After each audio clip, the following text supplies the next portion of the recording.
No limits racing. No limits racing. No limits. Live from Snetterton. This is No Limits Racing. Hello and welcome to No Limits Racing in 2026. You join us live, myself, Ross McIntyre, Lewis Ray, alongside me here at Snetterton for the very first round here on No Limits Racing TV. But all 9 rounds this season will be broadcast to you live and free. We are so excited to get this year going. As you can see behind me, Friday practice already well underway here. But before we kickstart the weekend's action proper, we took a little bit of a walk around the paddock, spoke to some of the riders and got their thoughts and feelings as we head into a brand new season. So we're down here in the paddock at the moment, as we said, Friday testing going on, some free practice sessions before the weekend truly gets underway. But now we're going to have a quick chat to some of the riders, obviously who have been the first rounds of the season, new faces this year and also returning faces. But as this is the first year live stream, we're going to put some faces to the names. And well, first of all, I want you to tell the viewers at home what your name is and what class you're racing in this year. Hi there, you're right. I'm Jamie Limazure, and I'm racing in the Super Series, or whatever it's called now, Super Series Sport Trophy this year. Yeah, that's pretty much playing on my Triumph over there. And well, Triumph this season, a brand new bike for you, I do believe. At least last year, I believe you were running some type of GP2 Moto2 machinery out in the circuit. No, I was on a Triumph 675 last season. It's still a 675 frame, but I've got a 765 engine in it now, and all the Mectronic stuff. So up to date with the new Super Sport regulations now. And well, how are you finding it so far? First round of the season here at Snetterton, of course, the opening round last year as well. It's a nice venue to start off the year. Yeah, it's good. I didn't do the test day yesterday, so done the 3 sessions today. It's been good getting my eye in. Yeah, it's nice to ride a bike again. I've been a long winter. Yeah, and before the season got underway, obviously it's been a slightly longer weekend than what we normally have at No Limits. Have you managed to get much tested in before the years got underway? Yeah, I did. We went out to Spain in Andalusia with the guys at Redline. So yeah, had a good three days out there. And then before that, I did the Lord of Linden at the end of the year, and that was it really.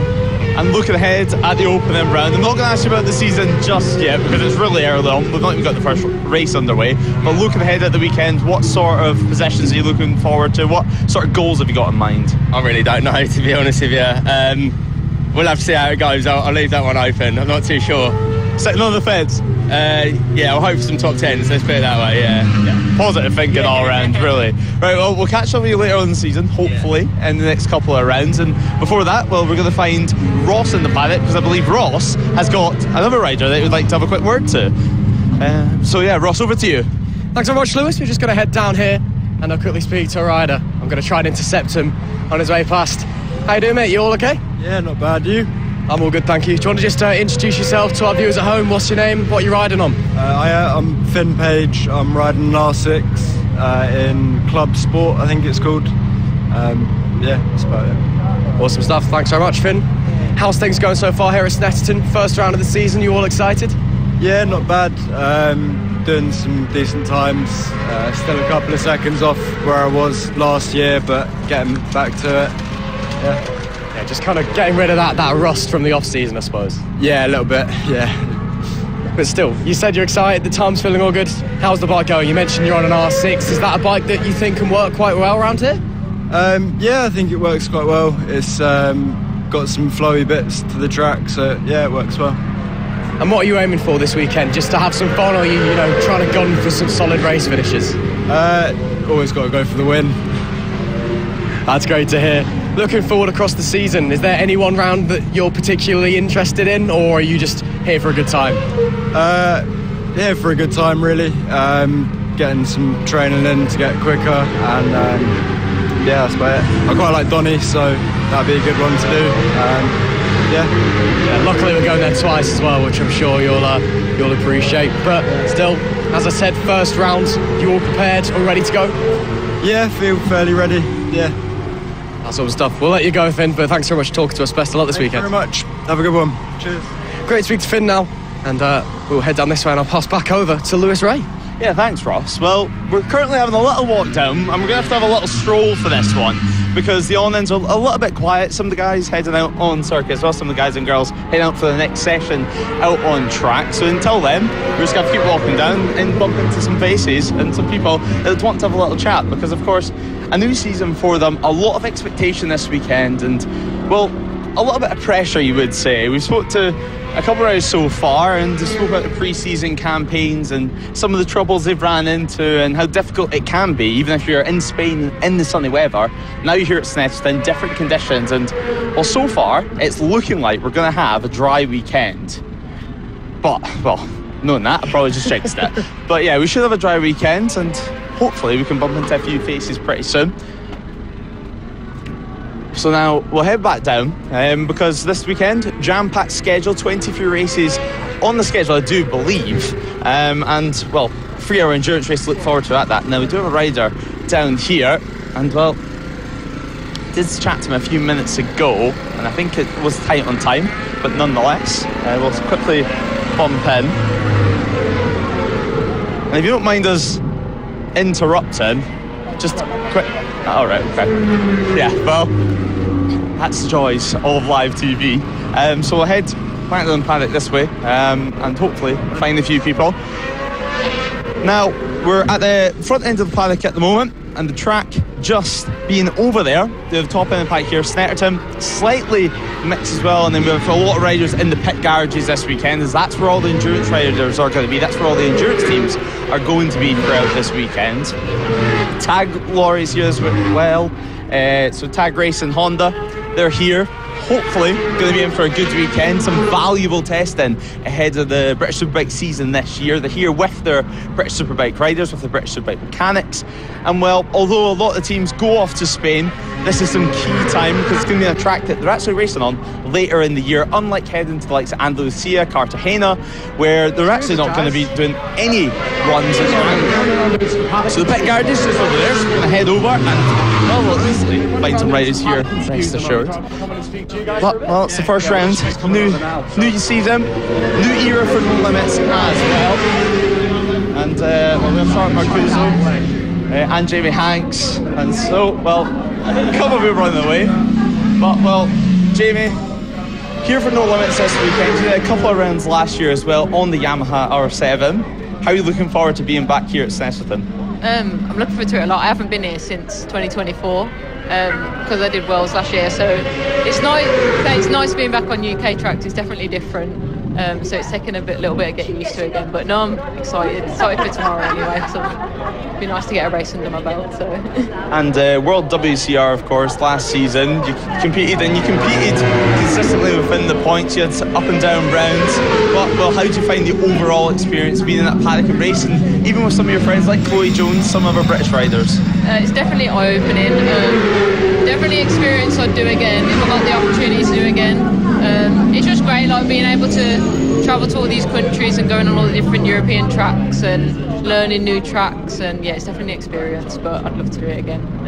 And No Limits this year, as you plan on doing a full season, how much of the year are you looking at? What's your calendar looking like for yourself? I think, well, I'd love to do the full season. That's the plan. I think we've just got to see how it goes with BSB and funds and stuff like that. But yeah, I'd love to be able to do the full season. And this weekend, obviously, no expectation, I'm sure, just trying to get a run out. But if you had to put a little bit of money on it, a little bit of expectations, a little bit of goals, what are you thinking? I'd love to get some silverware, that would be nice. But I don't know, I'm here really just to have bike time before BSB. Like I say, get a race under my belt before I go back to BSB, and yeah. Obviously, a couple of months to get yourself ready, so best of luck. Thank you very much. And, well, just to the left, Charlotte Marcuso, delighted to be here nonetheless.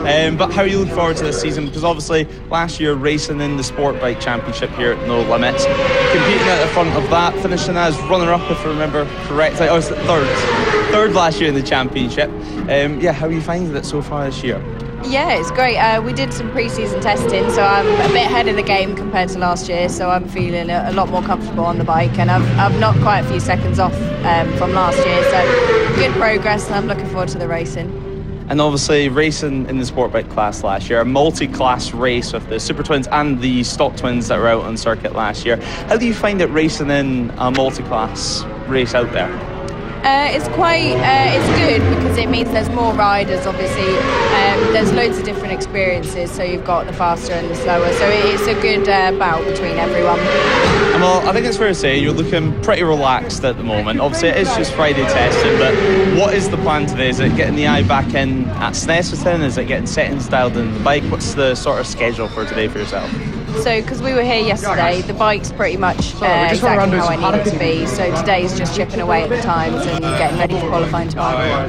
And well, yeah, I'm sure you're going to look forward to that. What's the goals this weekend? Obviously, we just spoke to Jamie. She's looking to pick up some silverware. I'm sure you'll be thinking pretty much the exact same. So plan this weekend, because it's the first weekend, obviously there's going to be new people, there's going to be people from last year as well, so kind of test the waters in the first race, but try and go as best we can and pick up as many points as possible. And finally, your calendar for this year, you're looking to do as many rounds as possible. Obviously 8 sprint rounds of No Limits this year. You're hoping to be here for the full thing? I plan on being at everyone. Great stuff. Well, we'll have a little look for Ross, who should be somewhere at the back of the garages, as he has ran off. And actually, speaking of the devil, he's hiding at the back of the garages, so we'll see what he's been up to while we've been busy actually working. So Ross, have you found anyone to chat to yet? Not quite. It seems we're just ended a session. It seems everybody in this area is kind of in the process of heading out, or is that interest? We could try and slide into this one maybe and see if we can grab a few words out of somebody. Any chance of a quick chat from either one of yous, or go on, we'll come in quickly. Hello, how are we? I'm good, thank you.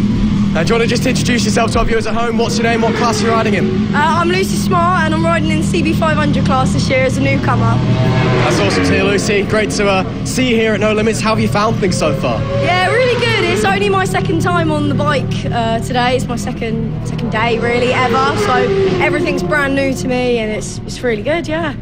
So using it as a bit of a learning couple of days, and then obviously when we get into the race and you can get your head down and go for it. Yeah, definitely. It's been good learning a new track. All the tracks this year are going to be brand new to me, but I'm looking forward to it. Good learning year for me. Yeah, I mean, the CB500 as well, it's a pretty classic bike to get you started on. I think everybody's either ridden one or knows somebody who's ridden one. How are you finding it so far? Yeah, really good. It's quite comfy. It's not too big. Can't really touch the floor, but it's all right. I can balance. I love it. Love designing it. It's very bright. But yeah, it's a bit of me. I like it. That's great to hear. So you're intending to pretty much just use this weekend and maybe the first couple of rounds as kind of learning days, getting used to the bike, getting used to the tracks, but coming into the season, you'll want to be fighting for race wins, surely? Absolutely. I mean, I'd be wanting to do that now if I can. I'm here to win, so we're going for it. Have you done any of the tracks on the calendar before, or is it all brand new? Have you done any of the tracks on the calendar before, or is it all fresh to you? So I've done Donington 2 weeks ago as a track day, and that was my first time on the bike ever. So all the tracks this year, apart from Donington, will be brand new to me. So at least you've got that advantage that you at least know Donington, you don't have to learn it. Yeah, definitely. Knowing one of them will be helpful, but all the rest I've got to learn, but it'll be a good challenge for me. Yeah, well, everyone's got to start somewhere, don't they? Thanks so much for talking to us, really appreciate it. Thank you. Right, to there, any chance we can jump in with anyone or with Lewis, in fact? Yeah, actually, just over here, we've got Lewis Smart as well, and well, Lewis, a busy season for you. You had a busy season last year as well, racing some CBs, racing some sport bikes as well. You're here for the Triumph this weekend. How are you finding it so far? Yeah, really good. Obviously a bit cold this morning, but it's warmed up a little bit. Weather's not as good as yesterday, but feeling good on the bike. Going to get some new tyres in tonight and all ready for qualifying in the morning. Yeah, well, so far it looks like we're going to have a dry weekend, hopefully. Is that what you'd be hoping for, or would you not mind getting a little bit of wet running out there? No, I'm hoping it's dry. Obviously, we're just here for a bit of testing ahead of the BSB season, so trying to get as much data as possible. So yeah, hopefully it stays dry and we can get some good setup. Yeah, well, you've been using No Limits for some tests and for some track time ahead of the BSB season, but as you said, you've also done some running in the past with some of the CB500 machines as well, running competitively at the front there too.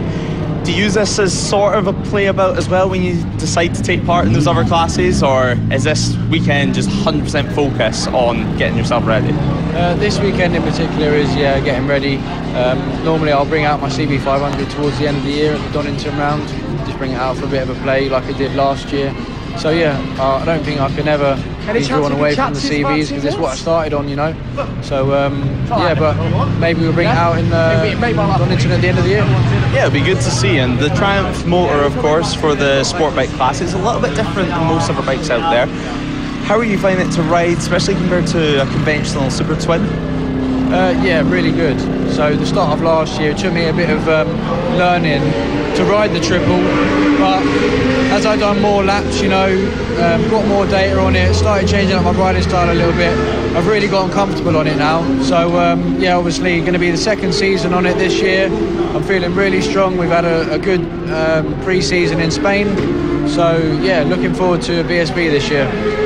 And when you were running in Spain pre-season, what sort of things are you looking for? Is it just getting the baseline of the bike dialed in, or is it testing new parts out? What are you looking for? Because obviously you're not going to be racing on those sort of circuits this year. You're going to be racing like here at Snetterton. Yeah, obviously we're just there for setup, you know. Lap time's kind of irrelevant, just getting comfortable on the bike, trying different things, and ultimately getting the bike where we need it to be, ready for the UK tracks. And this season, finally, it's looking like a far more competitive class out there. What sort of results are you looking for? Because, well, I'm sure you'll be hoping to pick up some silverware, but if not, it's not going to be the end of the world because you do have BSB to look forward to. As in the Sportbike at No Limits or BSB? Just in general, really. Here at No Limits this weekend, first of all, and then looking towards May whenever British Superbikes gets underway. Okay, yeah, well, obviously No Limits. We've got a few familiar faces here from the BSB paddock this weekend, so it should be some tough racing. Hopefully we can get on the podium, but obviously everyone's been doing their own testing pre-season, so we'll see what the other guys have got in stock. And yeah, in terms of BSB, I'm looking to finish top 5 in the championship this year. I'm feeling really strong, really competitive, so we'll see how it goes. Well, best of luck, Lewis, and well, enjoy the rest of today, and hopefully you can get some new rubber out there on circuit. Cheers, thank you. Well, we'll head out the back by the garages now, where Ross is waiting for us. Well, Ross, how have you found things? You got anyone else you want to speak to? We do actually, a couple of garages down. It's again, it's an active pit lane at the moment. Yeah. And it's very, very busy, lots of sessions going out. Luckily, it's not the biggest pit lane in the world. There's only 26 garage stalls. It's nice and compact. It is, which is why it's very busy, but we have found a couple of guys. We're just going to try and squeeze through the garages here to these gents. Might have to go round and out the front of the pit lane to come and get to them. To try my hardest to anyway. We'll work our way round. How are we doing, gents? Are you all okay? Good, thank you. And do you want to just introduce yourself for our viewers at home? What's your name? What class you're racing in? Chris Taylor. So we're doing the Endurance 1000 National Class, F900 Cup, and then the Premier Power Cup. So a bit of a team effort here. I'm sure we'll get around to your squad mates in a second, but how's the mood in the camp coming into the first round of the season? Good. Yeah, it's good. I've been here a couple of times. Lads haven't been here before, so still finding the feet with that, but it's all going well. It's going in the right direction. We're happy, aren't we? Weather's been really good. Weather's been really good, hasn't it? And just learning the track really. Brand new here, so just excited to get going and enjoy it. Enjoy the experience. I mean, you guys have a 3-hour endurance coming up for you on Saturday. Not the longest one, of course, but that's still a pretty decent chunk of time. How do you prepare for something like that? I don't think we are, to be fair. We're just going to take it as it comes, used to sprint racing, so it's going to be new to us, but we'll give it a go, see what happens. We're going to try and we're going to go to either the fuel light comes on or till we get tired and then it's time to come in and change. But we're a bit of a learning process, I think, isn't it, Paul? Yeah, like I said, like I say, it's all new to us, so we'll see how we go. Well, that's awesome stuff, but still, the mood in the camp seems very high. You guys, you're enjoying yourselves so far this season, and again, there's 9 rounds to look forward to as well, including that 12-hour endurance at Anglesey. Now, that's surely going to be a bit of a challenge. Yeah, we might have to get another rider for that one, just probably bring someone else in just to help out. But we'll see how we're doing when we get to that point, eh? Yeah, take it as it comes. I think that's all we can do. Just try and see what happens. Yeah, try and finish the race. Don't fall off, don't break down, it'll be grand. Hopefully not, hopefully not. All stuff. Well, thanks very much, boys, and best of luck this weekend. Thank you. See you later. Thank you very much. Right, let's try and we might have to cross through to the next garage because it is a bit busy in there, where I can see Lewis just waiting for us down the back potentially. Let's see if we can slide on through. You right, boys? Any chance of a few words from one of you? Or Wipe my face though. That's all right. We'll let you calm down. I'm assuming you've just come in, have you? Just got in, yeah. Fair enough. You all right? Yeah, I'm all good, thank you. Well, now that's done, do you want to just introduce yourself to the viewers at home? What's your name, what class you're riding in? I'm Harry Dennison. We run National Endurance, and I'm also racing sprints for Premier. So lots of riding for you this weekend, though? Yeah, plenty. As much as possible. That's great to hear. How are you finding things so far this weekend? Everything feel okay with yourself and the bikes? Yeah, all good. Big improvement today. So I'm like on my last year's fastest lap I've done on my training day, so I'm happy. That's great to hear. But again, it's a bit different between a sprint race and an endurance, isn't it? Obviously, you got maybe like 10, 15, 20 or so laps compared to 3 hours. Obviously, you're not doing all of it on your own, but it's a big jump. It's a big stint, yeah. The endurance, you tend to go a couple of seconds slower, so it's not quite as challenging as the sprints, to be honest. The sprints, you're like obviously going at full pace for as much as possible. So yeah, I struggle more with the sprints than I do the endurance. It's interesting because the guys we just spoke to said the complete opposite. They much prefer the sprint races, yeah? Well, I think I prefer the sprints, but in terms of like fitness, the sprints take it out of me more than the endurance does. Oh, that's fair enough. Talk us through the machinery we've got in front of us. What you're riding on, how does it go? Is it fast? It's pretty quick, yeah. It's a new M1000 RR. It's just been built by PHR in Louth. Yeah, it's pretty quick. It's definitely a step up from my old one, which was S1000 RR. So yeah, and it's brand new, so it tends to help with the gearbox and everything else. So when you say brand new, I mean, is this like first time you're running it at all, or have you done like a shakedown or something? I did 6 days in Spain, so yeah, it's been a bit of practice, but no issues in Spain, and I've had more issues in the last 2 days. So yeah. Well, fingers crossed you get this sorted. We'll leave you guys be and sort things out. Thanks very much. The chap in the pink there, Parry, Gavin, have you spoke to him? We haven't, but I think we might be about to. Gavin! We get him to speak to Lewis just there if you want, or we can get him to come in. Either or works. Gavin's the last year's Newcomer 1000 champion. So, you say you're the Newcomer 1000 champion from last year? Sure am. Say a few words with him. Hello, Gavin. The way he's done that, what a cheeky man. So he's doing my job for me, so it makes my life easier. I'm going to assume you're Gavin and you were last year's Newcomer 1000 champion. But for the viewers at home, what's your full name? What are you racing in this year? My name's Gavin Parry, and I'm racing in the Premier 1000. I think it's called Power something. Basically Premier 1000. So I've moved up straight from newcomer, basically, straight up to Pirelli Super Series and Prem in Mono. So levels obviously jumping up a little bit, but you've got that championship behind you last year. I'm assuming a bit of work over the winter, so you should be ready to go. So yeah, I was in Spain for a month testing out there, which I felt unbelievable on the bike, and I've come back here and I've had a bit of a stinker of a start. Yesterday summits broke on the bike. Today, this morning, I took the front at the last corner and went on a slide through the grass, but that last session was loads better, so hopefully tomorrow by qualifying we've took our thumb out and smashing it. Yeah, well, I mean, obviously we've got 4 days even here at Snetterton, so plenty of time to work on things, and again, get out there for qualifying, see what you can do, and then lots of racing to do as well. So there's still plenty of time for you to improve. Always, the first one's always going to be I'd say a rough one, but after that hopefully we'll keep picking up our pace. This year's last year we had a lot of winning, a lot of first seconds, but this year's just about gaining pace and sticking with the fast lads and learning from them, because if you want to be the best, you've got to race with the best, haven't you? Of course, everyone's got to start somewhere, everyone's got to learn. Is there any track in particular this year, Theo, where you think you could be actually quite competitive maybe? Donny. I never used to like Donny. I was always a Cadwell man because that was my home track. But Donny last year, I felt good. So hopefully this year, I want to be setting some good paces there, and just continuous paces, not like a quick fast one lap. We want to be every lap fast, and so that's what we're aiming for this year. Well, stuff. Well, we'll let you get on with your day, but thanks so much for talking to us.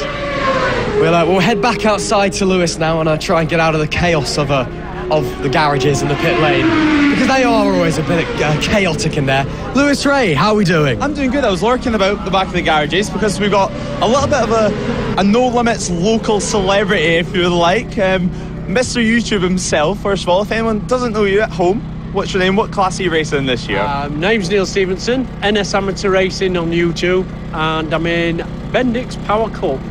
So I was at Newcomer last year, upgraded my licence, clubman.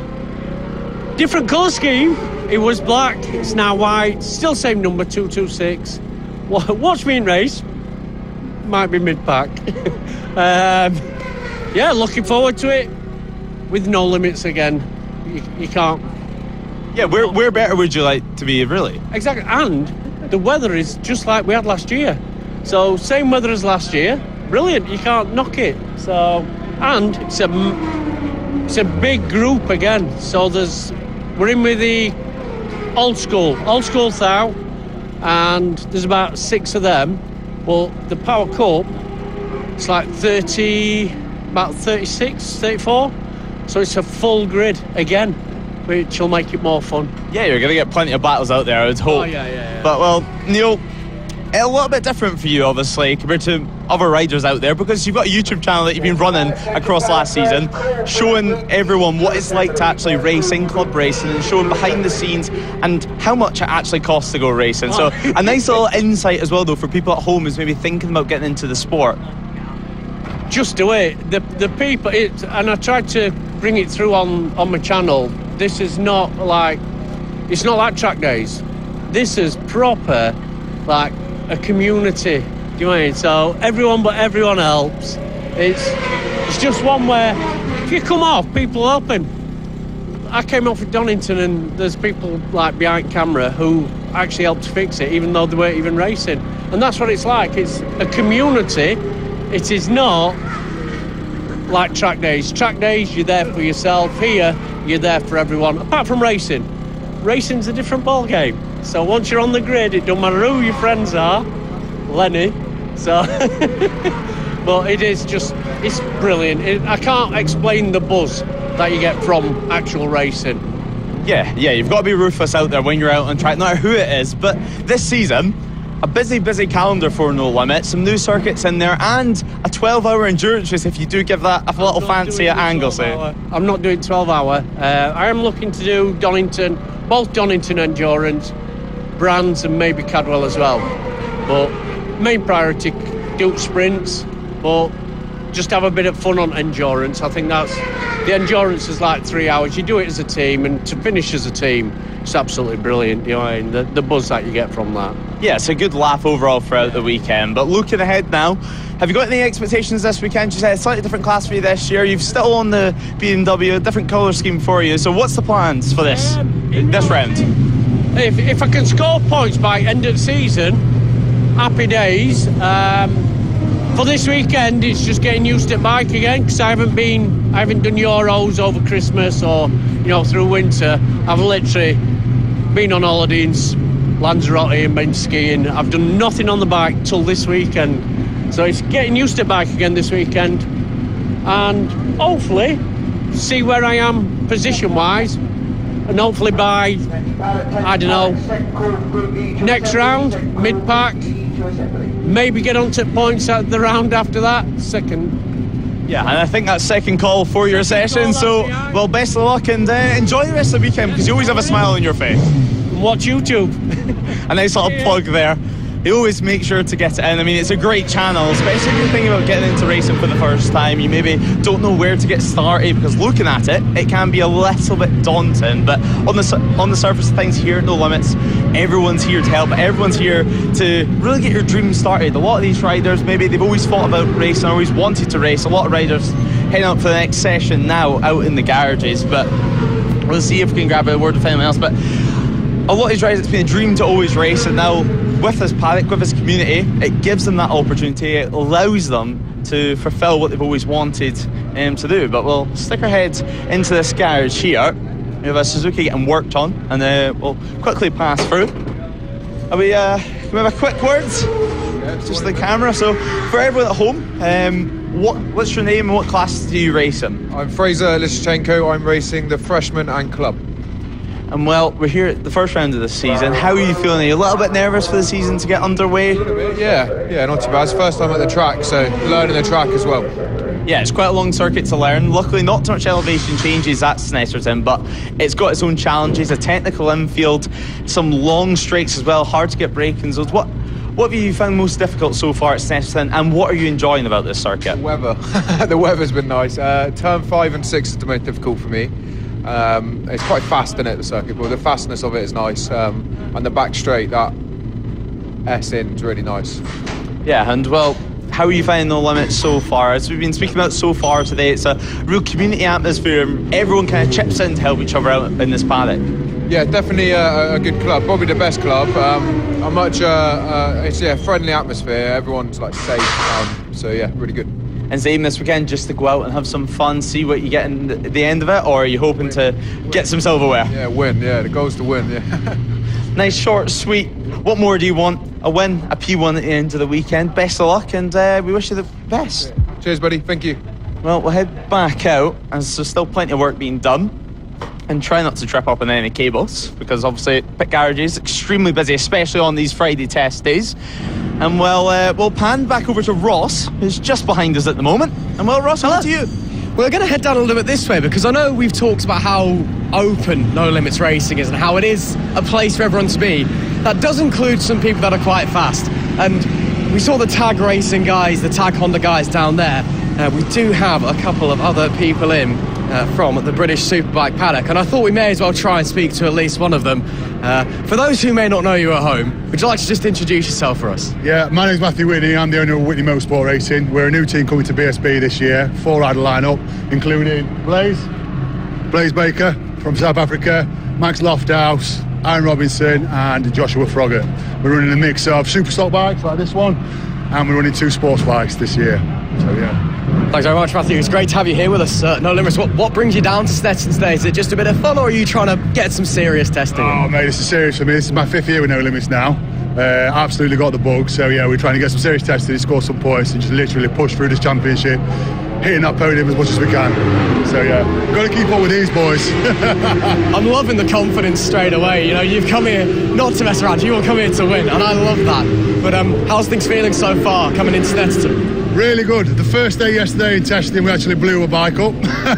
So literally it was a last minute edit by the team to get another bike up here. Today's been positive. We've got another PB today for me. So we just keep pushing on through the weekend now. Keep chipping away. Do you reckon you can and will beat your boys maybe? Or do you reckon they're going to have the upper hand on you? Well, I'm currently on just under a 2-minute lap. Blazers are 1:48, so I've got some work to do. Oh, you know, you still got 2 more days to work out. I'm sure it'll be fun. Still got 2 more days, mate. I might chuck a supercharger on bike, to be fair, see how we go. Awesome stuff, but still, you guys are coming in to try and attack the season nonetheless. You feeling excited? 9 rounds ahead of us this year. 9 rounds to go, mate. 9 opportunities to win races. 4 races a weekend, so yeah, let's get stuck in. Let's get going. Awesome stuff. Thank you very much, Matthew. Great to hear. Thank you very much. Thank you. Again, as I said, Lewis, I know we talk about how open it is here at No Limits and how it can be everybody coming in, but then again, you do get BSB guys coming in as well. Yeah, 100%. And well, looking ahead, we actually have some riders that have travelled a little bit of distance, not to be biased, but they are from Scotland. They've travelled from the north back here down to Snetterton. And well, we have Marley and Louisa just standing outside the back of the garages. Marley, we'll start off with you and then we'll head up to Louisa straight after. How are you looking forward to this season, first of all? I mean, you've got a busy campaign here at doing some No Limits round like you did last year, and then also you've got some British Championship stuff. So how are you finding things so far? Well, I was in Spain about 2 months ago testing at Almeria, and that was quite good and successful. So I've come here for my first time riding in the UK for this year, and so far it's been a pretty good weekend. Can't complain. And then I'll be doing another No Limits at Brands about mid-season, but currently just getting track time before the BSB season starts. Yeah, and it's going to be a busy BSB season for you, really competitive class as well for you. And here at No Limits, it's a slightly new challenge because you've not got too many, at least last season, there wasn't too many of the new 400 Ninjas out on circuit with you, so you're having to battle with some CB500s out there and some British Talent Cup bikes. How do you find it when you're out there racing with machinery which has completely different strengths and weaknesses? Well, I think for this weekend, I'm just trying to work on myself. I'm not trying to focus on battling too much. There's one other ZX who's doing BSB. I think I've not been out with him too much out on track, so I don't know how quick he is or anything. I have to see in the races tomorrow and Sunday. The Talent Cup bike, I haven't seen him out on track, so not really much to go off of. Yeah, and looking ahead at the British Championship this year, you had a pretty respectable season last year. You were fighting for podiums as well. A few mistakes here and there, but overall it was still a solid year for you and a good base for this season. So from 24 to 25, I made a huge jump. I gained like a second and a half compared to what I did in 24. So last year it was a massive learning year. Managed to get a couple podiums, a lap record even. So I think it's just trying to have the season this year, like start it how it ended last year. Yeah, and obviously we've got a new track on the calendar this year, Knockhill, of course. You've done plenty of laps around it in the Scottish Championship over the past few years. Are you planning on coming this season? Because obviously you are busy with PSP, you're busy with the start of the year here at Snetterton and Brandfixx. We're going to see it at Knockhill? I'm planning on it. So it's quite good for Knockhill to have a bigger championship like yourselves coming to Knockhill. I think I will be going to it, so hopefully it'll be a good weekend. Not too much rain, hopefully. Yeah, well, you never know. I think you know yourself. But finally, moving from the 300cc, the twin cylinder that you raced a few years ago in the likes of Scottish Championship, to these newer machinery. So basically, what was the old junior Supersport class in British Superbikes, the old 300s and 400s, to the new inline 4. How did you find it? What is the biggest difference between the old bikes and the brand new one? Yeah, I would say the ZX4 is a bit like a mini 600, whilst like the twins, they were a twin, sort of low rumbling, not too much horsepower. But now these, there's a lot more horsepower, a lot more sort of bite when you first grab it. Not so much torque though, so you have to make sure you carry a lot of corner speed, which is quite good for learning for future. So yeah, well, best of luck this weekend. I'm sure you're going to be hoping for some extra silverware and to get a good setting ahead of the British Superbike season. Yeah, that's the plan. Just track time, get moving, get sort of dust off the cobwebs. That's yeah. Well, best of luck, Marley, and well, straight away we'll be heading over to Louisa. And well, Louisa, so far, I think it's fair to say this season started better than what last year did here at Snetterton. You're coming back to a place that you didn't get too many laps done last year due to a gearbox issue. How are you finding things being back on the R7? Yeah, it's amazing. I'm loving it so far. It's just, thankfully this year I've jumped on it and like just feel like I've never been away, so it's good fun. Yeah, and well, winter testing, obviously it's hard to get in the UK. Have you done much trips? Have you managed to get much bike time ahead of this round, or is the longer round Thursday to Sunday really helped you? So we managed to get away to Califat last month. That was really good. So we had 3 days on track there, so that was good. I didn't take my goods bike that I'm racing this weekend with me. We just took a spare bike out. So felt comfortable on the spare bike, but coming here on the Thursday really helped, so I could get back into gear. And we only done 4 laps last year, like you said, due to issues. So yeah, it's good to spin round and get used to it. And let's not forget, you are coming into the season as a reigning champion. How does that feel, first of all, being the Sportbike champion of 2025? Yeah, it feels amazing, to be honest. I feel like there's a slight bit of pressure, but not too bad. But I'm just going out and enjoying it. And last season, it was busy for you, not just on the circuit, it was busy off the track as well, helping with endurance racing, helping with pit boards, and helping maybe spin some spanners here and there. Is that much of the plan this year, as busy off the circuit as what it is on? Yeah, probably. I just like to help out people and keep busy, so yeah. And looking ahead at your calendar for this year, what's it looking like for yourself? Are you planning on doing the full season, no limits? Are you hoping to do some Scottish rounds here and there? Are you hoping to be here with us at Knockhill, of course, when we head up north later on in the season? Yeah, so we're down for the full season and no limits again, so I'm really looking forward to that. I'm on for the first Knockhill as well, definitely. We'll see what other Knockhills we can squeeze in, because I miss Scotland. As much as it's great coming down here, I do miss my locals. We're also hoping to maybe get a wild card at Women's World Championships, hopefully. We'll see how that goes. But yeah, just keep enjoying it and having fun. Yeah, that's the main thing at the end of the day, no matter what. But, well, best of luck for this weekend. I'm sure you can be hoping for maybe some podium finishes, maybe a win this weekend. That would be nice, yeah. Not to put any more pressure on you, of course. Best of luck, Louisa, and, well, hopefully we can catch up with you later on in the year. And, well, Ross, back over to you, because you've been lurking about the back of the garages yet again. It's kind of what I do. I just loiter and then people run into me. We're going to make our way just out to the mouth of the garage.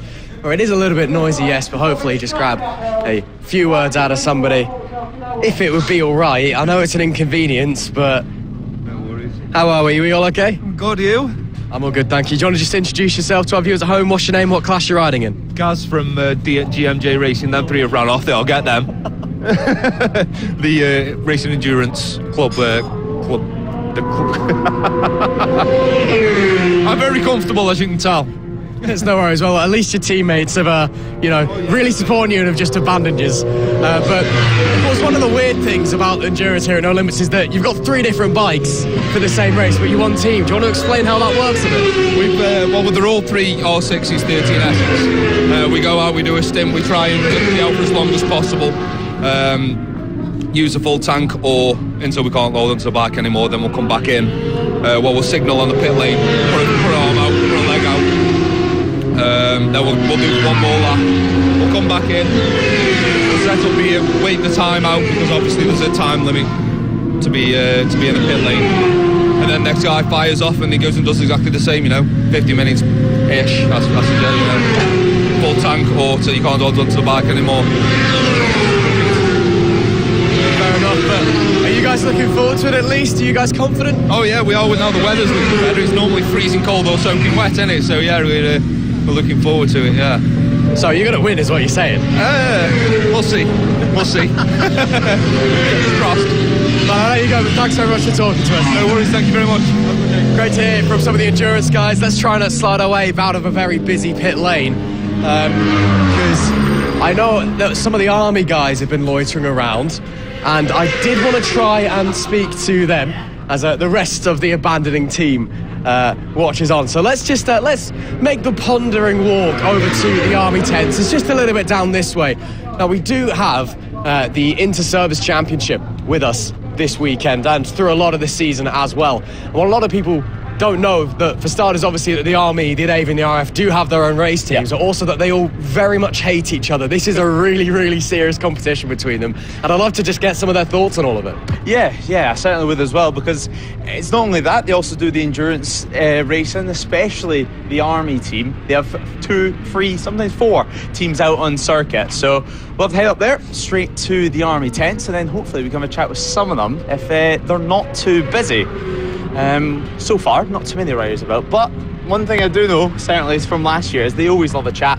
They always love telling them about their weekend, what's going on, and what they're looking forward to about this year, because the endurance race, as we said, it's bigger, better than ever. We've got a 12-hour racing store at Anglesey, and well, Ross, I think that's going to be a busy one, especially with the Anglesey weather, which last year caused a slight rain delay to one of our days of racing, so hopefully not that this year, but it's going to extend things a little bit longer, certainly for the people in the pits, because the endurance racing is busy enough as it is. But we'll have a quick chat with some of the riders out here in the tents, a few of them just waiting outside the awnings. You alright? And well, for everyone at home, put some names to some faces out there. What's your name and what class do you race in? So it's Warren Good. I'll be in the Cup 600 this year.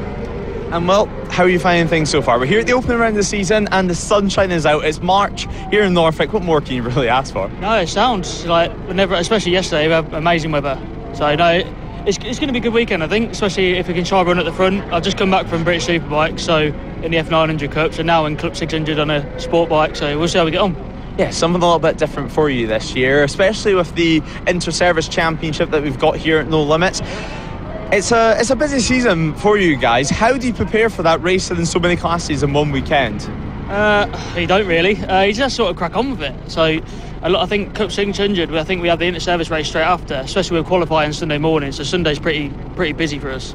So. Yeah, you've got to go fast, straight out of the blocks on Sunday morning. Not too much time to set a lap, but as you said, making the change from the British Superbike Paddock in the F900 Cup. How are you finding things in terms of track time so far? Obviously, the F900, there's so many riders, you have different heat races, trying to get yourself in through last chance races or straight through to the main race. How are you finding things with a slightly different pace? I'd say the pace is... People are definitely not slow here, so I'm definitely not going to be up right at the pointy end here, but you get a lot more track time here, 100%. So I have more track time yesterday and today than I had the whole weekend at British Superbikes. So... And well, how do you find that so far here at Snetterton? Obviously, it's a track that you've been on before, it's a track that you've seen before, but on a completely different bike. What's the main things that you've had to get used to? Is it braking markers? Is it where you pick up the bike itself? Is it tip-in points? I think everything's different. On the BMW, you had to sort of wait for the bike to turn. Here, it's a lot better on these sport bikes. It's going to be mega competitive here, though. And finally, we have a BMW F900 class this year in No Limits. Do you fancy giving it a little shot? Maybe a little wild card later on in the season? Maybe a wild card, maybe Cadwell, because Cadwell is my local track, so maybe there. Well, we could see you, because it looks like it's going to be a cracking class this year. So best of luck, as does the inter-service. Cheers, thank you very much. And well, we'll keep having a little walk along the awning, see if we can spot anyone else in their levers. And there's looking fairly quiet, so we'll head back over this way, back over to the right, and just tip the microphone in, and hopefully they're willing to have a little chat, a little chin wag. How are we doing? All right? So just for the viewers at home, what's your name and what class are you racing in this weekend? My name's Gareth Isles, and I'm in the Freshman Cup and the Inter-Services race as well.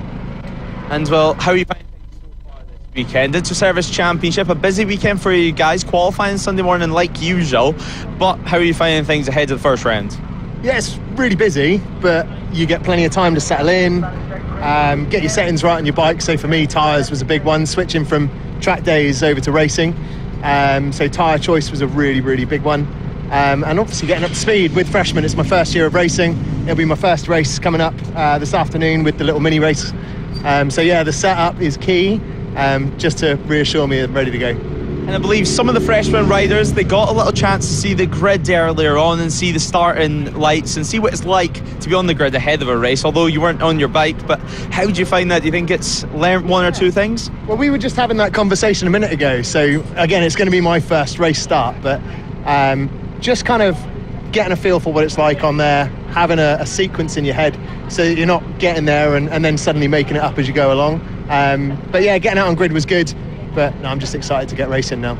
Yeah, now this is where all the talking stops and you can go out and have some fun on circuit, because that's what it's still all about whenever you're out there. But going from track day to racing, although you haven't had that first race start yet, but even just in the practice sessions, even just in the test sessions, what's been the biggest difference for you out there on circuit? So I think when you're doing track days, it's always courtesy, making sure everyone has a good day, not getting too close. But I think as soon as you make that switch to racing, everything's up for grabs. You can be a little bit closer, you can be a little bit more cutthroat. And I think the practice sessions we've had so far have been a really good opportunity to just practice some of those overtakes. Again, like, everyone's here to have fun, so you're not slinging it up the inside on every lap. But I think just learning a little bit of racecraft while the track's a bit busier, it's just going to stand you in better stead for when the races actually pop up. Yeah, and well, there's plenty of races for you this weekend. Hopefully by the end of it you can get your race start just as you like it. But finally, for anyone who's thinking about maybe getting involved in racing, they do some no-limit track days as it is. They've already went around most of the circuits that we have on the calendar. What would you say to people at home that have a track bike sitting there nearly ready to race, and all they have to do is get out there on track, get their race license and head out on circuit? Yeah, absolutely. Again, so I'm sat in the army tent at the moment in the army team. So I think my biggest bit of advice is to kind of create your group, find a group of people that like to ride, get in amongst people that know more than you, learn off the people that can give you that experience, and just share the enjoyment. Get with a group of people, and I think you do really well. Well, best luck for the rest of the weekend, and most importantly, just go out there, have some fun and see how things go. Lovely. Thanks very much.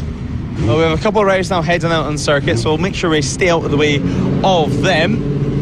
But things definitely quieted up outside the army tent. Ross, have you got any news for us? Anyone else? Well, I do. After you've spoken to the Army guys, I've been told the Navy guys really, really want to speak to us. So let's just head over there while we've got a little bit of time left. It is still a little bit busy, bikes going in and out.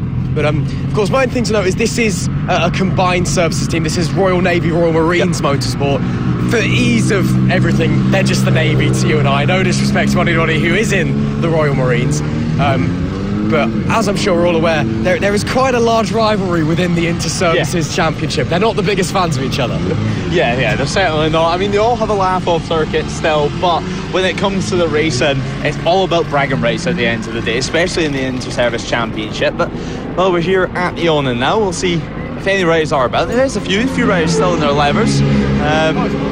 So we'll That's like heading straight back. Sorry, I didn't notice there. You're wearing your levers. Yeah, we're finishing a bit early in the CB500 class, so I have a chance to relax and stretch my legs and that. Yeah, unwind for the day. But for everyone at home, first of all, what's your name and what class are you racing in? Obviously, the inter-service this weekend. Yeah, so I'm Chief Pet Officer Adam Myhill. I'm racing CB500s. I've gone back from the Cup 1000 last year and decided to go back to the Axe Murderers class and have some fun for a change rather than stressing about riding 1,000. Yeah, the CB's machinery definitely completely different. A lot of corner speed involved, and still massive grid numbers that we have this season. Yeah. I'm looking forward to it, really.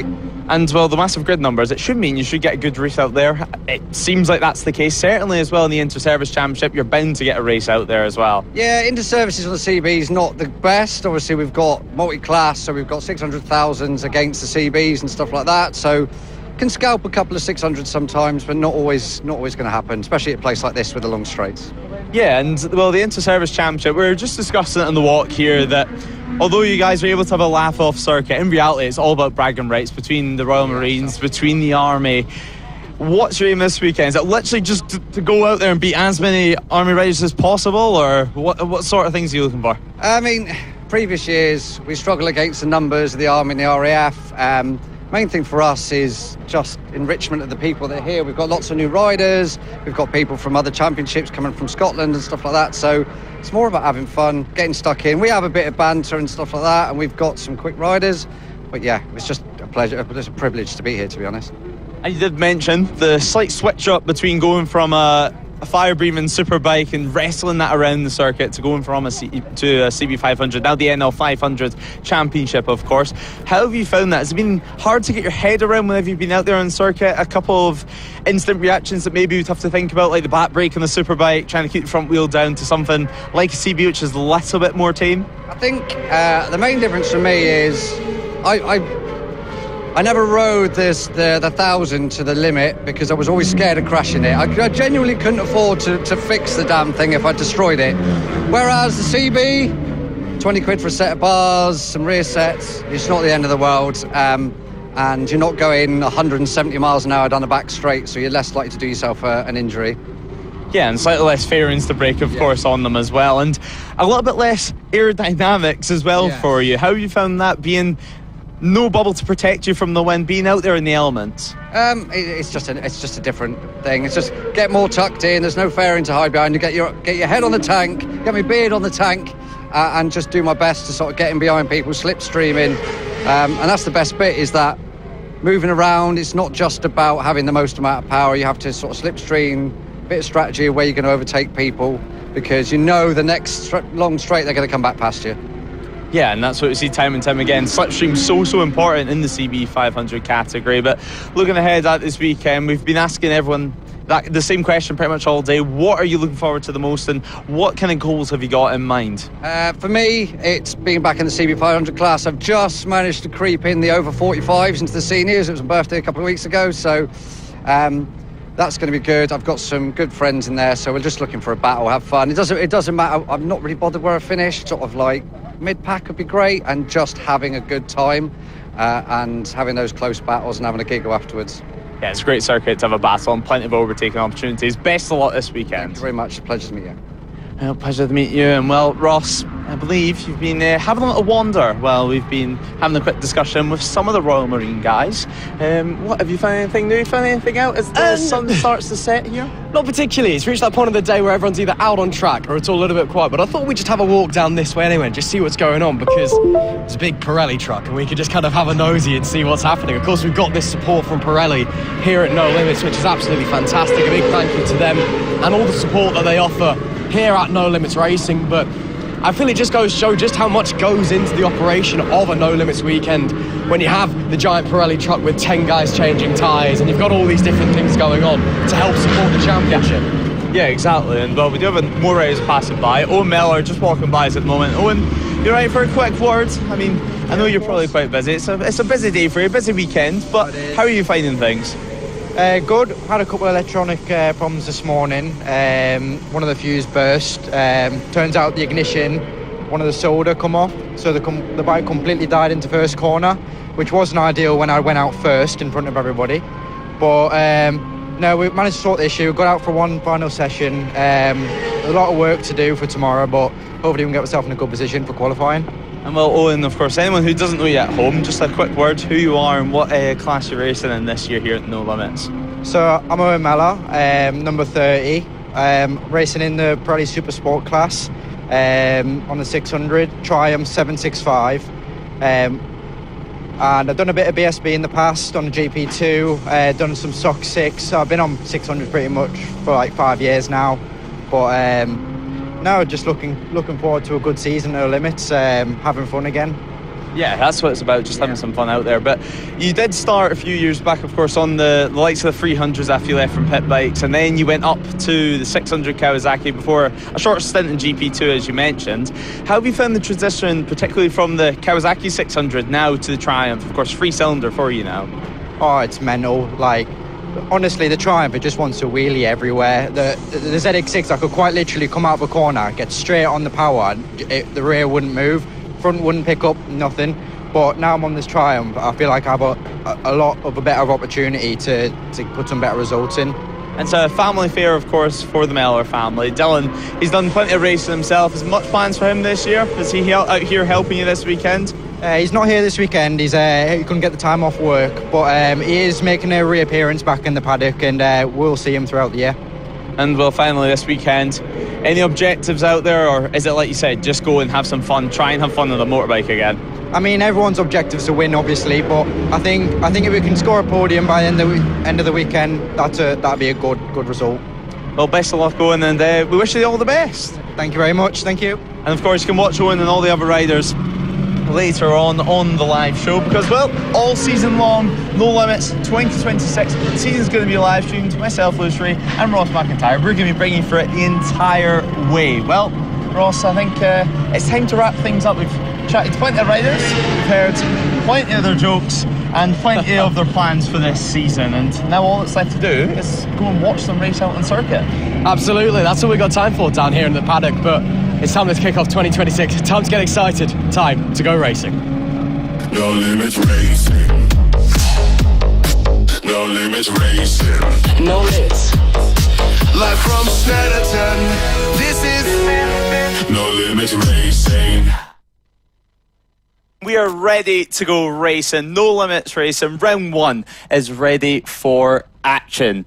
The sun shines out, the bikes are just on circuit, completing the final qualifying session of the day before we can get underway with the first racing action. The Bike Lawyers National and No Limits Endurance Championship is out on circuit.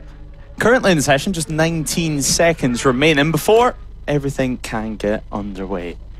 So, we're not too far away. And my name's Lewis Ray. Alongside me all season long is Mr. Ross McIntyre. And well, Ross, we're almost ready to go. We're all excited. And No Limits Racing, it enters a new era. Live, free, all 9 rounds, all endurance races. It's going to be an incredible year.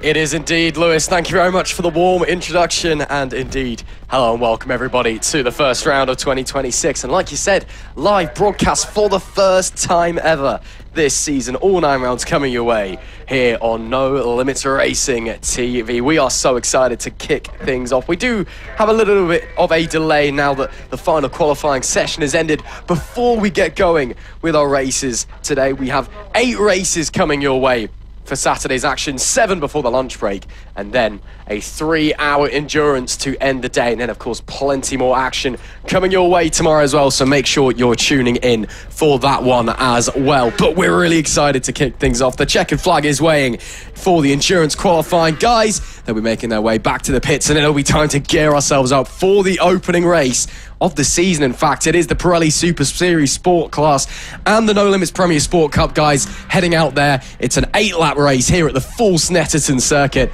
and we can't wait. Yeah, it's going to be a great weekend of action. 23 races on the schedule. All of the sprint races here today are going to be 8 or 7 laps long, and then tomorrow they'll be slightly longer, so we're going to have 9 or 8 laps depending on what class we have out on circuit. And then of course, as you mentioned, the endurance race to look forward to later on. It is going to be 3 hours this round, but what a season we have in store. Of course, we start here at Snetterton before heading to Daunton Park next month, of the start really of a 9-round calendar. Then it's over to Croft before we head to Brands Hatch for round 4. And then, of course, Anglesey, where we're in July, we're going to have a 12-hour endurance race. What an exciting prospect that is, before a sprint round at Cadwell Park. Then, of course, a trip up north. We head to Knockhill for the first time with No Limits Race, and then back to Anglesey, where once again we'll have a more normal round there. It's not going to be 12 hours of action quite in September before the season rounds off at No Limits, his second home, if you would like, at Donington Park. It's always a spectacular end to the year, October end in the year, so slightly later than last season, but nonetheless, well, weather conditions so far, with it being so early in the year, we've had it lucky this round, so hopefully we have it lucky last round too, because, well, sun shines out. It's a little bit chilly out there though, Ross. Yeah, it's not the warmest, but it's nice and sunny out here in Norfolk, and we have been blessed with really good weather this weekend. Thursday, when we had the first practice sessions, high of 16 degrees on the track. We're expecting it to max out about 13 across this weekend. The wind chill, though, the wind is something you do normally have to be really concerned about here at Snetterton. Not too bad overall heading into this weekend, so conditions pretty optimal to go racing, which I'm sure all the riders absolutely delighted by.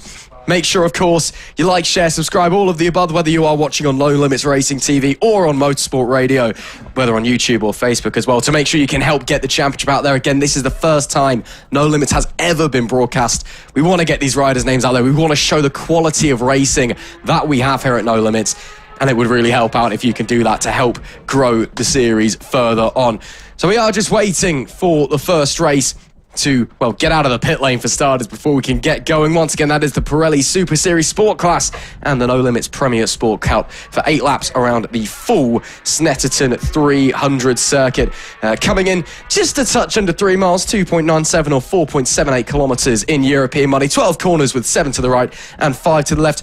It is a circuit that's quite different in the middle compared to the start and end of it. Sector 1 and 3, very, very fast, lots of medium and high speed corners, but then you get to that very tricky technical Sector 2, where you come into the newish infield section that was built back in 2011. You've got the run into Agostini and then Hamilton. It's all a bit slow, you've got to be quite patient, but it is a place that will favour the smaller bikes, you'd like to think, but it is also a real rider favourite. Everybody loves it here, and it's just a lot of fun to race on.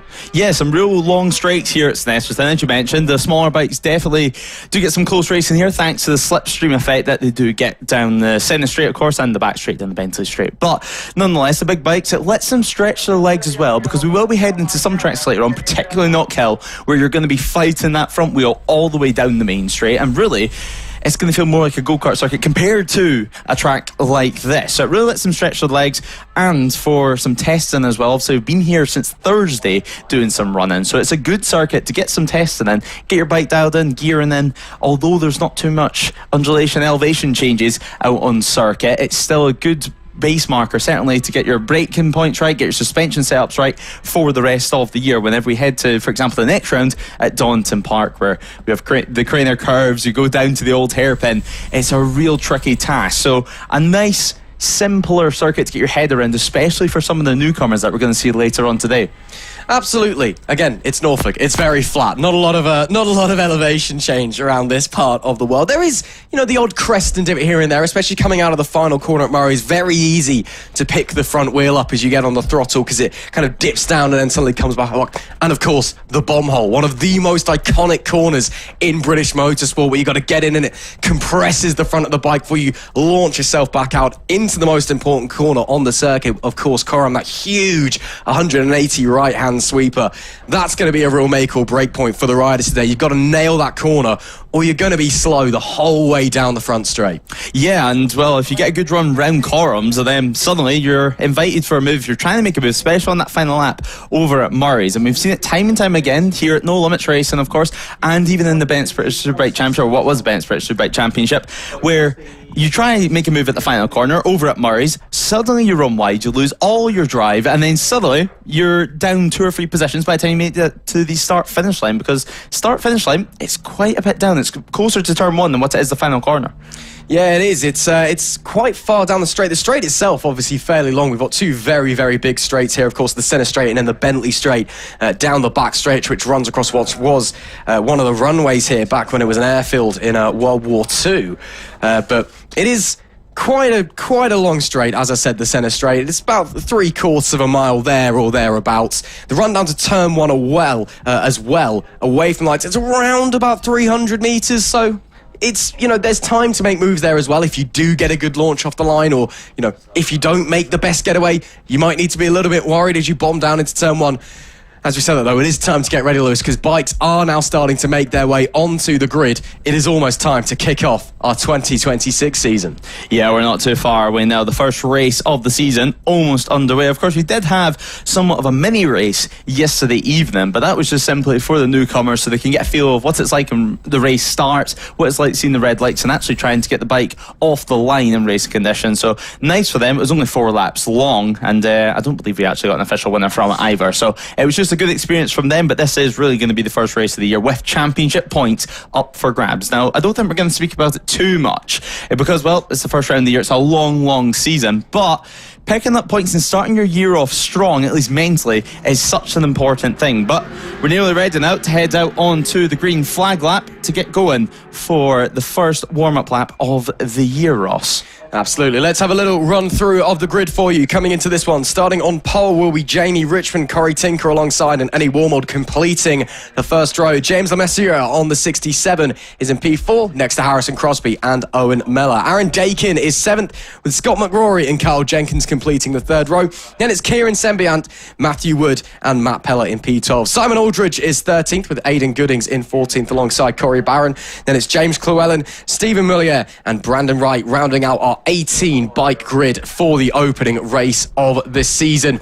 Of course, this is the first race we have coming up for you here, and we are really excited to get things going in the Pirelli Super Series Sport Trophy and the No Limits Premier Sport Cup. 2 classes out there on track at the same time. They'll all be riding very similar machinery, of course, in this one, but we will just try to keep you updated who is maybe not quite racing for position, even if they are having a scrap out on the track.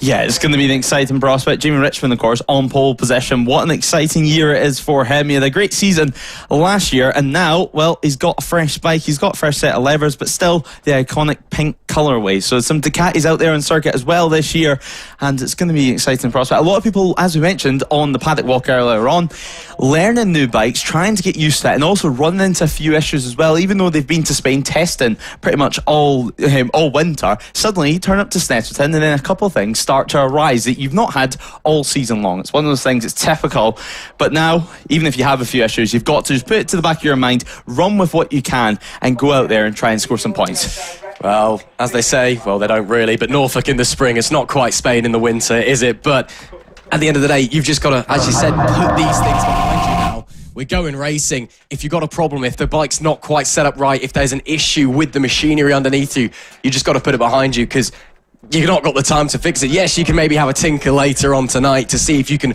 try and solve any issues, but hopefully at this point, everybody's as comfortable as they can be as they get ready to get going. You see the riders coming out of the final corner now. They'll make their way down onto the grid. Of course, we'll have the flag marshal down at the front, and then when they get out the way and the green flag is waved at the back, it'll be the classic starting procedure. Red lights go on and red lights come off. So we're lining up on the grid for the first time this year. Jamie Richmond on his Ducati, looking to get the whole shot this time around. Of course, Supersport Next Gen regulations out in force well and truly now. So the 959 out on the grid. Start marshal Ben Robson looking to get things underway. Here's the red flag at the front, then he'll walk away, and then of course the red lights will come on, they'll come off, and we will go racing. The green flag does wave at the back, meaning everyone's in position, everyone is good to go. And then now the reds will rise. Tension is high here at No Limits Racing. We enter a new era, we enter 2026, the red lights are on, and we are go. It's a good start so far from everyone, nice and clean away. No yellow flags at the back anyway, but now we come down to the run to turn 1. A bad start from your pole sister Jamie Richmond, who's been swallowed up by the field. He's all the way down, so we tip into turn 1 for the first time of asking Corey Tinker. A good start for him, and then straight away into turn 2. Braking zone down at Wilson's, so heavy on the front end, but the 141 Corey Tinker does lead the way heading to turn 3. Yeah, all clean through the first couple of corners. Great getaway though for the 141. A little bit of disappointment perhaps for the pole sitter, but he has got pace on that bike. He just needs to now fight his way back through his opponent as we make our way into the infield section, the 100 section. For the first time, Tinker on that Kawasaki, still holding firm. A few moves being made further back in the pack as they tuck their way into Agostini on the opening lap, then rocketing your way back out. Hamilton's a very, very tricky corner afterwards. So much tighter than you think it's going to be. You've got to be so patient getting on the throttle out of it as well if you don't want to throw yourself over the handlebars. I tell you what though, Tinker's got a great start. He's clearly seen he's got the gap, decided he wants to bolt early doors, get out there, build up enough of a gap so he can manage the race behind.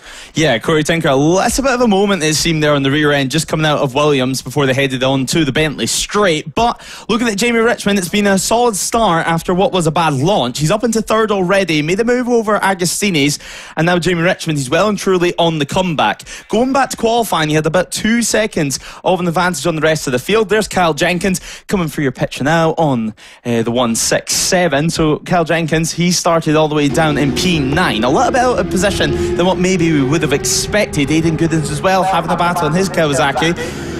But we do head around now on the 67. Also with a good start on the Triumph. This is the final section now. This is the tricky right-hander of Corums. I do hear some scraping in the background, but hopefully everyone through nice and clean. And then we head on to the front straight for the next time of asking. Corey Tinker, over the line he comes. Half a second of an advantage, and down the inside does go Richmond. And that was why we heard the scraping on the ground. It does look to be number 67 down on the deck. So disappointment from him. I thought I heard a little crash, and well, luckily he's all the way up on his feet. But now a race at the front, well and truly on between Tinker and Richmond. Yeah, good to see Lemaitre getting up there. Very easy to line it up coming out of the final corner. As I said, I suspect he probably just got a little bit too greedy on the throttle and the rear of the bike just letting go as he unwound onto the main straight. Getting a bit tight now between Tinker and Wormald on that number 92 bike. Oh no, it is Richmond on the number 5, and he's got to look to the inside at Agostini and muscle his way past. Brilliant move up the inside there to regain the lead after he lost out from pole position down into turn 1. So it is that Ducati that gets back up in front. How does Tinker respond? Can Wormald on the 92 hold it there with them as well? Yeah, Richmond into P1 he does go, and well, over the line he was 6/10 behind your leader. He's made up 2 positions in the last lap. Super impressive stuff for him so far. In sector 1 alone he was gaining nearly 1 second on your race leader Corey Tinker. But Corey Tinker down to second position now. They head down the back straight over by Bentleys and now into the braking zone for the next time of asking. Heavy on the brakes for Brundles, then Nelson. You can see gaps already just starting to form, and Crosby as well. Harrison Crosby picking up another position for him. So Harrison Crosby, of course, a busy year for him, not only here at No Limits Racing. We see him do a couple of rounds throughout each season, but also in the bench for Supertwin Paddock. So through we go into the final sector now for the next time of asking. Then we're going to get to see the gaps yet again. You can see the positions on the left-hand side of your screen. And actually that was from earlier on. But Tinker, half a second he led over the line. Now he's down to second position. Does he have any response? Because it looks like so far 1 second being the difference. So Richmond now leading by 1 second over Tinker. Yeah, the Ducati's got back in front and deciding to bolt away. It is the pole sitter. Now you're thinking maybe is the fight between Tinker and Wormald for the final podium places, though quite healthy gaps now separating the 3 riders up in front. A second separating Richmond and Tinker. 2 seconds now separating, Tinker and Wormald. So he's dropped back, maybe made a mistake somewhere.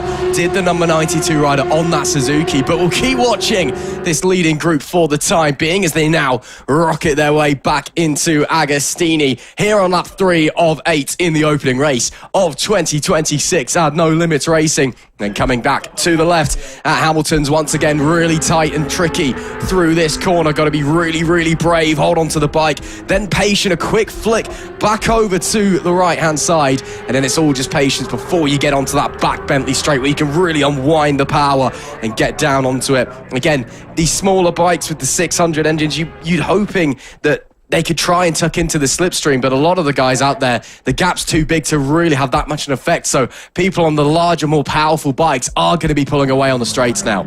Yeah, so the Ducati, as we mentioned, in the lead, and well, although it's got a bigger engine, it's not terribly faster, obviously, with the next gen regulations coming in force. It does mean things are a little bit more equal than what it might look on paper, but nonetheless, we do come round. Here is Harrison Crosby having a good old fight, a little bit of moment there, too close to the curb, I think it's fair to say, but McRory and Crosby passing out on circuit. Last time around, it was around 0.3 of a second of a gap. Now it's definitely less, and that is a position change. So Crosby, he'll be back down to P5 next time he comes over the line. Wood and Sembianti as well, 6th and 7th for them.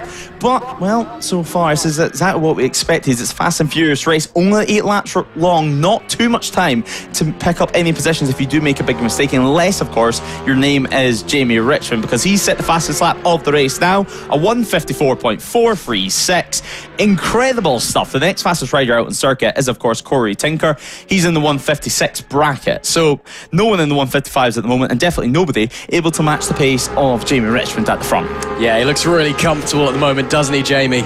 Just riding out there with ease. It's almost turning into a bit of a Saturday morning cruise for him. But again, still need to be pushing, still need to be hitting your marks, even with that much of a gap and the pace you've got. You can't afford a mistake. You can't afford to lose focus in a race like this, because you will just get swallowed up, even though there is 2.7, 2.8 seconds back at the timing being last time round. Still this battle going on, meanwhile, for 4th place, seeing 4 or 5 riders now getting involved. It is McRory who's up into 4th. He managed to swing past Harrison Crosby on the previous tour. So it's the 2 Yamaha in fact, it's 5 Yamaha R6s in a row even, all squabbling out there for position. But really, really interesting racing going on right now. Even if the gap's up the front, extending a little bit, maybe not quite as action-packed as you'd have hoped. A little bit further back, some real fighting going on. And again, even though it's the first race of the season, points do mean prizes come the end of the year. The riders will already be wanting to think about this. Yeah, exactly. You don't want to throw it down on the first race of the year either. Otherwise, you have some pretty unhappy mechanics and helpers. But there is your order out on circuit, and there's the gaps as well. But there's Harrison Crosby fighting away. Of course, he spent a couple of years now with JR Performance, racing on board Honda. Now, of course, making the switch for him, and it's definitely a new challenge as well. So Jamie Richmond on lap 3, 2.7 seconds of a margin as well. And of course, you can see on the left-hand side the different classes. So of course, the blue riders are going to be racing the Pirelli Super Series Sport class, while we have the Premier Sport Cup as well. They'll be in pink for this time around. So Aaron Dakin down in P9 for him. A slightly change for him this year too. So Aaron Dakin, whenever he's been racing on board Honda over the last couple of years, 1000cc Honda, now makes a switch to the next gen Ducati, and well, he's definitely going to have to learn the quirks of that bike, of course, now racing on board. So we're waiting to pick up on the next group of riders as we see Harrison Crosby having to defend positions yet again as we come down to turn 2, and well, Harrison Crosby could be in danger here of losing even more places. Yeah, I mean, holding 5th place at the moment, but that can change so quick, as it so often does in motorsport. Again, all it takes is someone just fancying a chance at the inside or launching a huge dive and getting the block pass sealed. And when you've got those 5 riders so close together, McRory in 4th, down to Sembiant in P8, they're really tight and still racing, really aggressive as well. A look there from Wood on Crosby on the 69. Couldn't quite make it happen. Crosby able to keep that speed with the wider line, but look at them riding single file, almost Moto3 style. Surely at some point over the second half of this race, somebody's going to be able to find something in this fight. Yeah, we definitely hope so. Well, you can see Matthew Wood out on circuit with the 58. Harrison Crosby now, of course, ahead of McRory out on circuit. But you can see with Matthew Wood, the older shape fairing on board his Yamaha, so using a slightly older bike, but clearly it's not slowed down the straights, using the slipstream to his advantage. So McRory through on Harrison Crosby, and Matthew Wood looking to do the same, and he has done that into the braking zone. But Harrison Crosby taking a wider line now, trying to get the cutback, but he does get pushed wide, so there's going to be no response through Brundle and Nelson's, and well, he's going to have to wait to the final corner, or of course use the slipstream to his advantage down the main straight, which is coming now in just a few corners time. So round Coram we do go, as we have a look at Agostini's. No one there quite yet though, as Matthew Wood now looking to pick up another position out on circuit, so it could be going up to 4th place if we can get this one. Owen Mellor having a look as well and trying to get tagged onto the back, so he was in P10 across the line last time around. Aaron Dakin just sitting ahead of him on board the Ducati, but Owen Mellor having a good old ride they're out on circuit, of course, using the 130 number. Normally using the number 30, but switched it up to race here at No Limits. But you can see Harrison Crosby back through on Matthew Wood, and that is a position change, of course. So back up into P5, and he's picked up another position as McRory is now under pressure. As I say that, Matthew Wood does respond the favour at turn 2. Back to our leader though, the number 5 of Richmond now has an 8.1 second gap at the timing beam. Last time he is absolutely bolted away at the front of this race. Further back, still a little bit of time left, still time for things to change, and as well, even in a shorter 8-lap sprint race, you know, different bikes might be quick at different phases of the event, you know, just how you've got the bike set up, or things like your tyre pressures, how you're managing the temperatures. You can feel the bike either coming more towards you or going away across the course of these 8 laps. So we'll keep our eye on that battle from 4th onwards. But up the front, I said earlier, it's turning into a Saturday morning cruise. I think he could probably finish the race blindfolded at this point. It's a huge advantage for Jamie Richmond, and he just needs to bring it on home now. Yeah, Jamie Richmond certainly gelling with the Ducati, but yellow flags are out, and that looks to be over at turn 4. Ryder, though, up on his feet. And actually, turn 3 at that, over at Augie's. So, Ryder up on their feet, walking away. Can't quite see a number or any levers, but good to see them up on their feet straight away. Of course, easy to lose the front end there. It's quite a quick entry as well on the left-hand side of the tyre. It's been a long while since you've been on the left-hand side, all the way at the final corner. So sometimes it can be a little bit cold, especially in March, especially earlier on in the year, earlier on in the day as well. But there's your race leader just coming through to turn 2 now and coming up to the scene of the incident. But no stress over for him. You can see some of the high curbs as well that we have here at Snetterton. Some of the inside sausage curbs, you're not going to want to be touching them with your leg anytime soon, especially there at turn 2 and over by Nelson's as well at the end of the back straight. But now coming towards Agostini's, it's going to be heavy on the brakes. Ducati known for being good on the brakes as well, and Jamie Richmond being known for good on the brakes as well for him. Of course, he spent some time on the Triumph over the last couple of years, now made the switch over to the Italian machine. And well, he's clearly looking strong. Over 10 seconds of an advantage and consistently in the 155. Looks like it was the 58 of Matthew Wood who went down there at Augie's. Great to see that he's up on his feet and A-OK, but real shame for him. He was running in a very, very solid position in this race. As Lewis said, though, very easy to drop it through that corner, and especially when conditions, well, very, very nice, maybe not quite as perfect as you'd have hoped for the opening round of the season. So a real shame for Matthew Wood. He becomes our second DNF in this one, going down at turn number 3. But it is Jamie Richmond that continues to cruise on round on that number 5 Ducati machine. Of course, with the next gen regulations, it doesn't quite have as much of an advantage over the 600s that you maybe would immediately think or you would expect on paper, but the man is riding out there with a purpose, like a man on a mission. And he's doing a fantastic job as he rounds the final corner at Murray's. It'll be 1 to go for the number 5 before he claims the opening race of the season. Just needs to hit his marks and bring it home smooth. And now you can see there the yellow flag with the black crosses. One more tour is the signal to the rider as he makes his way down into turn 1. Keep it nice and easier. Not quite a double apex corner. You do want to just miss the first part, but you want to keep it tight as possible on the exit. Runs it a little bit deep coming into Wilson. One of the couple of hairpins here alongside Agostini that you can run multiple lines through. You can push it a little bit deeper, but the V line is normally the preferred line. So you want to stick it in deep, then have a very hard kind of apex, almost rotating on a 50 pence piece before you bring it back round. Here's the other corner where you want to be doing that. Agostini, of course, named after the 15-time world champion. Makes his way through very cleanly, does Richmond, and looking like there are no issues at all for the Ducati rider. Through Hamilton's, then the right-hander at Augie's, and then it'll be into Williams, and then onto the Bentley back straight, of course. Runs along what used to be a runway back when this was an RAF and then US Air Force base in World War II.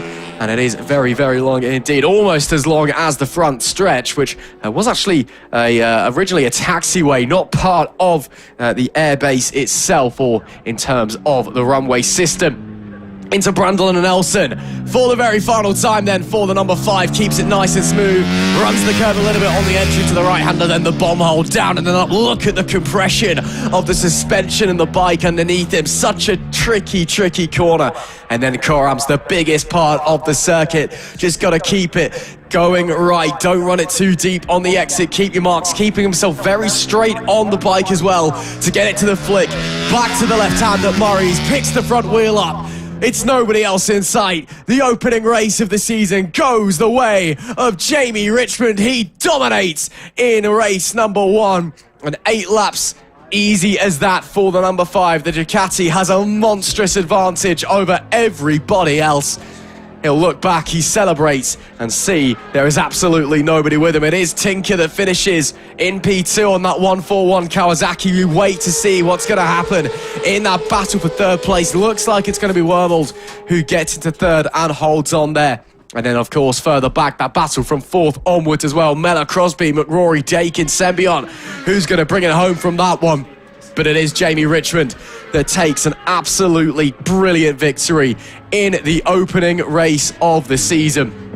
Just got away, well, not perfectly, lost out a little bit, in fact, from pole position, had to drop down to 2nd for a lap or 2.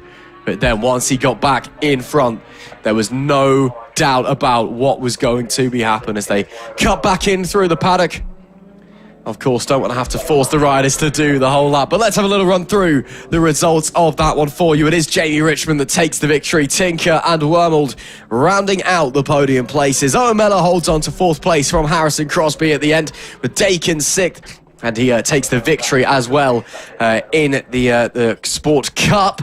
Of course, only 2 riders in that one, but he still takes the victory there, despite being P6 on the road. Then it's Scott McRory in 7th, Kieran Sambion in 8th, Simon Aldridge P9, Kyle Jenkins on the 167 machine, brought it home in P10. P11 was Matt Pallett with 12th place, Corey Bannon, Aidan Goodings was 13th, Stephen Miller was 14th, James Llewellyn, despite finishing last on the road, does take 2nd place in the Sport Cup event. And then our 2 DNFs, Matthew Wood is classified for going down close to the end, but he is a DNF in 16th, and 17th, James Lamaziere, we saw go down at the final corner at the end of the opening lap. So that is the classification from the Pirelli Super Series Sport Trophy and No Limits Premier Sport Cup, the opening race of the season. Let's head down to Lewis, down in the pit lane. Hear what our winner has to say. 2, 1.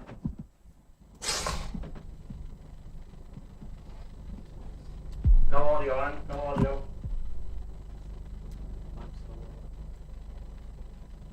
I'm sending audio. We're not getting audio.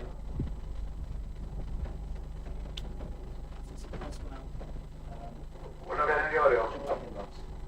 Seems like we're having a couple of technical issues here. I'll do my best to lip read, but I can't guarantee what Richmond is going to be saying. But still, a shame that we couldn't hear from a race winner there, but still an absolutely dominant performance from him to wrap up the opening race of the season in the Pirelli Super Series Sport Trophy. Of course, congratulations to Aaron Dakin as well for taking the victory, and 6th on the road in the No Limits Premier Sport Cup. A really interesting race there to kickstart things in 2026, and of course we hope that you enjoyed. As we just wait to get underway with our next event. Let's try again with Lewis, with Richmond down in the pit lane. So, Jamie Richmond, how do you feel? Your first win, the first win of 2026? It's a good way to start the season, isn't it? It's it's been good. Stepping up from the Triumph last year to the Ducati. Big difference. It's good. Yeah, brilliant.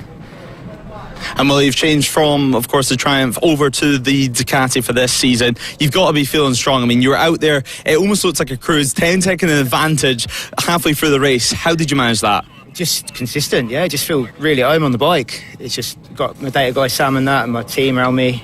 And it's just a good atmosphere, and it just works. Yeah, it just really works. And finally, looking ahead at the rest of the weekend, I'm guessing you're going to be looking to repeat that because it was some sensational pace that you've got. It would be nice, wouldn't it? It would be nice. But we'll just take each race by race and see how we get on. Well, best of luck. Thank you. Cheers. Cheers. Well, now up back to the Championship. The next race is about to get underway. Great to hear there from race winner Jamie Richmond on that one. And a fantastic ride from him, despite losing out from the pole down into turn number 1 at the start of the race. We get to see 2 more races from those guys tomorrow as well. So get excited. It'll be a 9:35 start, the 9th race of the weekend for their race number 2, and a 2 o'clock start. That, of course, all in GMT local time for race 17 of the weekend, or race number 3, 10 and 11 laps respectively. It's time now to get on with the second race of the weekend, and of course, the opening race for the Dunlop NL500 Championships. Let's be honest here, it's CB500s. We all know what we're expecting coming into this one. Some of the finest racing you ever get from these little Hondas, and it's always a joy. We do have 3 classes coming into this one. So we have the Dunlop No Limits 500 freshman class. That is for novice riders, or riders with maybe an intermediate novice license who are very early into their racing careers. You'll be seeing them out on track with the orange vests on, the orange bibs over their leathers. Then we have the Dunlop No Limits 500 Elite class. That's the top division, and then the seniors as well, for the older rider out there to go and do their job. But we're just waiting for the riders to be sent on their way for their sighting lap. And then we'll run through the grid for you. And of course, as always, with the forever popular CB500 bike racing categories, a big list of riders coming into this one. This one, Lewis Ray, should be pretty hectic. Yeah, you would think so. I mean, a brand new name this year for the NL500 class. Used to be the CB500s, of course. That's what everyone still really knows it as. But a nice new name, a nice new revamp this season. And, well, an absolute packed field, of course. Not just CB500s out on circuit, although the name is the NL500s. We also do have the likes of Marley McKenzie, who's going to be racing on board a Kawasaki ZXR 400, inline 4-cylinder for him. He's going to be going alongside Max Bartle and James Cotton for this first race of the year. Marco Holt, the number 58, he goes from 4th, alongside George Bartle and Simon Aldred on row 2. Carl Bayliss, Ian Carter, and Gary Jordan starting on row 3, with Felix Hearn, Ian Keeble and Rachel Stacey starting from row 4. John Hunt, Carl Freeth and Ben Newbury starting and rounding out our top 15 on the grid. Jack Seaman and Tim Patterson starting on the row further back, with Paul Beard, Owen Wilkinson, Gary Wilson and Danny Dawson rounding out row 7. And, well, we have an absolutely packed field. 39 riders hopefully should be taking the start. Rory Creef is going to be starting on row 13 if he does manage to get the bike out. No time set in qualifying for him, so hopefully any issues that some of the riders have faced, Rory Creef and Michael Kent at that they can get them fixed and be out there on circuit. Because if not, it'd be really disappointing. We've seen in the past how fast Rory Creef can be whenever he's able to get the bike dialed in, when he's able to take the start. But the green flag just on at the moment, and perfect conditions really for this, Ross.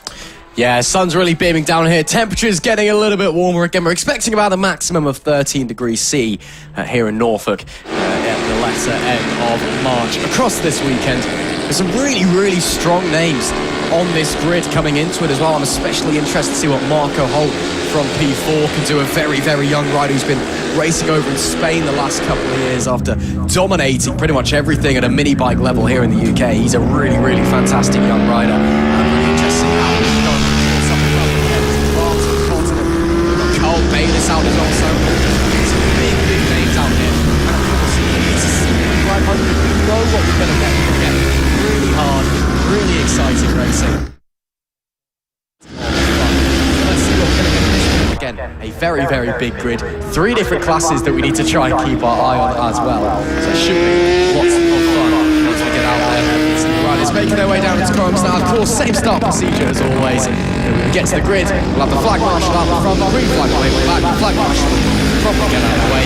Red lights on, red lights off. And then we go racing for 7 laps here at Snetterton. Yeah, and the start's going to be so important, of course. Marlon McKenzie was setting 2.7s in qualifying, obviously on a different machine to the likes of Max Bartle and James Cottenham, who's going to be on the CB500s to race in this NL500 race. They were inside the 214, 216 bracket. So a nice sizable margin in qualifying for Marley McKenzie, the number 46. You can see him there on the right-hand side of your screen with the red helmet, the green leather drivers as well. He's got plenty of experience in the British Superbike Paddock, racing in what was the Kawasaki Supertwin class last season, fighting at the front for that, fighting for podiums, even some race wins on occasion as well, and he'll be looking to repeat that this season too. So the final couple of riders just taking their spot at the back, yellow flags waving. I mean, we're not ready to go quite yet. There's still a few positions to get sorted, but that yellow flag right at the back of the field will change to a green, meaning we can get going. And then Ben, our start marshal for this weekend, will release the bikes onto circuit in anger, of course, down to turn 1, down to Rich's, a fast right-hander for it, and setting up a great overtaking opportunity at Wilson's over at turn 2. The red lights are on now, the revs do rise, and well, away we go. We are racing. A few front wheels up in the air there. Marco Holt making a solid start, but you would imagine he would get swept up on the run to turn 1. It's going to be corner speed that he does make it up, and actually up in second position already late on the brakes, and that's Marlon McKenzie leading the way from Marco Holt. So the 46 from the 58 out on circuit, breaking into turn 2 already, and luckily everyone through nice and clean so far in this one. Already through turn 2, through the sweeper, through the hairpin, and then building the speed yet again towards Palmer, and then another great overtaking opportunity at Agostini's. A couple of riders being sat up further down the order. Luckily though, no contact between the two of them. Back on the power yet again, and heavy on the brakes at Agostini's now. Marlon McKenzie, what a margin he's already managed to get. Now heavy on the anchors, and he'll tip it into the left-hander. And just be nice and careful. There's no need to rush things on this opening lap. Just a 7-lap race. And well, this one's going to be fast and furious, Ross. It is indeed. Well, maybe not for the battle for the lead anyway. McKenzie already a huge gap back to Marco Holt in P2. Got a great start off of 4th on the grid. We can see some of the novice riders a little bit further back in the pack, of course, with their orange bibs on over the leathers. This might very well be some of their first ever race weekends for some of them. So, of course, this is for them as much about gaining track experience and gaining track time as it is about going out there and doing battle with others. Up the front though, McKenzie, look at the gap already. It's ridiculous. We've not even completed the first lap and already nobody else in sight. He's got potentially the easiest ride of his life on his hands if he keeps it on the black stuff. Further back though, second Marco Holt, not quite comfortable yet. We see some of the other riders that started nearby him alongside there. We've got Bartel in P3 as it currently stands. But as they come now into the bomb hole section, everybody just taking a little bit tentative early doors through here. Maybe bike not quite up to temperature yet. Cold tyres, cold brakes. Just want to be a little bit careful. Don't want to drop it on the first lap. You can't win a race on the first lap, but you can certainly lose it. Yeah, you definitely can. Marco Holt at the moment just leading the way through some of these bigger CB500 machines. There's Max Bartel getting back onto the power as they head down towards the main straight yet again. Max Bartel, of course, your reigning CB500 champion from last year. Now, of course, leading the way in the NL500 elite class. So he's going to be looking to pick up another class win to start his season off.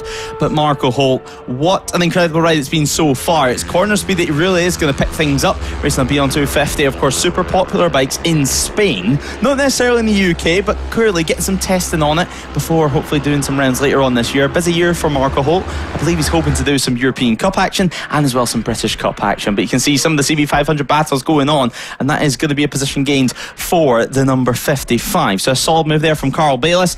But now, suddenly, the favour has been returned. So Carl Bayliss, that didn't last too long, and he's going to remain down in P7 for the time being. Yeah, well, you got to try these things, don't you? If you don't try, you're never going to get through. But as maybe a move looking like it was thought about being made by Cottenham on Bartel there, down into Agostini's. We go 5 wide, is that? Coming down for the group behind. Wow, that was a bit close. Bartel's still got to hold on there, but Hunt, Bayliss, Fred Carter, all of them trying to swap positions. This is what CB500 racing is all about, just on these older Honda machines, just going at it man to man. And just really pushing everything and leaving it all out on the racetrack. Swap up there, I believe that looked like it was Hunt getting through on Bartel as they now come up to Williams and making their way onto the Bentley backstretch we go. And now it's just about trying to get into that toe, get into that slipstream and get the run out of the corner as well. Looks like there could be more opportunities for moves down into Brundle. Yeah, we're going to have to wait and see how this one turns out. We head down towards the braking zone in just a moment's time.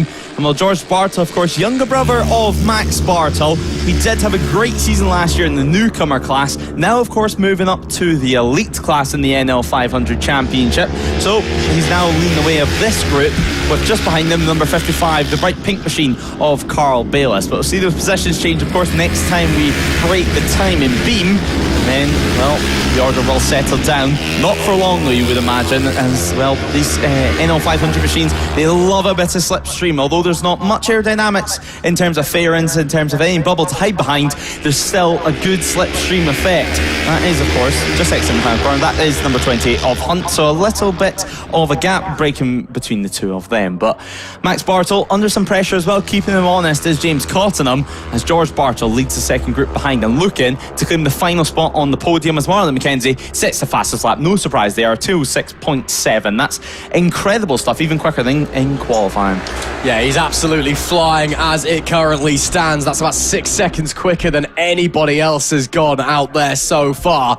So McKenzie, well, he's really just in a class of his own out there at the moment, isn't he? But still, as I keep saying, got to keep it on the black stuff. Got to hit your marks.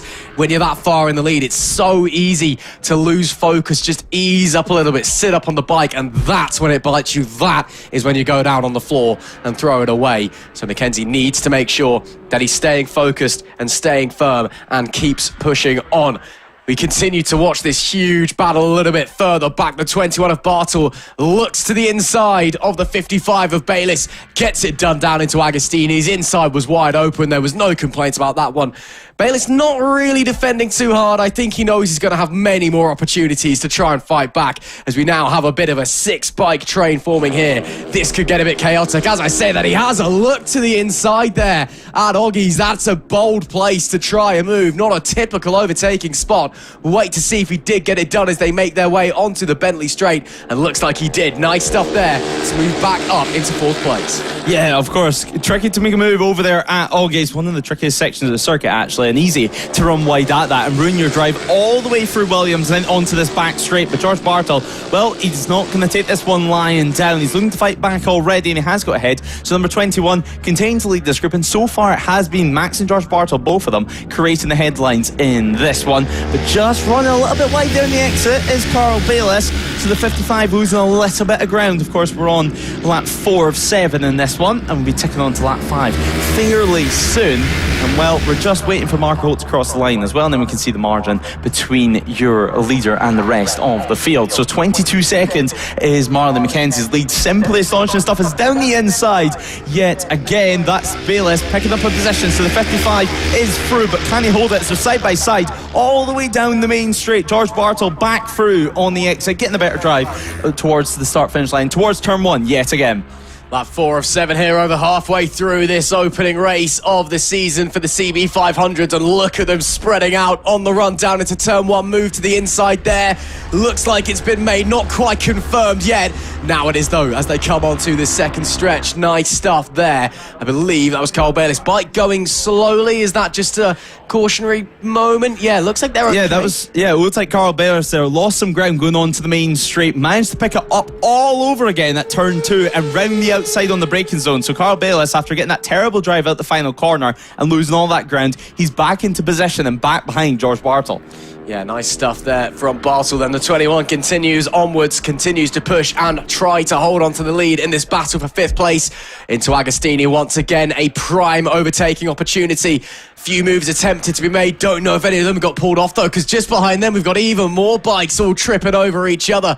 Can see there we've got the number 178 trying to push his way through. That's Beard trying to get it done. He's made up a lot of ground over this last couple of laps, so nice stuff from him. I also just want to mention McKenzie. He's lapping so quickly. It's reaching the point where he could be starting to run into lap traffic at the back end of this race, which would be incredible to say, given it's a 2 minute and, well, for him, a 2 minute and 5 second lap time. Yeah, incredible stuff. Of course, though, in the NL500 class, we do have essentially 4 classes out on circuit.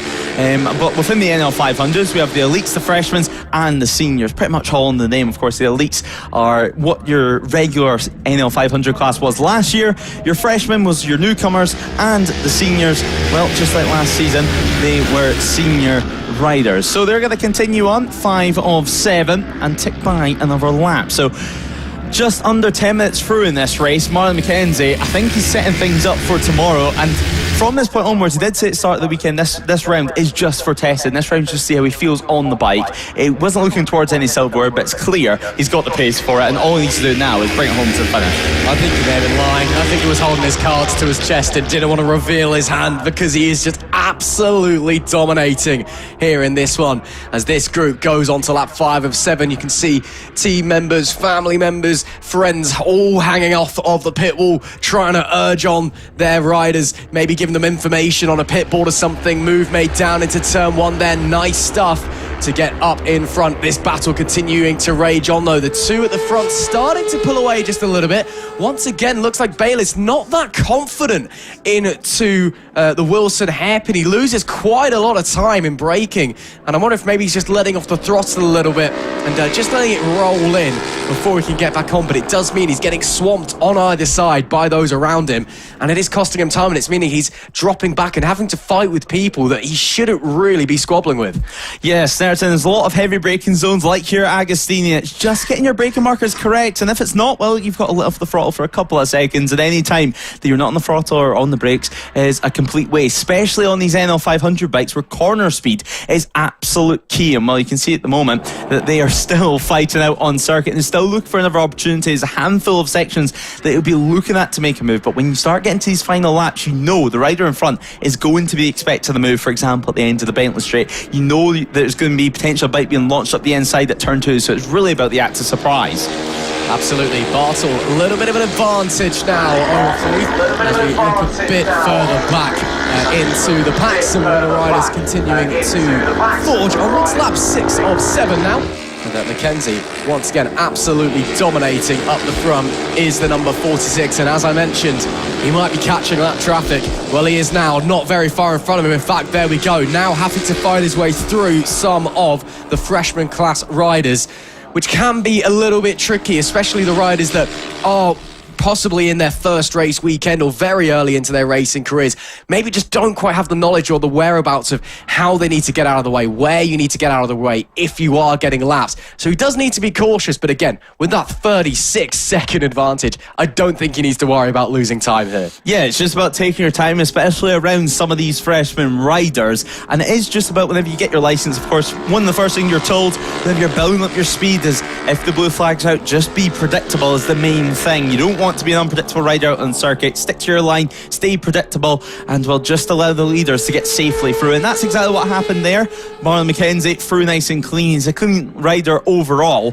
Just over 35 seconds of a gap between himself and Marco Holt now. But well, Max Bartle, even the older brother, and James Cottenham, it's 3/10 of a second gap. So the NL500 Elite class not wrapped up yet as we're about to head on to the final lap.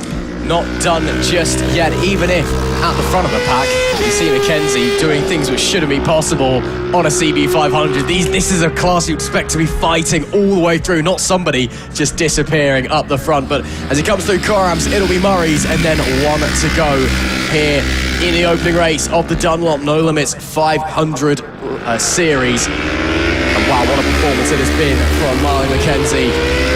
Just absolutely dominating out there so far as they continue to push on. Of course, McKenzie and Holt, although they are technically in the elite class, not on Hondas, they are on different machinery, but he does get that last lap flag. A little bit more traffic to try and work his way through, but I think he just goes on home. Yeah, last lap time, and well, Marlon McKenzie's just got under 3 miles until he can get the first checker flag for the year for him, and hopefully for him, the first win of the season. So just getting ahead some of the back markers there, and through nice and clean before they even arrive at turn 2. Of course, they're still having their own race, they're still having their own battle, their own scrap out on circuit, and we can just see head tucked behind the bubble into the braking zone now, and well, through he goes into Palmer. We've got back on the power, and that is the 27 down on the deck. Luckily, Wayne picking up the bike, and then he'll be pushing that off to safety, pushing it off to the marshals, who then will collect him later on. So that's over at Agostini's, And well, there is your leader of this race. The battle, of course, for the class win for Max Bartle and James Cottam still continuing on, and that's for the final spot on the overall podium.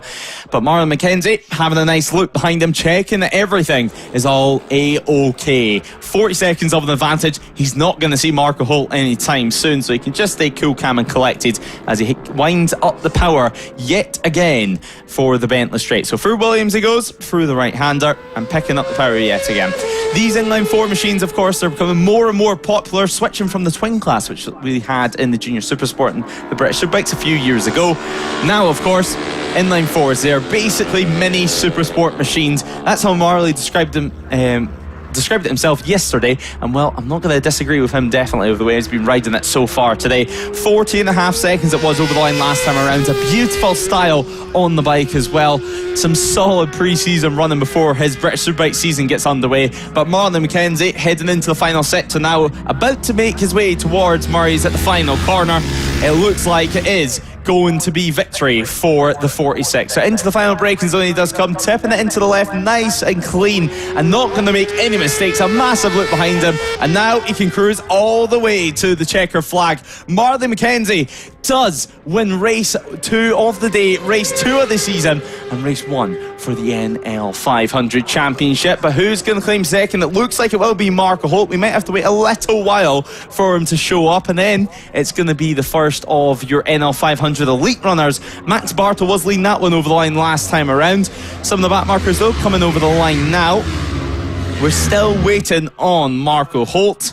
Of course, the 58 on the bright white machine should be next up to take the checkered flag. It was about 40 seconds last time around, so you would expect it to be much of the same, because Marlon McKenzie didn't look like he was pushing much. In fact, he was 5 seconds slower than his personal best lap time on that last lap. You've just seen the back of shot, recovery van heading out too, as Holt does take the line, 42 seconds behind, setting the personal best as well. And third position, who's it going to be? Of course, this is for class win as well. Max Bartle picks that one up ahead of James Cottam, so 0.2 of a second separates them over the line, so continuing their fight as Carl Freeth does look to pick up the win in the NL500 senior class and P5 overall. But the riders heading into the paddock now, and it was Marlon McKenzie who took overall victory. What a ride it was for him. 42 seconds of an advantage. Here are the full results. Mark Holt in second, Max Bartle picking up a class win in third place. James Cottam in P4, Carl Freeth the first of your senior riders in P5, with John Hunt and George Bartle in 6th and 7th. Carl Bayliss does pick up P8, with Ian Keeble and Ian Carter rounding out our top 10. It does continue on. Felix Hearn, Owen Wilkinson, Gary Wilson, Paul Beard as well. We've seen Paul Beard having a great battle further back as well on the 178 as the 42 does round out the top 15. Rachel Stacey in P16, with Adam Rostrom finishing even in P17. Jack Seaman and Tim Patterson rounding out the top 19, with number 47 rounding out our top 20. Of course, a massive grid of riders, with the top rounding out the top 25 all the way at David Colley, of course, finishing just behind even of George Hines and Ryan Wilson. Louis Hines though finishing in P27, just behind Steve Klaus, with Leo Wilson in P28. John Carpenter in P29, with Casey Griffiths rounding out the top 30.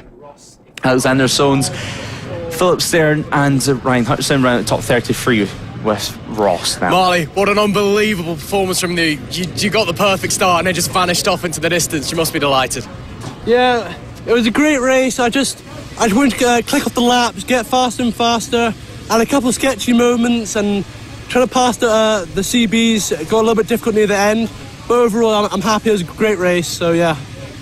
I mean, the laps were just getting faster and faster. You were, of course, yes, different machinery. You were going like 10-15 seconds quicker than anybody else at one point. So you're absolutely flying.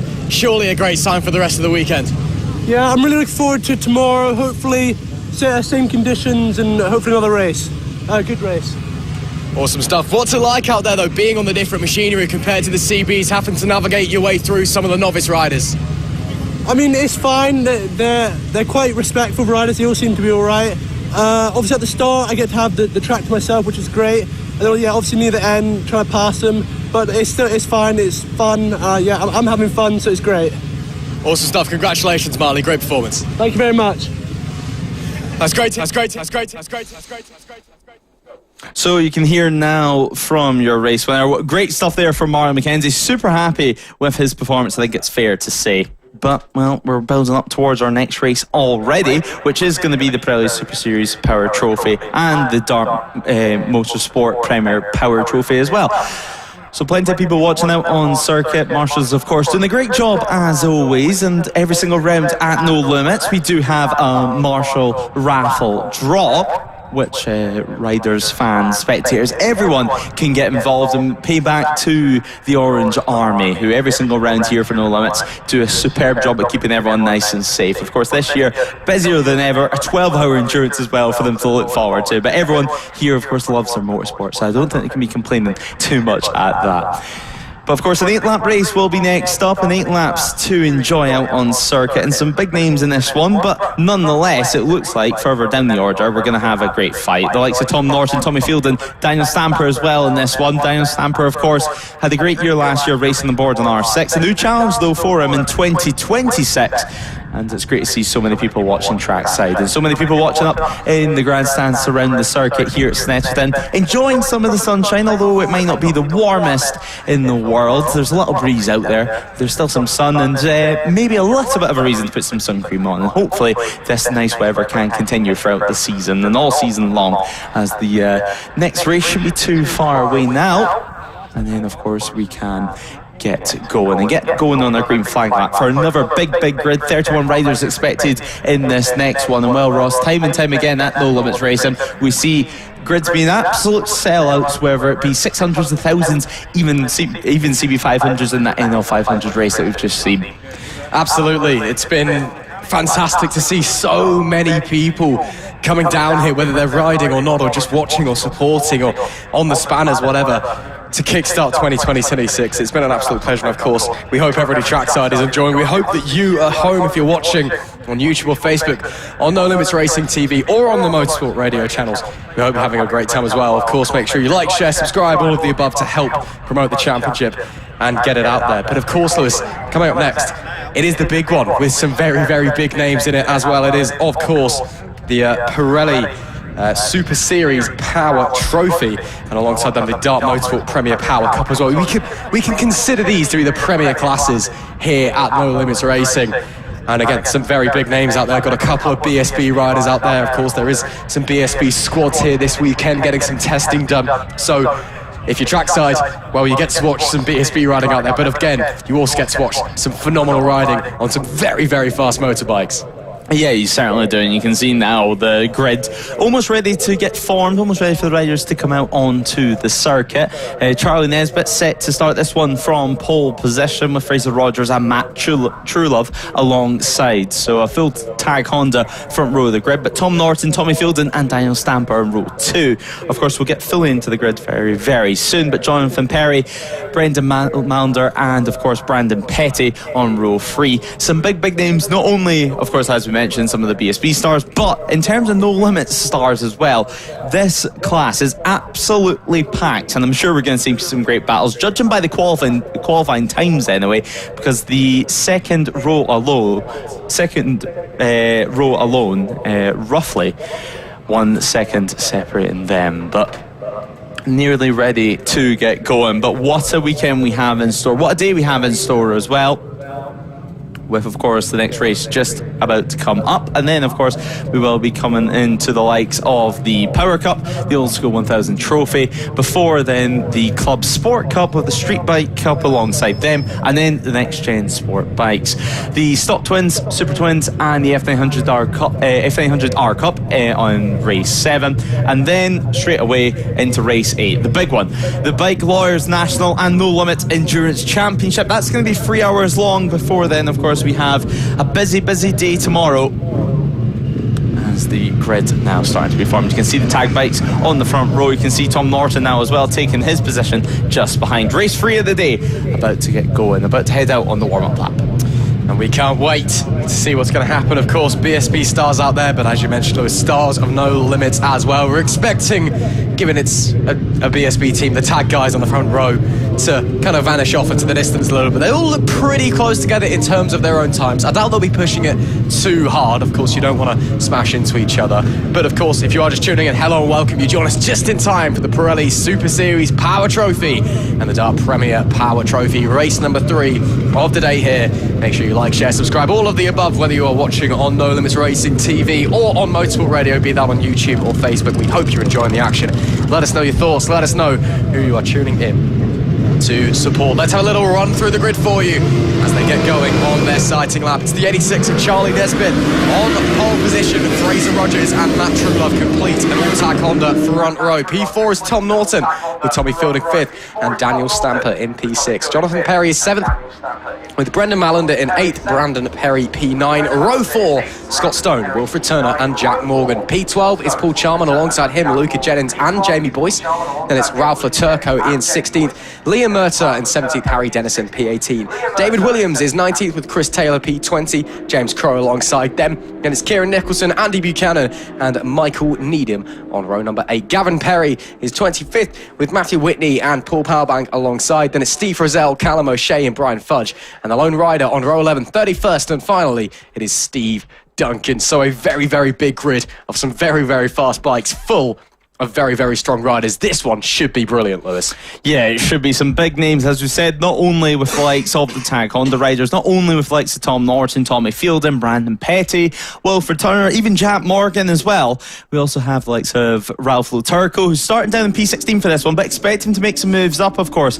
Ralph Laturco, previously an ex-British Superbike rider himself, back in the likes of the late 2000s, I should say, around the 2010s, and now it's great to see him out on the circuit. I believe his son's racing this weekend as well. He's just got his ACU licence, a real family affair for them for this opening round. So hopefully we can see them at more rounds this year, getting more track time as well.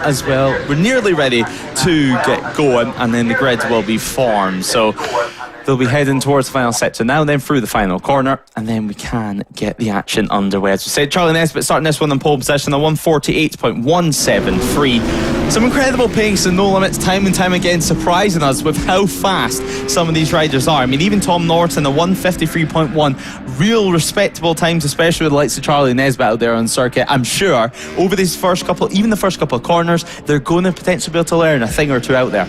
Absolutely, and it'll just be interesting to see what they're able to take from that. You know, it's not just BSB riders we've got out there as well. Matthew Whitney starting in 26th place. He's the team boss of Whitney Motorsport Racing, a new team coming into BSB this year, racing in Superstock and Sportbike. We did speak to him yesterday. He admits he's a little bit off the pace of the front runners, but he just loves racing. He's out here to have a good time. But the riders making their way now down onto the grid. And then, of course, same as always, our flag marshal Ben at the front with his red flag in the air. We'll get the yellow, then the greens waved at the back. He'll get out of the way, and then it's red lights on, red lights off to go racing here for 8 laps in the opening race of the season for the Pirelli Super Series Power Trophy and the Dart Motorsport Premier Power Cup.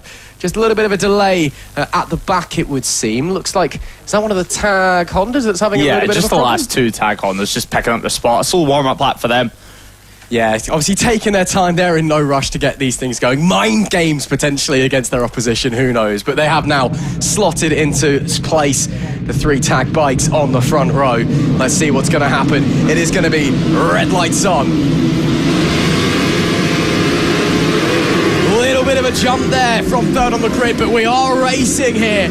Slow from Matt Truelove. Charlie Nesbitt doesn't get away particularly well either. They could be under big threat down into turn number 1. It's going to be the 8 of Fraser Rogers that will lead the way as they make their way through Riches, and then on the run down up into Wilson for turn number 2. Is anybody brave enough to try and move? A little bit deep there, and then almost lost the rear for Rogers as he came around, so pushing hard early doors. Remember, those guys did have a very slow sighting lap as well. Maybe things not quite up to temperature yet as they now make their way into this midfield section. You've got Palmer, then Agostini, Hamilton and Oggies follows. The 3 TAG bikes already trying to do battle with each other. Nesbitt down to 3rd place. That's Truelove who's got past him into 2nd. And then it looks like the 70 of Tom Norton holding on to that 4th place from the grid. Yeah, Tom Norton trying to pick up a position, as is Andy Buchanan further back as well. Now it looks like Paul Bowerbank out there on circuit as well in the 128. So he's on the nitrous competition machine for this round on board the Yamaha. So that's great to see some extra support for him.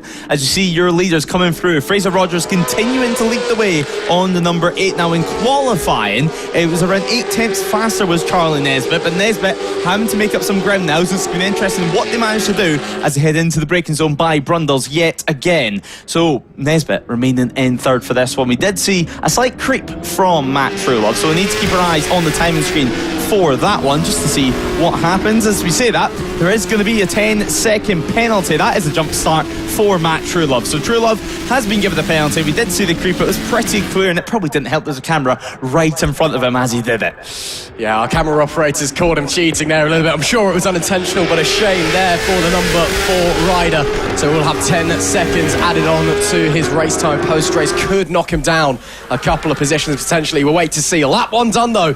It's Rogers ahead of Nesbitt, ahead of Truelove on the road. Truelove down to, we'll wait to see where he's going to be. It looks like the penalty's already been applied, so we'll be a bit further down on your timing screens than he is in the real life, but they're continuing to fight out there on the tag, guys. That's a bold move though by Truelove up the inside of Charlie Nesbitt on the run out of Wilson, gets it done and up to second on the road again though, does have that 10-second jump start penalty. Looks like it's Norton and Fielding 4th and 5th on the road. Truelove currently registering as 14th place on our timing screen, so he needs to make up that 10 seconds to get himself back at least into 3rd position. Yeah, and with the quality of field out there, let's be honest, he's going to struggle to do that. I think he'll be lucky to even score inside the top 10 unless they have a great second part of this race. But now Spud Nesbitt picking up some moves, and well, he's going to be putting Fraser Rogers under some pressure, of course. Fraser Rogers, pretty experienced with that team now. Charlie Nesbitt joining them this year, moving from Hawk Honda. He's still on board the Honda, just now with Tag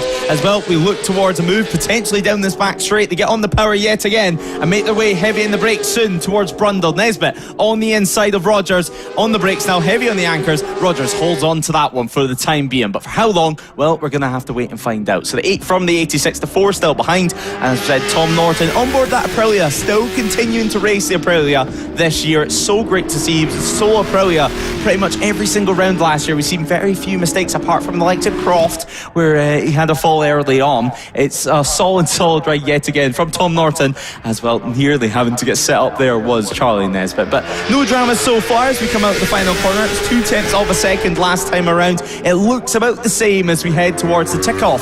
Yet another lap of action. On to lap 3 we go, and we're nearly side by side between the two of them, but Nesbitt unable to make anything work yet. Is he building towards turn 2 as we see Tom Norton now under pressure behind from Tommy Fielding, and no move there either. Yeah, not quite going to happen on that occasion, unfortunately, but again, maybe trying to set up on the run into turn 2 into Wilson. Heavy braking, hairpin with lots of different lines. It's basically overtakes galore, and it's so inviting to try and stick up the inside or even run it deep and then get the run out of the exit to try and have a go into Palmer turn number 3. As we see, that looks like it's Charlie Nesbitt who's got up into the lead, and indeed it is. So it is Nesbitt that now leads this race. These two behind continuing to fight as well. Anything found? No, not quite yet. So they'll continue to push their way around. Looks like Truelove promoted up to 4th place now on the road, or on the circuit even. He's still holding on to 3rd on the road at the moment, or should I say 5th. Looks like Norton having a couple of transponder issues out there on that Aprilia machine. Hopefully everything's okay with that. But again, so a reminder, as it currently stands, despite the fact he's 4th on the road, Norton is running P3, fielding behind P4 as well. So these guys, potentially unbeknownst to them, are fighting for a podium place right now. Yeah, and well, the timekeepers, of course, always do a good job here at No Limits. Any transponder issues are usually pretty quick to pick up on it and give you a little heads up before the next race as well. We come down the back straight for some of our other riders further down the order. Always good to see close race. And of course, 2 classes out in circuit. Let's not forget, we have the Pirelli Super Series Power Trophy and the Dart Premier Power Cup out on track. Well, you can see the difference in machines. The Honda lean one of the BMWs there, even a Suzuki at the back of this one. And there's Charming coming through. So the number 9 down in P14 at the moment is Paul Charman. But well, over the line, it was 12 thousandths of a second that he was behind Scott Stone. So nice and close further back there too. But Paul Charman always a distinct R1, and it looks like he's giving us some pressure too.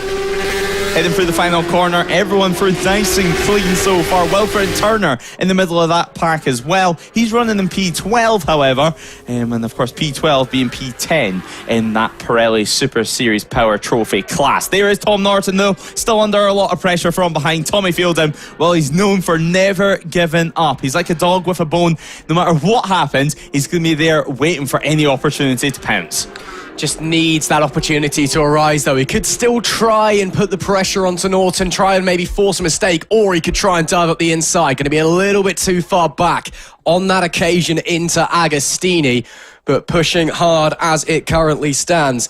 And just try and see if there is a way through at all. But it'll still be Norton that holds on to that P4 on the road at the moment. Still P3 as it stands at the timing last time. Again, it will be halfway through this race. The next time we go over onto lap number 5, given the current pace, I suspect that Trulove might then now be back into third place on the timing screens. Given that 10-second jump start penalty received. Is that a move potentially for Norton up the inside, I believe? Or not Norton, I should say Fielding up the inside. Yes, it is. And that is now third out there as it stands.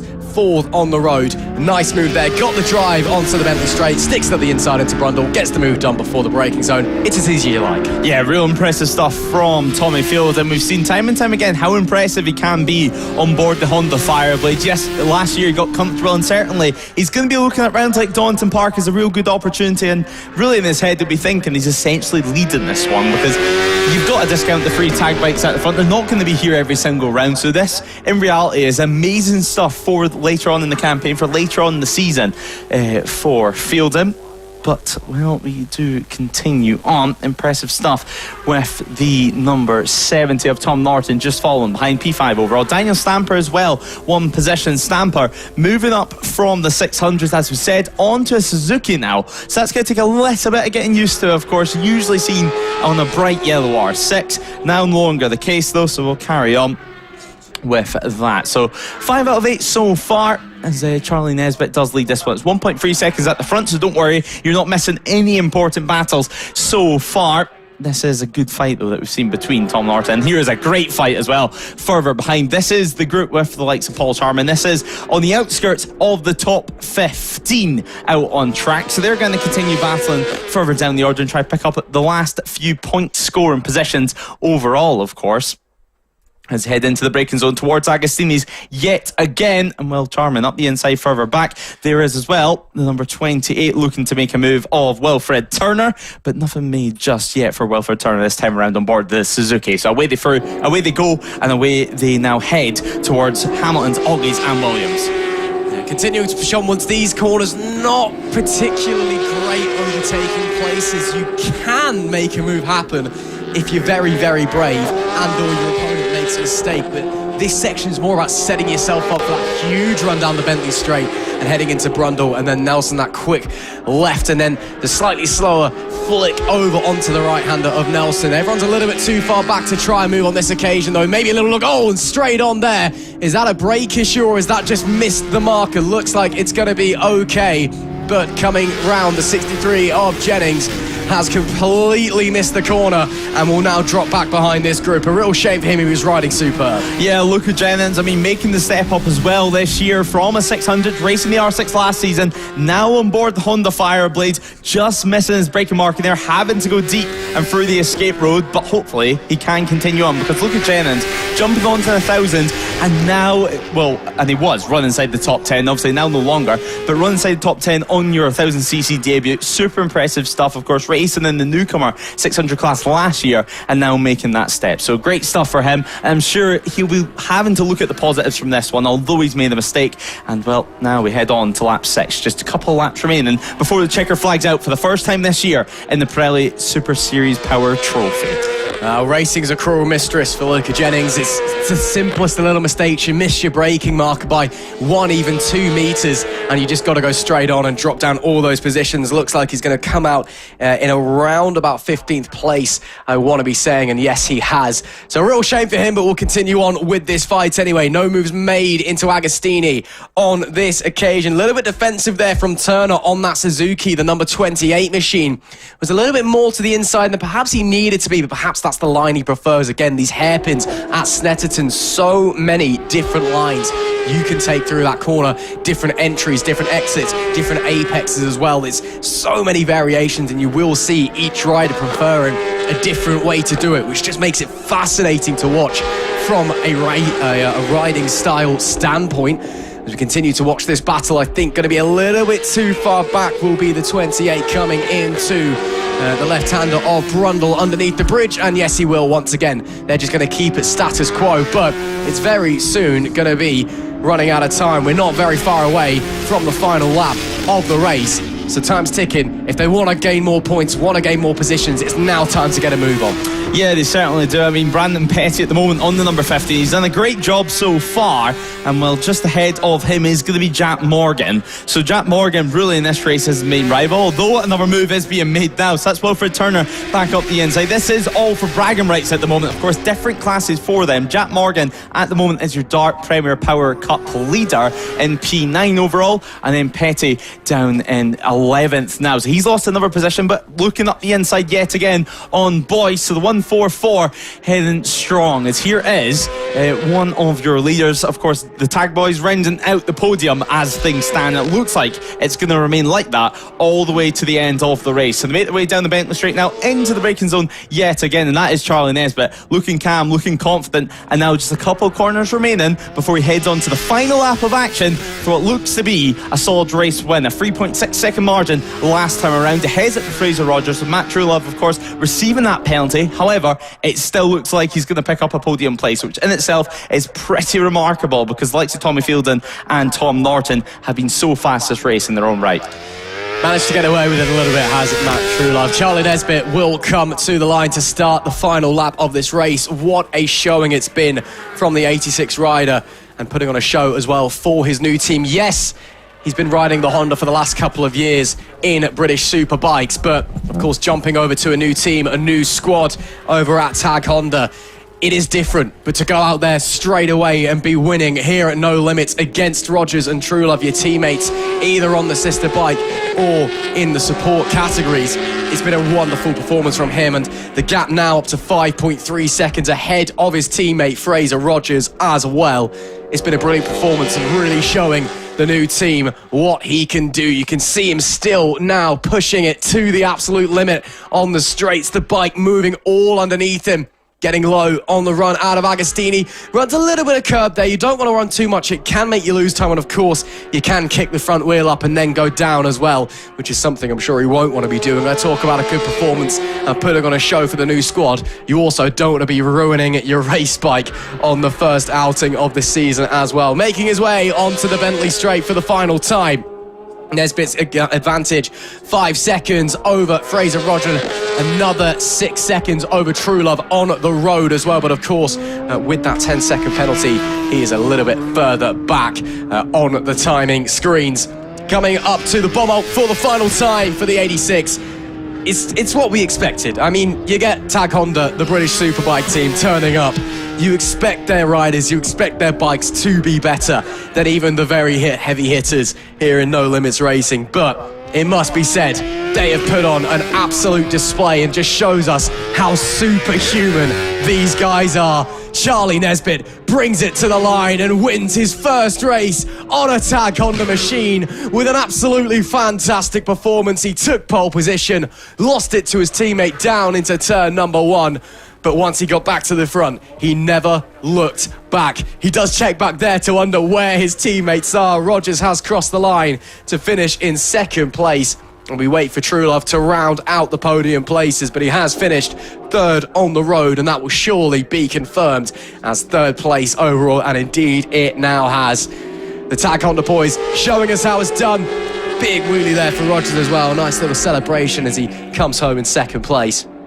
As we now wait for the rest of the riders to bring themselves home, it is Fielding in P4, Norton in P5, and then a little bit of a gap back, it would seem, to everybody else. Looks like it is set to be Morgan on that BMW, who's going to be taking the victory in the Dart Power Premier Cup. And we just wait for him to cross the line, but he was the leading rider, was Jack Morgan on that 291. as he brings it back home.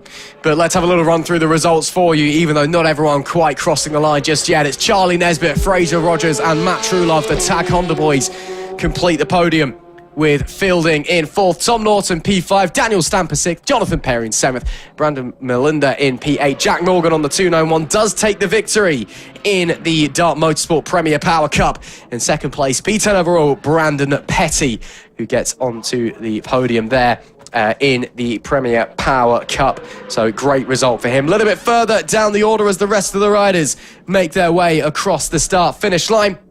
We'll run through the order for you as well. It's Turner in P11, and then it's Jamie Boyce who takes P12 on the road, 3rd place in the Premier Power Cup on his Suzuki. Then it's Scott Stone, 13th, Luca Jennings, 14th, Liam Murta, 15th, Harry Dennison, 16th, Ralph Laturco in 17th, David Williams in 18th, James Crow, P19, and Chris Taylor rounds out our top 20 riders. Then it is Kieran Nicholson, Michael Needham, Andy Buchanan, Paul Powerbank, Steve Frizzle, Gavin Parry, Brian Fudge. Looks like we lost Paul Charman towards the end of the race. And it looks like we may have also lost Callum O'Shane, Steve Duncan potentially as well. But that'll be it then for the opening race of the season in the Pirelli Super Series Power Trophy and the Dart Motorsport Premier Power Cup. And what a race that was. You can see the tag boys having a bit of a debrief. As can hear Lewis down there getting ready Charlie Nesbitt just to come over. He's having a quick chat with the team. They've got the bike on the stand, so then hopefully we can have a quick chat. Obviously 6 seconds of an advantage for him in the finish up, and ahead of Fraser Rogers, the 3 tag Hondas rounding at the podium. And yeah, I'm sure he'll be more than happy to have a chat with us. We're just gonna have to go over to him and see exactly how they're feeling. But teammates having a quick chat, and we'll quickly stick our heads in. Charlie Nesbitt, nearly 6 seconds of an advantage over the likes of Fraser Rogers and Matt Truelove. How did that one feel? Yeah, it's feeling good, to be fair. You know, we've been trying loads of different things on the bike, getting ready for the BSB season, you know, and I'm really happy with how it's feeling. You know, it's first weekend with the new team on the new bike and everything else, and we're just chipping away nicely and having a good fun. And obviously this is just extra track time for you guys, but a new team, you're still in the Honda, but now you're with Tag Racing. What's been the biggest differences so far to you to get your head around? To be fair, the bike's it's the same brand, but it's completely different in the way it's built and stuff, and you know, it's just been figuring my way around that, really. It's just trying to figure out how the team works, how the team works around me and stuff like that. But yeah, I'm really happy, and I can't wait for tomorrow now. Well done yet again, and we can't wait to see you guys fight later on tomorrow. Perfect, cheers. Great to hear there from your race winner, Charlie Nesbitt. It's time to move on, and it's time to make things interesting. We've got for you race number 4 of the day, and indeed, of course, of the season. The Metzeler Freshman Sports Challenge, and a particular favourite of mine, the No Limits Pre-Injection 600 class for bikes. Well, if you aren't engineeringly minded, if you're not that technical when it comes to your motorsport, to make it nice and simple for you, it is non-fuel injected pre-2002 bikes from 400 to 600cc in that class.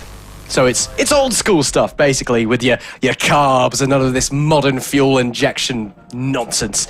So proper racing. See a bumper crowd, of course, here at Snetterton watching along. Hope you guys are enjoying all of the action here at the opening round of the 2026 No Limits Racing season. The Metzeler Freshman Challenge, or Freshman Sport Challenge, should I say. It's open to novice or intermediate novice riders up to 600cc's and open to 3 or 4 cylinder machines. So this is very much more of a novice orientated series. So you'll be seeing a fair few riders out there with no bit or bibs on, and a fair few riders potentially in their first race weekend. Let's run through the grid for you. It's Alex Mullally on pole, Gareth Isles and Lonnie Myers alongside. Row 2, Aaron Nunn, Carl Vickers and Steve Lester. Grant Taylor is 7th with Lewis Adams and Fraser Lichenko alongside. P10, Matthew Round, then it's Ethan Hall and Paul Beard. Ryan Bullman is 13th alongside James McHugh and Adam Ross. Row number 6, Jake Griffiths, Joe Collier and Matthew McCready. Liam Hansen is 19th alongside Cy Massey and Alex Milner.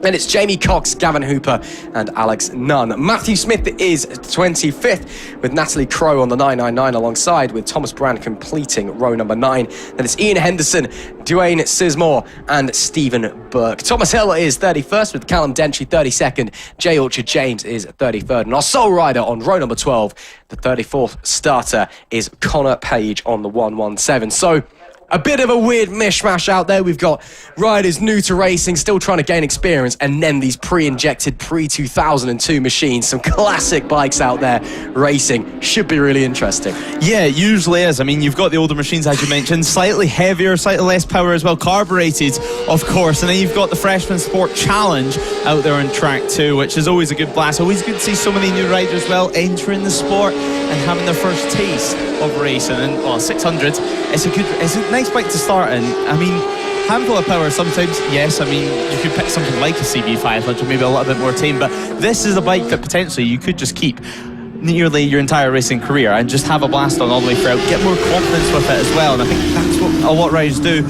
Not to mention the fact if you're transitioning from track days, a lot of riders do use 600s for track days, and it also gives another lease of life for the pre-injection machines, the carbureted machines, which are becoming more and more popular here at No Limits, of course. They race all over the country, and time again we see the grids growing. So a massive grid yet again for this one, as they head around the final section now, and then they'll load up the grid, and then finally we can get racing. This, of course, being race 4 of the day, race 4 of 2026. 8 races on the cards today, of course, finishing off with the endurance race, but more on that a little bit later on. So Alex Mullaney starting this one from pole position, the 774, looking to claim the whole shot. Can he actually do it though? We can see them heading to the grid now.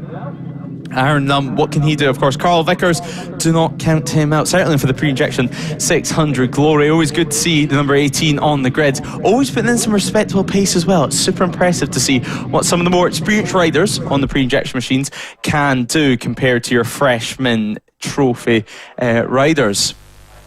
So the yellow flag still waving outside the grid, and then, of course, Ross, we can get going. We can go for lights out. Yeah, absolutely. So we're looking forward to see what is going to be happening in this one. And again, with all the different bikes out there, you got the older machines and then maybe a bit more modern, a bit more standard 600s. And it'll be interesting. As you said, Lewis, of course, the pre-injection guys, older machinery, heavier, a little bit slower. The technology's not as good, so the tyres maybe, or how the bike handles modern tyres could be a bit interesting. High chance there's potentially no traction control, no anti-wheelie, things like that. So they are a real handful to ride. But they are also gorgeous and just so much fun to watch out on the racetrack. Who doesn't love a bit of historic racing? Yellow flag still at the back. We're waiting for the green to go, which it now does. Our flag marshal Ben will get out of the way, and then it'll be red lights on and then red lights off to get our first race of the season on the way in the Metzeler Freshman Sport Challenge and the Pre-Injection Cup, which we do get going now. Good start there from all of the front runners. Some big wheelies being kicked up already as they bomb down into the opening corner. Looks like it was second place on the grid there of Gareth Isles, who I believe managed to get into the lead away at the line as they now head their way into Wilson, the opening hairpin, and move their way through. It was indeed Isles that got away the best. A great start from him. We also saw that front wheel massively picking up as he started to get through the gears. Again, no anti-wheelie on those older machines. It's so easy to light up the rears. And then further back as well, some of our freshman riders just making their way through, keeping it on the black stuff, keeping things calm. Great start there, though. For Isles, Mullaney and Myers, I believe, second and third as it currently stands. So we've got that pre-injection machine leading the way in front of a couple of our novice riders. Yeah, Myers just having a look up the inside there over at Agostini's. You can see the rest of the field now just tailing their way through. It looks like Henderson at the moment on the number 10 was tailing our field as he just goes up the inside at Agostini's as well. But your leader so far is Isles, of course, on the R6. You'll see a lot of R6s out on circuit in terms of your pre-injection runners. Again, a lot of R6s, sometimes a Honda, maybe the old Kawasaki thrown into the mix too, but you can see the action continuing on Myers. One impressive ride it's been so far for him too, of course, on the number 13. He's still lurking in third as the 774 Mullaney. Of course, if you look back at qualifying earlier on, it was an impressive pole position at 202.136. He now takes back the advantage and takes back the lead on the yellow R6, and already the top four beginning to bunch up out there. Yeah, could have a big fight for the podium places and indeed the lead on our hands as well. So we'll keep a very, very close eye on this one as they make their way through the bomb hole and then around Corums. Of course, a massive, massive corner. That being said, though, that looks like a bit of a lead extending out already for Mulaney as he makes his way into the final corner. Bit of a wobble there from somebody a little bit further back, but all okay as they go on the brakes again. It's very tricky braking in Tomorrow's because you're braking and then you have to tip the bike in the opposite direction while you're still braking. It's very, very tricky and technical through there. As we get going, though, it is Mulaney that leads from Myers, from Lysachenko, Taylor 4th, Adams 5th, Lester in P6. Well, it looks like some issues for some of the riders out there. A time penalty being issued as well for the 1-2-2. That's none for a jump start. So that's why he's dropped down the order very quickly. Of course, the penalties applied actively. So even if they may be further up the field on the road, they drop back on your timing screens, and we just kind of have to keep an eye and finish out where they're going to be finishing post-race. Yeah, we're just going to have to keep an eye on that out on circuit, and well, Aaron, none of shame from him. But again, that's what you expect to see in these types of classes. Maybe the odd error here and there when it comes to jump start, and as we've seen in the previous race, even pros can make a slight error at the start of things as well. But the number 13 of Myers continuing to pile on the pressure and just setting up and leading his way into second position. Officially, he was showing a second already on the timing screens, but now second on circuit as well. So number 13 on that red and white R6 now picked up a position. So great stuff there from him. Mulaney, of course, does continue to lead the field through. It was nearly 2 seconds at the line, and that was thanks to a phenomenal final sector where he just seemed to stretch the advantage like there was no tomorrow. And actually, we're about to enter that section of the track yet again. So it's going to be interesting to see what the gap is. It's a first two best of the race actually sectors for Mulaney, a 38.1 and a 42.4. So it looks like it's going to be the fastest lap coming Mulaney's way, but you can see the pressure being piled on behind for the number 13. But the 268 of Taylor, that's your pre-injection 600 leader at the moment, ahead of Lester and of course Carl Vickers. So Carl Vickers running P7 overall, and that's third in category. So can we potentially see a pre-injection 600 on the overall podium? We're going to have to wait and find out because Taylor is only 1.1 seconds behind. Absolutely. I just kind of been thinking a little bit of this. We've seen basically in every single race so far today that the rider on pole position doesn't get a great start, and normally the rider that started second gets away well and is able to take the lead on the run down into turn one. That's been a very common theme so far this event at No Limits. I'm not entirely sure why. Maybe there's something down on the left-hand side of the circuit, or the grip's limited compared to the centre of the racetrack. Of course, that is what the more dirty side of the track on the very far left at the start line. So maybe something to do with that, but just something we need to maybe keep our minds on, keep our eyes on across the rest of the weekend. Mulaney, though, as you said, that fastest lap, 2 minute dead, 0.914. That is 6 seconds quicker than anybody else. He's really bolting away at the front of the pack, though. Meanwhile, in the pre-injection class, it is Grant Taylor that leads the way in the 268, ahead of Lester in P6 and Vickers in 7th. That's your podium trio in that one. Lester and Vickers are very much fighting. And in fact, Adams, who splits Taylor and Lester, is also close. So these guys, this battle that we're watching here, could be one that could explode at any moment, shall we say, on lap 3 of 7. Yeah, of course, the lap's ticking by very, very quick. And Mulaney, not a personal best this time around through sector 1, so it doesn't look like the fastest lap's going to go his way. And there is your pre-injection 600 leader, and of course that being Grant Taylor. And there is your overall leader of Mulaney. He heads into the final sector now. I was looking at sector times last time around, and it was nearly 2 seconds quicker for Mulaney than his rivals behind him. So Myers and Lysachenko, a lot of work to do for them. And actually, Lysachenko now ahead of Myers. So that's a position change for second and third. And there, of course, is Grant Taylor, looking to claim an overall podium this time around. He's been battling away with Adams on the 404. It looks like Adams has managed to sneak back through for the time being, but we'll have to wait and see what happens with that one. Isles, meanwhile, in P8. He's dropped back from his front row start.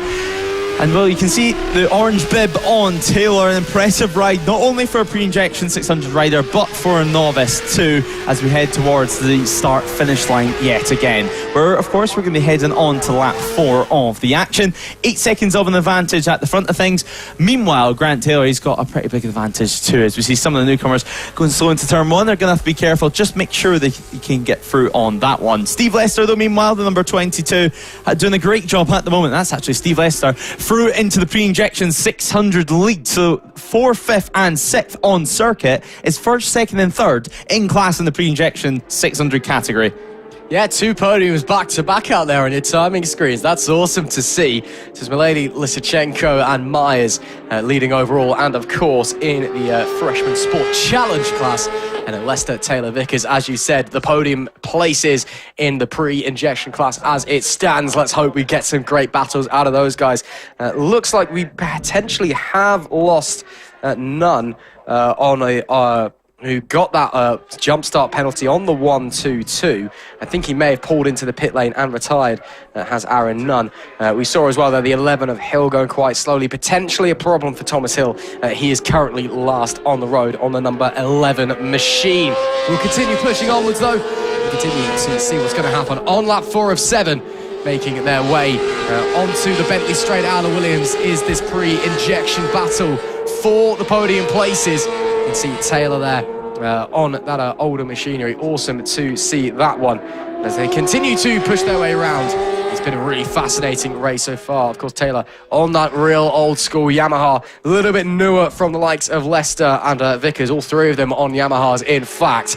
But just goes to show how open that the pre-injection category is, because you can have a bike that's built right up to 2002, or you can have something from the early 90s, even before, if you are brave enough. Yeah, it's a good class always to watch. It does look like Carl Vickers has managed to get through, so that's going to be Grant Taylor down to P6 overall, 3rd in category, so he's now taking the last place on the class podium, but Grant Taylor is going to try and get Carl Vickers back. Vickers, such an experienced rider, especially in this pre-injection 600 class, some incredible results last year, and actually it's not been too unknown to see these pre-injection 600 categories in the right conditions being able to fight for the overall race win as well, because even right now they're not too far off the pace with, of course, the likes of Mulaney, who just seems to be in a different world for the time being. But whenever we've seen Steve Lester take the lead of that class, it wasn't necessarily a slow lap from the likes of Vickers and Taylor. It was just a phenomenal lap from Steve Lester. He was around 2 seconds quicker on the lap he managed to make the move, and now, well, in P4 he's got about a second and a half to the riders behind across the line last time around. Sometimes it just links up, sometimes it's just the lap, it just works, you hit all your marks, everything just goes right, and it's quick. And then, you know, sometimes you then have no idea why you've been able to do that, and you can't quite get there again. But sometimes, as we see the 18 of Vickers to the inside to take the lead of the pre-injection race, you can continue at the pace that you are going at. Yeah, so continuing on there for Carl Vickers and Grant Taylor. That's their battle at the moment for 2nd in class. Still a little bit of ground to make up to Steve Lester, of course. Lester with those distinct levers on board the pre-injection 600 machine, as well, Grant Taylor looking to return the favour. They're about to build up this pace yet again, heading on to the back straight. Can there be a move this time around? He's going to get in the slipstream, pull to the left, and then heavy on the anchors. Try and be brave, try and break the latest as they head towards the final sector over at Brundle. So in the braking zone we head now, over the bridge, and no move can be made. And in fact, Grant Taylor has managed to lose a position to himself, and it is going to be the likes of Adams who's been able to make up a move. Of course, not for class position, but for overall position. Well, you're still out there, you're still fighting, you may as well go for glory, even if you are in technically 2 separate races. You see it in every form of motorsport that is multi-class. You just go for it, because why not? You're fighting, it's fun. You want to get through, you want to prove to yourself that you have the ability to do so. Vickers all very, very deep on the run out of Murray's. That could potentially open the door for a move into turn number 1, but I don't think that Taylor got a particularly good getaway onto the main straight anyway. Lap 6 out of 7 for these guys. 2 more tours. It is going to be looking to the outside. Vickers is defending inside. And in fact, it looks like Taylor, in fact, may have lost out to Adams. And indeed he has. So the 404, in fact, has got through. Again, not an overall fighting for position move. As someone's deep there. Was that the 404? Yeah, that was Adams. Yeah, he must have missed his braking zone. He's gone very deep and nearly collects somebody on the way out as well. Yeah, so nearly some contact there. That looks like one of the army machines that nearly made contact with. Luckily, just avoiding that in the exit of turn 2. 2 lines merging just into one there, and there is a rider pushing their machine. No number that we can see on that one, but it is what it is for him. Luckily, he can push that one to safety and hopefully get everyone fixed for later on. And that could potentially be aisles that we've seen on board the army machine. But nonetheless, they head out of Agostini's. And while your race leader, he's already going to be flying down to head on to this last lap of action. As we said, on lap 6 at the moment, and some great battles further down the order too. But Mulaney, 13 seconds of an advantage over Lachenko last time around. Myers remaining in third. Now, a couple more of your pre-injection runners out on circuit. That does look to be the 999 of Natalie Crow, with none just behind, so none remaining in the race in the 371. Well, the other none, as I should say, because, well, while there's a penalty for one, Alex Nunn remains out there on circuit. Another year of racing for him with us at No Limits. Great to see him back, continuing on with the Kawasaki as we head on to the last lap of action. There's your race leader tipping into turn 1, and that is going to be Mulaney, hoping to continue his lead of 13 seconds on this final lap. A 202.5 last time around. Meanwhile, his rivals, a 204 and a 205. So plenty more time to extend his margin as we actually wait for the order to clean itself up. As Mulaney, we've definitely seen him head towards turn 1, so he has crossed the line indeed, so no issues we hope for him. And yeah, that's reset itself. So towards Agostins, you can see your leader in the background coming into the braking zone now, heavy on the anchors. He goes with just half a lap remaining in just a few moments. You can see entering the 1:59 bracket now, the only rider in this race to drop below 2 minutes. And well, you can see the Guy Martin replica helmet that he's using for this weekend, and definitely, I'm sure he's going to be feeling like Guy Martin at the moment. Leading the race for the time being. Hopefully he can make it to the checker flag as we build our way towards the back straight, down the Bentley straight in just a few moments' time. Ren Williams, a few more back markers to manoeuvre through, but I don't think it's going to be too much stressing from him as we head on to the power. And luckily got that good of a drive that as actually we see a couple of retirements late in this race. A big shame from the R6s. Can't quite see a number on that one, but nonetheless, it's going to be no issue for our race leader. Yellow flags, of course, being out, meaning no overtaking for him, but there's no overtaking to do for Mulaney. So 774, the R6 now has 2 more corners to round before you'll see the checker flag wave, and before he can take his first win of the season. It's race 4 of the day. It's race 1 for the Metzeler Freshman Sport Challenge, and it is going to go the way of Mulaney. What a ride it's been from start to finish. 17.3 seconds at the line last time around. And well, he takes the checker flag. That is the race win in the bag. Lachenko should cross the line in second, with Myers taking third on the number 13. So checker flag is waving. Celebrations will begin back in the pit box too, and there's confirmation of your winner. In terms of the pre-injection 600 riders, we're going to have to wait for them just to cross the line, and then we can see who took victory. Of course, Steve Lester looks like he was on to take the win. Well, we wait for them just to cross the line now. Of course, a little bit of a gap between himself and Myers, and it was indeed Steve Lester who took victory. And it looks like we have had a mistake from Grant Taylor on that final stage. He's down to P8 as he takes the checkered flag. Luckily, though, still third in class for him, while second in the pre-injection 600 does go the way of Carl Vickers. Now, through into the back end of the paddock, where then we can have a quick look at how things stand after that one. Alex Mulaney taking victory, 17.895 seconds ahead of Fraser Lachenko. Laurie Myers, Steve Lester taking third and fourth. Steve Lester, of course, the top of your pre-injection 600 runners, as Carl Vickers takes P5. Isles, Adams, Taylor, Beard and Ethan Hall rounds out the top 10. Of course, Ethan Hall on board the Honda CBR 600 this time around, while Matthew Round on the Triumph 675, the three-cylinder machine, taking P11. Bullman, Culler, Ross and Griffiths round out the top 15, with Sly Massey, Thomas Brand, Jamie Cox, Gavin Hooper and Natalie Crow rounding out your top 20 on the 999 machine. As now the final couple of riders just make their way into the paddock. Of course, we had none just behind Natalie Crow, with Sismore, Milner, Smith and Henderson taking the top 25 spots. So now, of course, a great result for Mulaney, and soon we can hear from him as he's down in the Holden area speaking to Ross.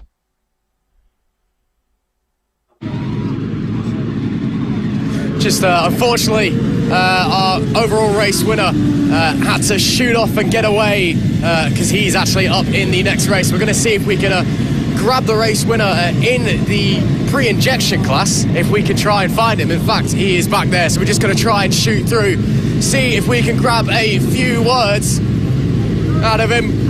See if we can grab a few words from you. Great race for you out there. How are you feeling? Yeah, good. Really good, thank you. Yeah, pace looked really good. Bike's all working well. You must be delighted. Yeah, definitely. Yeah, first one, good.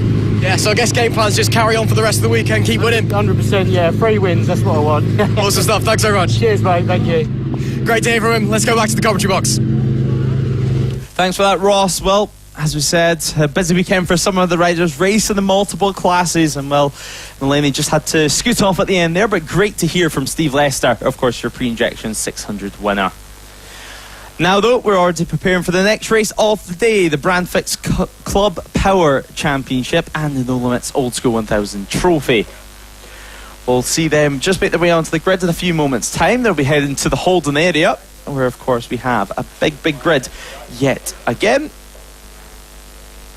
So of course in qualifying earlier on, we did see some great times put onto the board. It's been sunshine pretty much all day long. Jack Cullen looking to start this one from pole position. Scott Pendleton starting alongside in second, as Perry Matterface starts from third.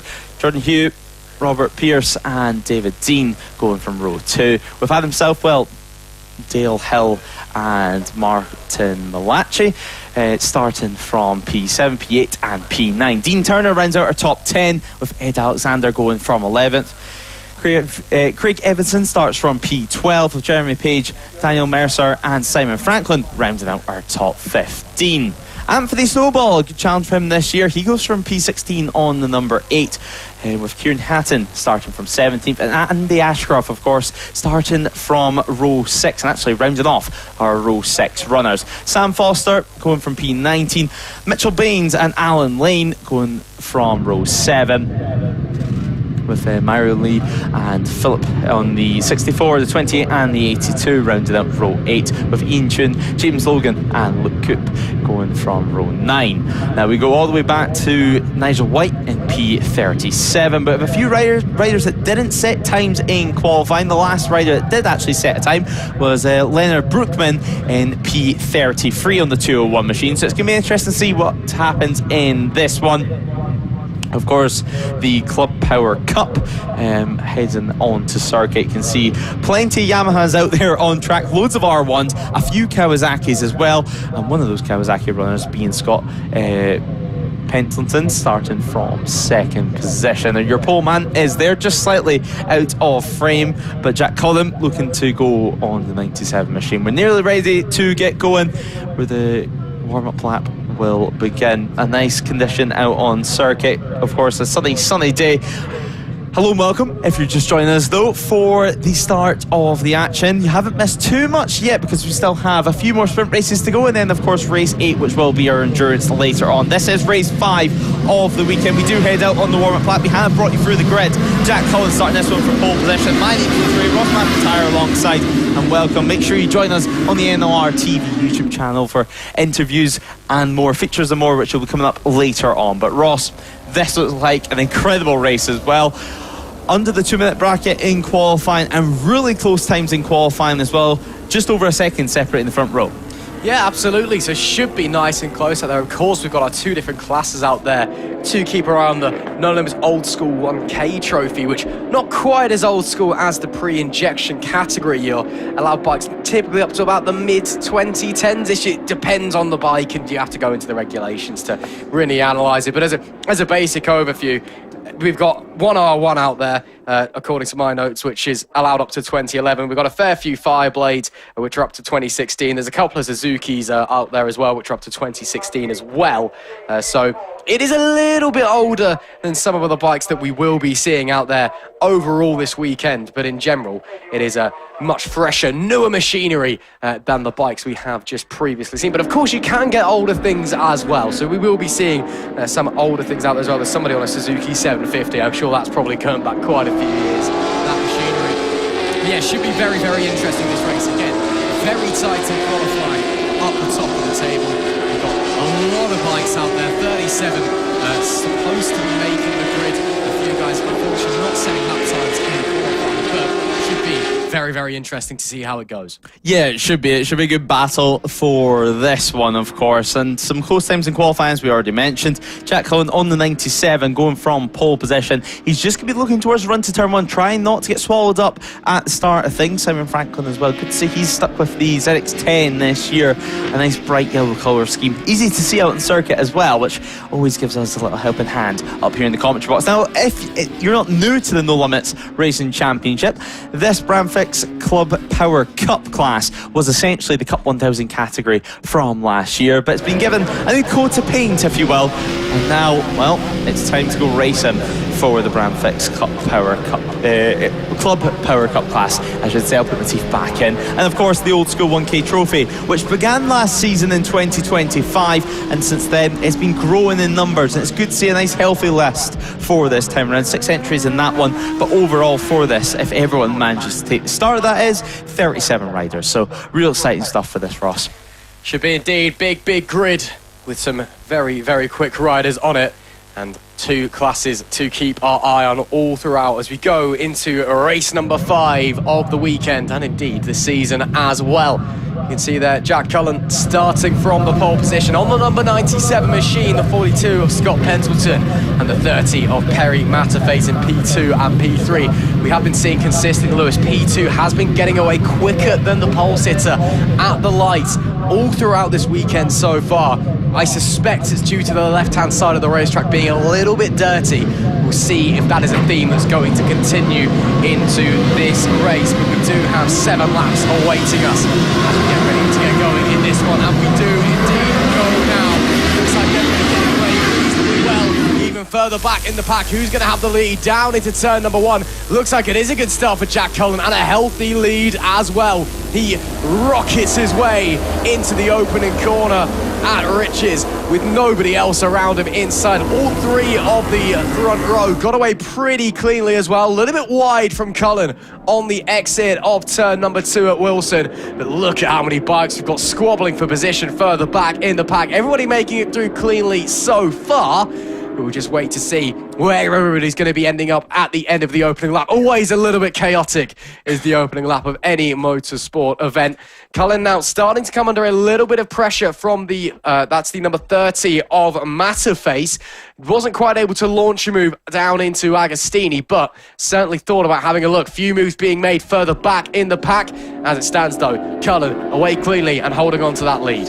Yeah, it's certainly a good start for your pole sitter. However, second on the grid, Ross, I think you might give him a little bit of a commentary curse because, well, Pendleton was in a few seconds' time once he crossed the line for the first time, but he did lose a couple of positions at the start. He got that front wheel in the air and just struggled to get the power to the ground, but luckily for him, it was still a clean start. He didn't get caught up in the battles too much, and it does mean he's sitting around 4th, 5th position, but we'll get full confirmation on that. Actually, he's back up into 3rd place, so losing some ground. He did briefly drop behind Robert Pierce in P5, who's now up to P4 on the number 70, but good to see the BMW out at the front for Jack Cullen, and good to see how competitive the BMWs can be out in circuit. It's not the new M1000 like we've seen in the past, it is still the S1000 that he's racing, and well, he's looking nice and collected on that. Perry Matterface, of course, raced the R1 last year, and well, he had a good season on it. He took some very impressive podiums as well throughout the year, and now it looks like this season he's going to be challenging for wins right from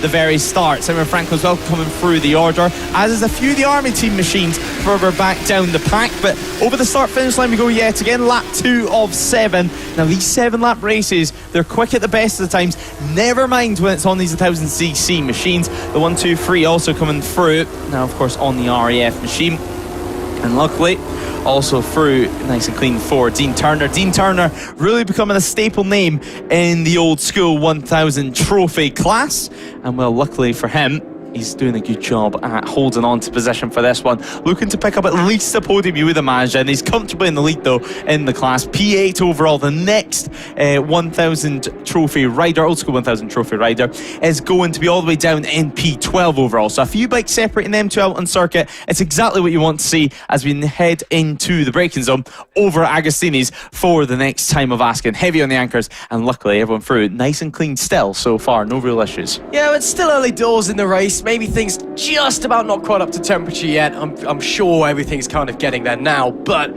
you're just taking things smooth. You're settling into your rhythm. You're finding your groove. You're finding where your pace lies in correlation with everybody else. Because, of course, it's one thing to be quick in quali, it's another thing to be quick in the race. And then, once you've thought sort of all that out, once you've figured all of that out, then you can start to push and really start to squat with 4 positions. Looks like that could be the 1-2-2 under a little bit of pressure there on the run down into the left-hander at the end of the Bentley straight.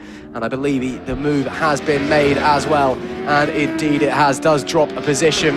Does Hill to Matterface on the number 30. I believe somebody goes straight on there. Is that a problem? No, just looks like missed the braking zone. It looks to my eyes. A problem, it looks like slapping the fuel tank on that bike. Yeah. So yeah, the number 8 out of this one. So a big shame there from Anthony Snowball, who looks like he's out of action already in this early stage. Lap 2 of 7. He's not going to see any more. He's going to have to watch this battle at the front from the sidelines. We head on to lap 3 and just 2.2 seconds separating them, but all eyes on this battle for 2nd and 3rd place. Of course, got to remember, while those two are fighting, it's just going to allow Cullen to build up more and more of a gap, more and more of a lead, because Hugh and Pendleton behind will just be losing more and more time as they squabble with each other.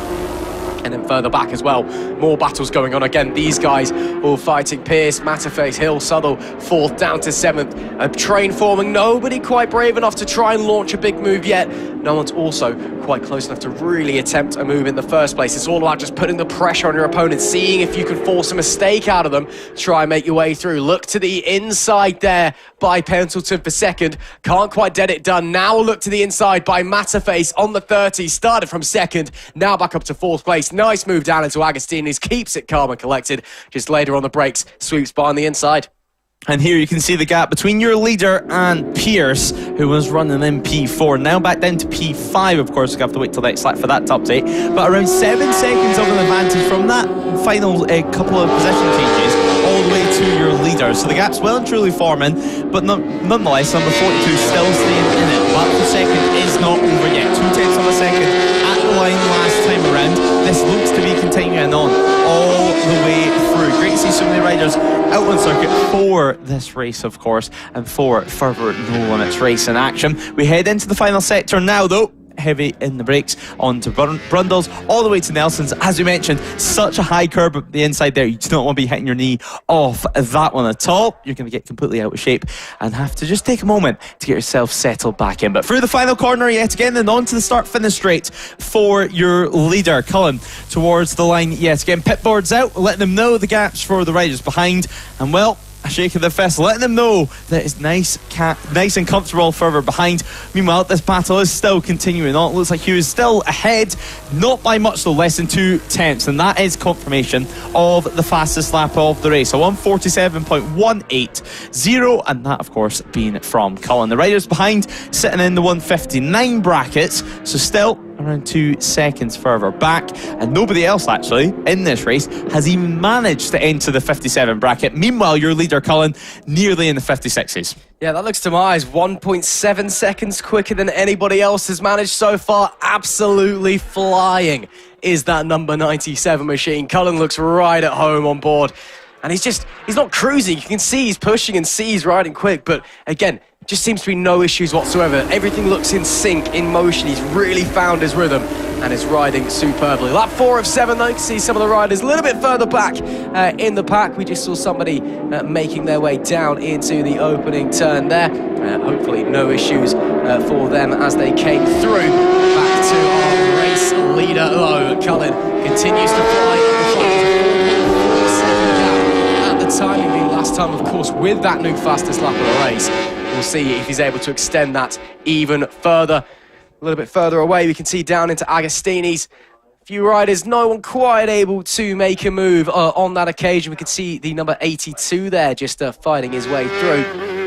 Everybody keeping it calm and collected currently. A few people close, just not quite close enough to try and force the move. There's still time left in this race for things to happen. Yeah, still plenty of time for moves to be made. And well, you can see the 1, 2, 3 coming for your picture at the moment. That, of course, being Dean Turner. And Dean Turner, your leader in the No Limits Old School 1K trophy. So a good ride still so far. He has lost one position from earlier on, but nonetheless, he's not going to be too stressed about that one. That one's just for some bragging rights. He's still going to finish inside the top 10 and and at the moment still finished comfortably as your class winner. Of course, still got a few more laps to circulate around the Snetterton 300 circuit before he then can enjoy the podium celebrations, enjoy adding to his trophy wear from last season. But the number 70 under some pressure into the braking zone as well, and still fighting for the final couple of positions inside the top 5. But Dean Turner, through he goes through turn 1, nice and comfortable, and good to see as well so many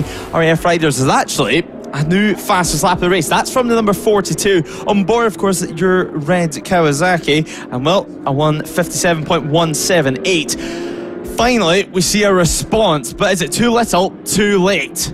And it's not much of a response either, only 2 thousandths quicker than Cullen's fastest lap. Of course, not to take away from that amazing lap time, it just shows how close these two are on raw pace when they finally both have some clean track, clean air in front of them, and they can just push onwards. But as you said, time is now ticking away, and with that 4.2 second gap, yes, if you're close to somebody, that's plenty of time. When there is that gap there, you've got to try and pull something absolutely miraculous out of the top draw, or you might just have to enjoy the rest of the race and settle for that P2. Hugh is horrendously far away. Again, a little bit of a head. You see the gap back from first to Cullen to 22 seconds, almost to a T. So that's how far ahead of the back end of the top 10 that he is, as we see some of the other riders making their way through. Almost contact there between a few of them out there as they make their way into the bomb hole. Got very, very close. Really starting to get the elbows out now, I think. Yeah, it's getting to that point in the race where you have to think moves, you have to think a little bit more desperation, and maybe not places that you would try and make a move. Although this final corner always invites an opportunity, just get a wider line all the way through corner, try and get a little bit of extra speed and then launch an attack. But not this occasion, it does seem. Dale Hill as well, further down the order, P6 for him. He sits around 1/10 behind. Actually, he's already made that move up into P5. So that move is now made. And now we can see heading into turn 1. So that's the 70 now into the braking zone. Hill just ahead, and then just behind these lot, we do have the likes of Dean Turner. So what's going to happen? 2 more laps do remain in this one here at Snetterton before we can start turning our attention to the final couple of sprints before, of course, the afternoon endurance. Conditions so far, they've been perfect. A little bit of a breeze, but really, what more can you ask for March? Next up, of course, on the calendar, 9-round schedule. Head to Daunton Park, where we're going to see further action. This is, of course, almost a shakedown for some of the riders. Certainly, if you've struggled with a few issues during your Thursday and Friday testing, this is another opportunity to get some laps out there. Absolutely. Of course, when you turn up to a racetrack, especially the opening round of a season, things aren't always clicking. There might be an issue with the bike, something might be broken, or there's just some setup problem. What's going on? If you're a bit further back and you've been struggling, this is prime time. This is essentially an unscheduled test, but you can sit there and go, okay, we've learnt this. Now let's go back to the bike tonight in the garage, in the awning, figure out so we can come out tomorrow, get things fixed, get things sorted, and then we're going to push onwards. Pendleton has managed to start pushing a bit more. His new fastest lap on the last occasion, now a little bit quicker than Cullen. Last time it was 2 thousandths quicker. Now we're looking at about 500ths quicker. And on the last lap, he's managed to claw in about a second away from Cullen, who is about to start the final lap of the race. So we'll keep our eyes very tightly peeled on that one. Could get nice and interesting. Yeah, it looks like it will do. I mean, last time around, he gained nearly 6 tenths of a second alone through Sector 1. Sector 2, around 3/4 tenths of a second. And now Sector 3, 1/10 of a second. So that gap now has closed by 1 second. And well, it looks like if we can continue at that pace, Cullen is going to be under a lot of pressure. He's being kept on, as we've seen. He's got a pit board out there. He'll be knowing the gap's coming down, but is it still too little too late? I mean, you're going to need to close that by double, but this is the final lap. This is when you're leading the race, and if you've got not necessarily the most experience at leading the race, where it can get in your head, you can start riding a little bit tight, you make mistakes that you wouldn't normally dream of making, plus you have to start to deal with some lap traffic, which it looks like Cullen is going to have to deal with this time around. Yeah, this could get a little bit interesting coming towards the end. I think that Cullen will be okay, but we'll wait and see. Makes his way through the lap traffic there with no issues whatsoever. As we can see, let's just have a look at the sector times. And in fact, Sector 1, he has actually set a personal best through that part of the racetrack. We'll keep our eyes peeled for Sector 2. is now under and starting to turn the wick back up just a little bit. Down the Bentley straight for the final time. Of course, there was a little bit of traffic through here, so it's a 41.3 through the second sector split, a 41.1 for Pendleton. I think it is a little bit too late for the second place rider to do anything. Cullen started to pull back in, but then he saw the pressure coming, he saw the gap, and Cullen was able to switch it back on, and the 97 was able to continue pushing, continue flying, and as he makes his way through Corums for the final time, that BMW has made Snetterton his own. A little bit deep coming through Murray's, but it does not matter. Jack Cullen will take the checkered flag and a fantastic victory in the opening race of the season. What a performance from him. And when there was a little bit of pressure added late on, he was able to turn it back up and deliver. It's Cullen who wins from Pendleton on the Kawasaki, and Hugh rounds out the podium on his Yamaha machinery.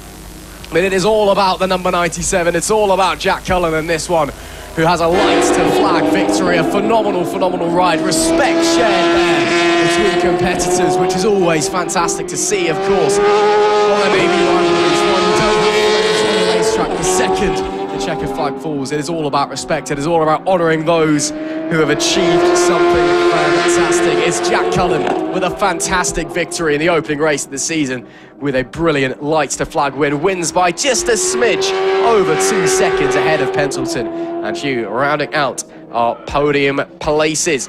Then P4 was Matface, P5 was Hill, Southall was P6, Wood P7, Pierce P8, Deeney P9, and rounding out our top 10 was P1 on in the old school 1K class. That was Dean Turner on the 1, 2, 3. Let's go through the top 10 for you once again. It's Cullen from Pendleton from Hugh, your top 3. Then it's Perry Matface, P4, Dale Hill 5th, Adam Southall 6th, Robert Pierce in 7th, David Dean in 8th, Kieran Wood in P9, and Dean Turner on that old school Honda. He takes victory in the old school 1K class and brings it home. P10 overall as well. P11, Craig Everson. P12, Whitney. He's followed by Franklin Daniel Mercer, is 14th and 2nd in class.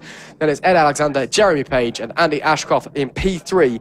P17 overall, but P3 in class, as well as a few other riders. Let's head down to Lewis, down in the holding area.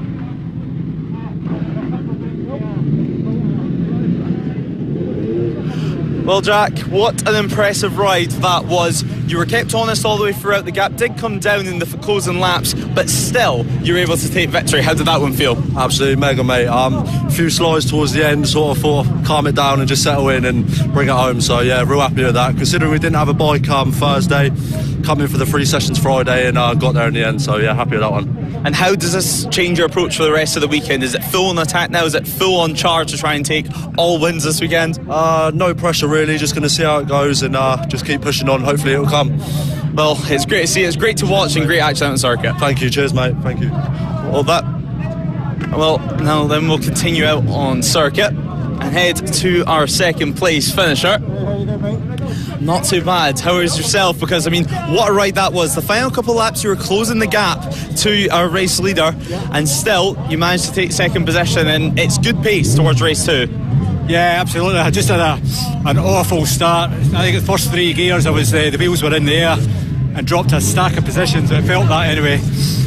But once I got past Jordan here, just kind of got in the rhythm I've had all weekend. And I don't know that I was catching him, but he wasn't pulling away. So that was really good fun. And yeah, riding bikes in this weather in March, pretty good. It was great action, and hopefully we'll see more later on. Super, thank you. Well, and Jordan, of course, got third, and then, of course, we have our winner in the old school 1K trophy, Dean Turner. Yet again, another incredible ride. We've seen it a lot last year as well. Great pace, and yet another winning class. Happy days. Yeah, no, it went a lot better than I expected. Start of the season hasn't been great, to be honest. We had a few electrical niggles in testing.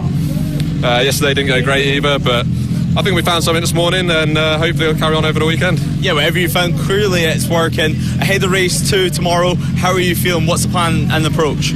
Same again, I think.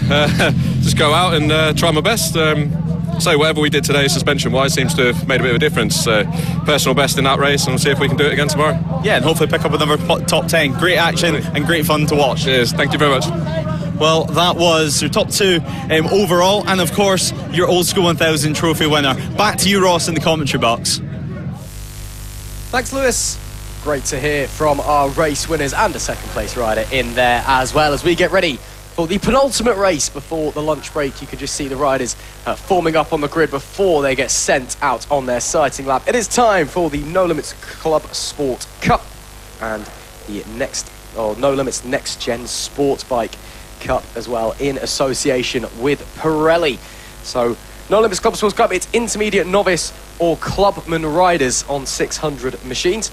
And then the Next Gen Sportbike in association with Pirelli class, it's novice and up on sport bikes.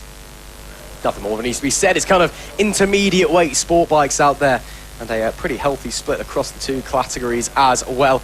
There is also, of course, the Streetbike Cup with Metzeler, which was open for this race, but there were not enough entries, unfortunately, to run that class. Those guys have been shoehorned into the two other classes to enable things to get going. But race number 6 of the day, and indeed the season as well, of course, this is the opening weekend of the 2026 No Limits Racing Championships. Hope you are enjoying, whether you're watching trackside or online on No Limits Racing TV or Motorsport Radio, be that on YouTube or Facebook. We hope you're enjoying. And if you are watching at home, make sure you like, share, subscribe, all of the above to help promote the championship, help promote the riders, and let us know who you're here supporting. Let us know if you are enjoying the action as well. We're still waiting to get this sighting lap going. It's taken quite a bit of time, it would appear, as we can see their riders. Okay, we are now getting sent, I believe, or is there problem? Somebody pulling off there. That's Charlie Atkins, the 56, I believe, who's being pulled off.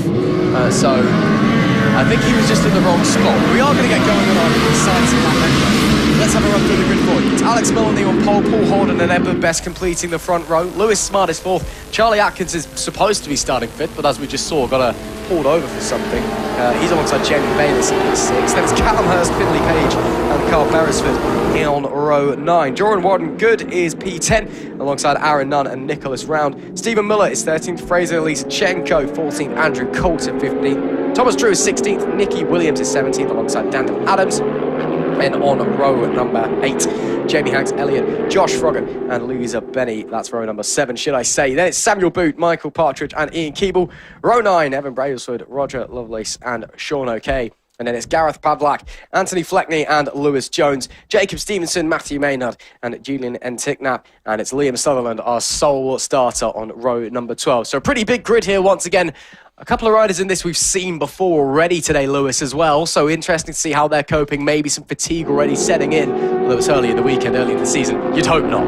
Yeah, exactly. Although, I mean, it has been a busy weekend so far. Running from Thursday, and now, of course, we're on Saturday. There's an endurance which some of them will be taking part in this afternoon. And then a full Sunday schedule to look forward to. But yeah, big grid for this one yet again, and some stars from the British Paddock, even some stars from the World WCR Paddock. Jimmy Hanks Elliott taking part in this one as well. Jacob Stevenson was expected to be out on circuit. It'll be interesting to see if he does show up. The likes of Lewis Smart, though, who's on your screen at the moment, he's using this round as some running ahead of his British Superbike schedule later on in the season in the Sportbike class. But the likes of Paul Holden and Edmund Best is going to be looking for a good start. Charlie Atkins, hopefully, he's able to take up his spot on the second row, of course, racing on board the Simceris Motorsport machine for this round. A top outfit, as always, and they like to do a bit of running here at No Limits, get a bit of extra track time ahead of their full-on schedule, their full-on season, as we head to the grid for the start of this one. Everyone will take their grid slots all the way down into the 30th positioned order, so 30 riders in total did set a lap in qualifying. We can see heading to the grid now. It's been a good morning so far for Alex Mullaney, and hopefully he can convert it yet again. Hopefully we can hear from him after the race, but let's wait and see how this one unfolds. Paul Holden, of course, starting from second position on the Streetbike Cup class machine. Well, the likes of Lewis Smart on the row behind on the Sportbike. So a wave there from your pole sitter. He's definitely looking pretty calm, as the Simceris machine of Charlie Atkin does take up P5 this time around. No third place though, no Edmund Best it seems as of yet, unless he's going to be a late show and pull into spot last minute, but no sign of him, that's for sure. So I think we're nearly ready to get going and head out for the race start, as the reds will rise. The red lights are definitely going to be on now though.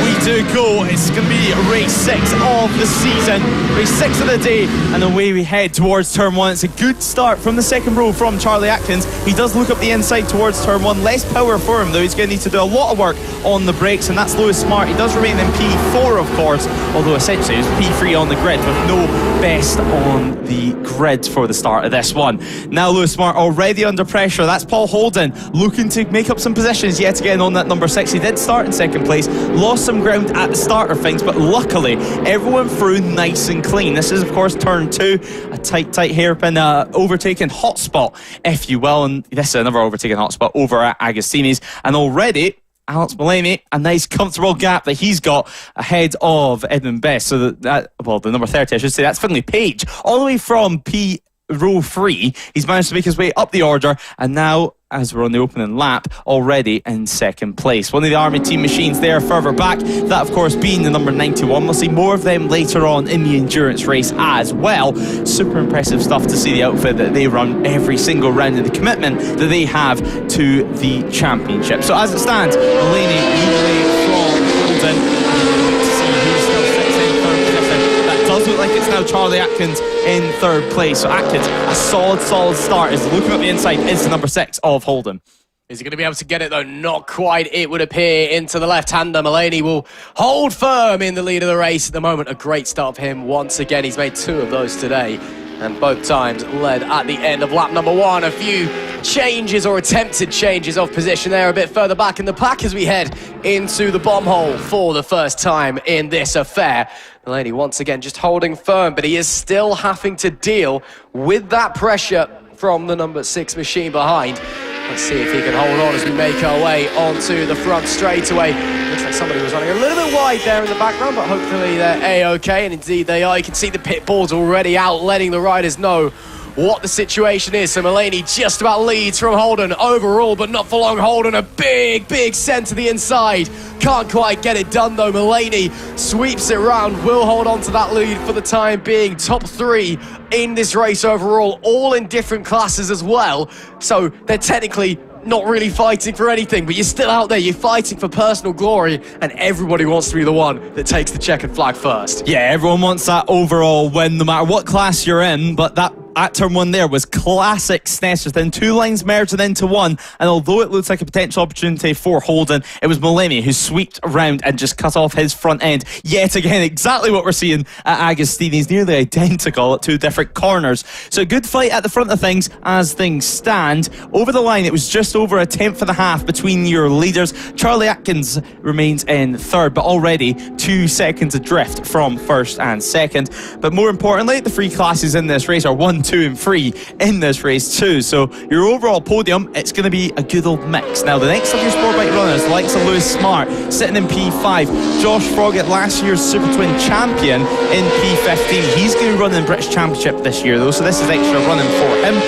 Jones as well just ahead, and Adams in 20th too, with Louisa Benny in 23rd. Now back to your leaders in this one. We're heading towards lap 3 of the action, and so far that gap has extended ever so slightly, but not too much to worry about just yet. Now you can see the number 30 of Page. He's lost a lot of positions on this lap, and he's all the way back down the order. So Page potentially just making the mistake. He started this lap in P4 overall, and now after a mistake has dropped back.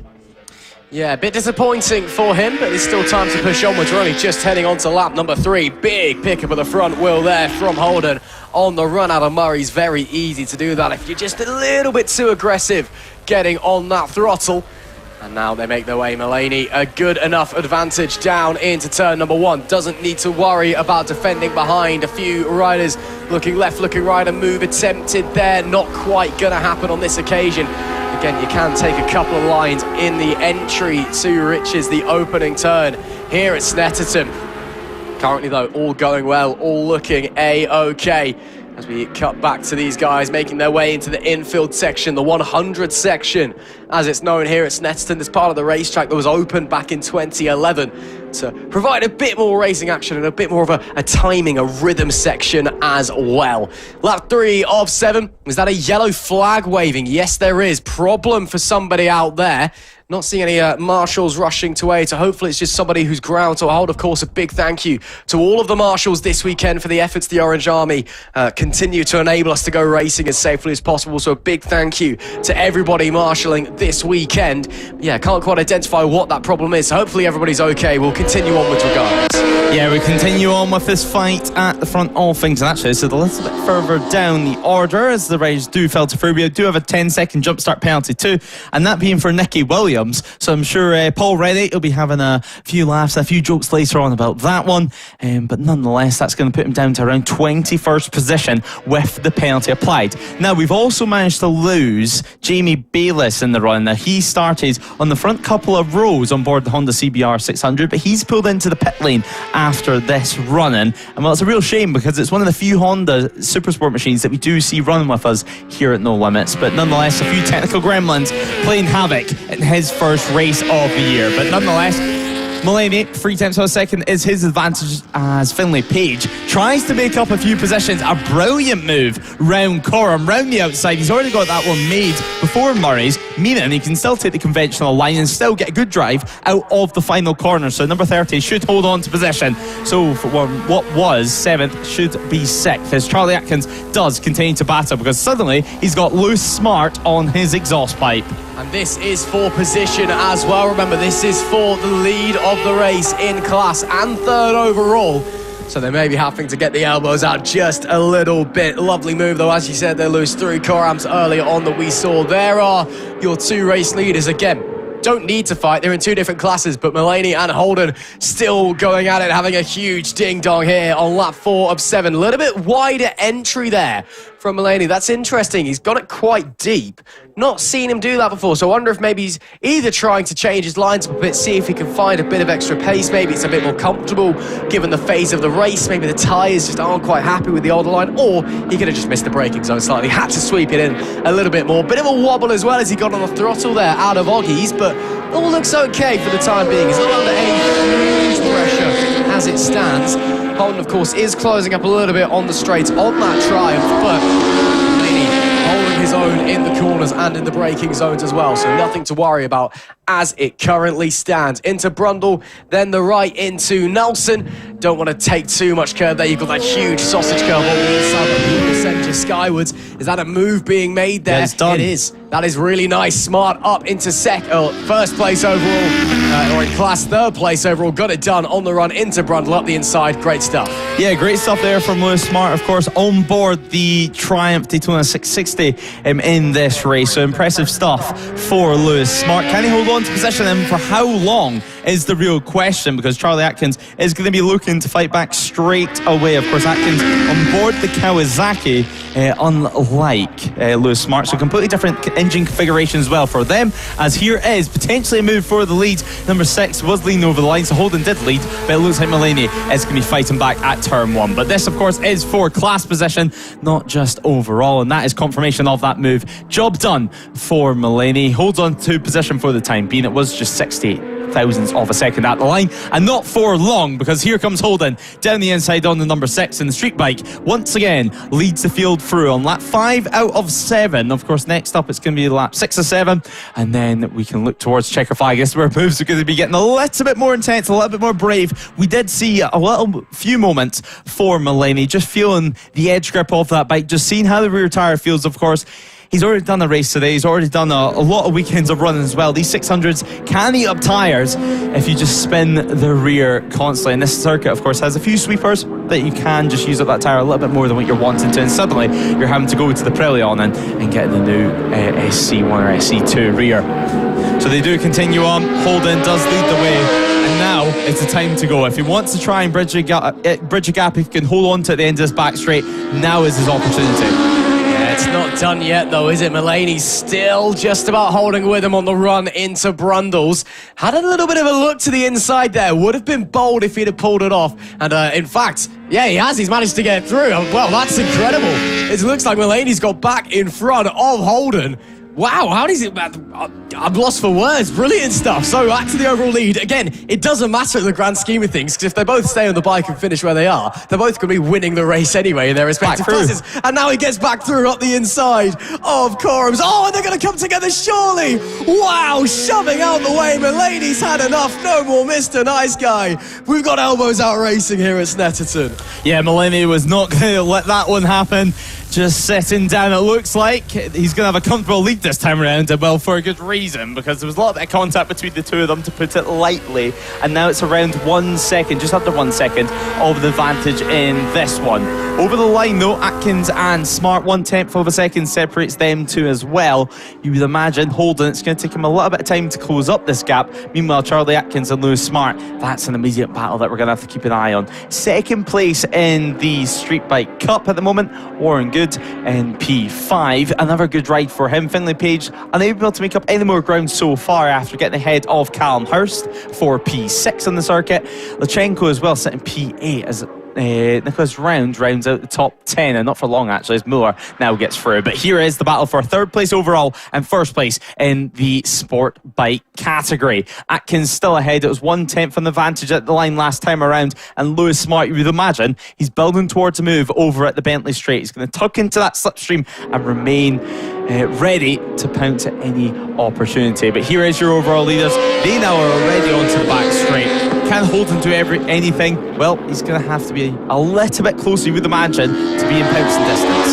Still just over a lap and a half to go, or just under, should I say, as they make their way into Brundle. So time is still available for Holden, and I'm sure I'd like a little bit of revenge after that really, really brave move from Mulaney. Is that two bikes coming together? Well, Nicky Williams and Louisa Benny there stopped over at turn 2, it looks like. You see the penalty loop just on the outside of the circuit. Nicky Williams has got going again. Louisa Benny trying to get her bike going again, so perhaps no one actually coming off their machines, but maybe still are coming together where they've had to completely stop at the side of the circuit. But Louisa Benny and Nicky Williams at the very least look to be okay as they try to get going yet again. But that's going to be more time, more positions lost for those two riders. Heading on to the final lap though, it's still Mulaney who leads 0.2 of a second at his advantage over Holden in second place. Atkins now 65 thousandths of a second separating himself and Smart, and Louisa Benny frustrated to say the very least, throwing her gloves, and she's going to have to watch the rest of this race from the track side. Paul Holden fast lap of the race, a 1:57.469. Can he repeat that yet again? Because that was around 0.6 of a second faster than Mulaney last time around. That would be enough to be within striking distance here on the final lap. A final lap shootout for the race when, of course, this is just for overall positions. Mulaney and Holden, if they both stay on, they will take class victory regardless. While Atkins and Lewis Smart, well, that's still all to be decided. 65 thousandths of a second separated them at the line last time around. So one to look out for as we head into the second half of this last lap. So making the way now round through Augies and towards Williams. Almost turns into a double apex right-hander on board these machines. And well, Mulaney's pushing on this final lap. We did see on the exit of turn 1 using all of the curb and then nearly a little bit of grass, but luckily staying on board. Heavy on the brakes, so they do come. And through the left of Brundles and towards Nelson's to the right.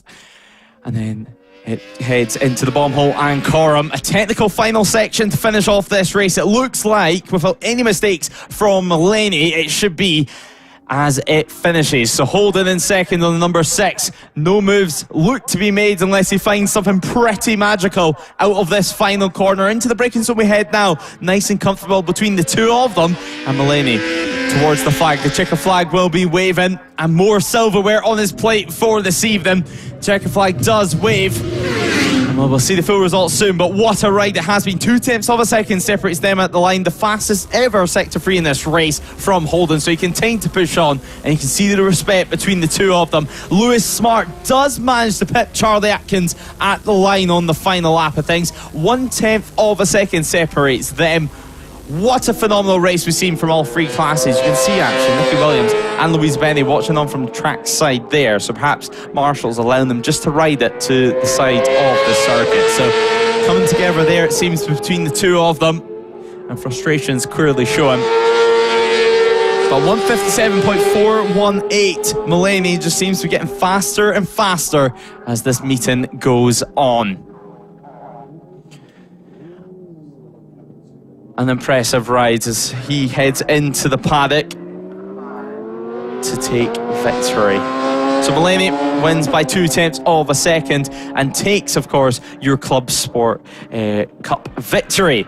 The first of your Streetbike Cup runners, with the Metzeler, of course, involvement being Holden in second place overall, as Lewis Smart takes the next gen Sportbike victory. Charlie Atkins takes P2 in class and P4 overall, as Warren Good takes P5. Finlay Page finishes P6, unable to make up any more ground as Hurst, Lachenko, Muller and Round rounds out the top 10 of things. Now in P11, it seems we're going to have Nicholas Round as well. So Benjamin and Nicholas having a good ride in that one, as Andrew Coulter in P12. O'Kee in P13, Josh Froggatt, of course, a busy season ahead for him in P14, Lewis Jones in 15th, Drew Lovelace, Keeble, Boot and Pollock rounded out the top 20. Now back into the final couple of finishers, Brailsford, Fleckley, Partridge, Nicky Williams, of course, DNF for him, as does Louisa Benny. Shame for them, but it's going to be delight for Mulaney, delight for Holden and delight for Smart, because they're your overall podium and your class winners, and they'll be speaking to Ross McIntyre down in the Holden area. Another fantastic win there for Alex Mulaney. We're going to see if we can jump in and just grab a few words out of him. Alex, second race win of the day. It's been fantastic for you so far at Snetterton. How are you feeling? Yeah, it's a nice way to start the weekend, really. We did a bit of testing yesterday. We had a practice race and I binned it on the first lap, so weren't in a good space last night, but no, it's nice to win the first two races and hope I can carry it on tomorrow. What a move that was on Paul coming into the final corner. Really shoved him out of the way. That was really brave. What was the thought process behind that one? Well, I knew I was there, but I actually didn't mean that. I've only just started with the reverse shift, and they actually went the wrong way, and I was like, well, I'm committed now, so I'll just keep going. But no, it was a good pass, and we've shook hands since. So, yeah. Yeah, great to see there's respect shown between the pair of you, but again, you're looking really fast. 2 race wins out of 2 so far. You're looking to sweep the weekend, maybe? I mean, I'd like to. We haven't come all this way just to play at it, so no, hopefully I'll go out there tomorrow and do the same again. But best of luck to everyone else. Eight game for their own, innit? Awesome stuff. Congratulations, Alex. Thank you. Thank you. Great to hear from Alex. Let's see if we can jump in and grab Lewis for winning his respective class as well. Lewis, great ride for you out there. How are you feeling? Yeah, feeling good. Really happy with the bike. Great setup. Yeah, my dad's done a great job with it. Really happy. You know, didn't quite drop into the 58s, but low 59s, I'm happy with that. So, yeah, we'll take it and see what tomorrow brings. Yeah, some great battles for you out there as well. They're all ding-dong going on the whole race, so you must have had a lot of fun as well. Yeah, great. I mean, look at the weather in March. Who would have thought it? But, yeah, great race, great battling. Looking forward to it. Well, you're riding well. The sun's out. You're winning races. It's a good time for tomorrow, surely. That's it. Thank you very much. No worries. Great to hear then from our race winners. Let's head back to the commentary box for the final race before the lunch break. Great stuff, and already you can see the grid starting to form for this next race. So race 7 just coming up, and it is going to be SORN cover stock twins next up before the Trackday Addicts Supertwins and the Fortis F900R Cup. So of course we're here at Snetterton. Yellow flag showing that everyone is nearly ready to go, maybe a couple of riders out of position, but we're now all ready. We'll head out onto the green flag lap, and then for the next race of action, this is going to be the next sprint and the final sprint of action. Lewis Hiersmith going from pole position on this one, with Kenneth McLeod in second place. John Colin starting from third, with Scott Page, Ryan Garside and Charlotte Marcuso going from row 2. Fraser Much going from 7th, coming from Scotland as he heads alongside Chris Taylor and Alex Cook, who round out the top 9. Ian Tune on the triple 2, Ryan Arnold and Noah Gilray take up row 4. With Danny Cartwright taking up P13, Liam Kirk in P14 and Alex Tufnell taking up 15th place. Joshua Crisp starts from 16th. Blake Tidwell, of course, your champion last year in the stock twin category, going from 17th position. Then, of course, rounding out row 6 with the number 54 as the 217 of Martin Siggins takes up P19 ahead of Ben Rainbow and George Dudson.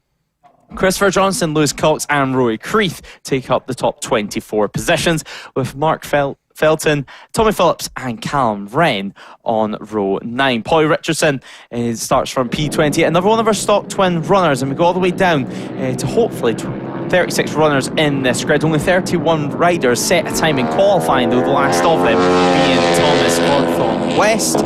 So let's wait to see what happens. Another multi-class race for this one, Ross. Well, the stock twins out of the circuit, Supertwin joining as well, and for the first time ever, a dedicated F900 Cup class.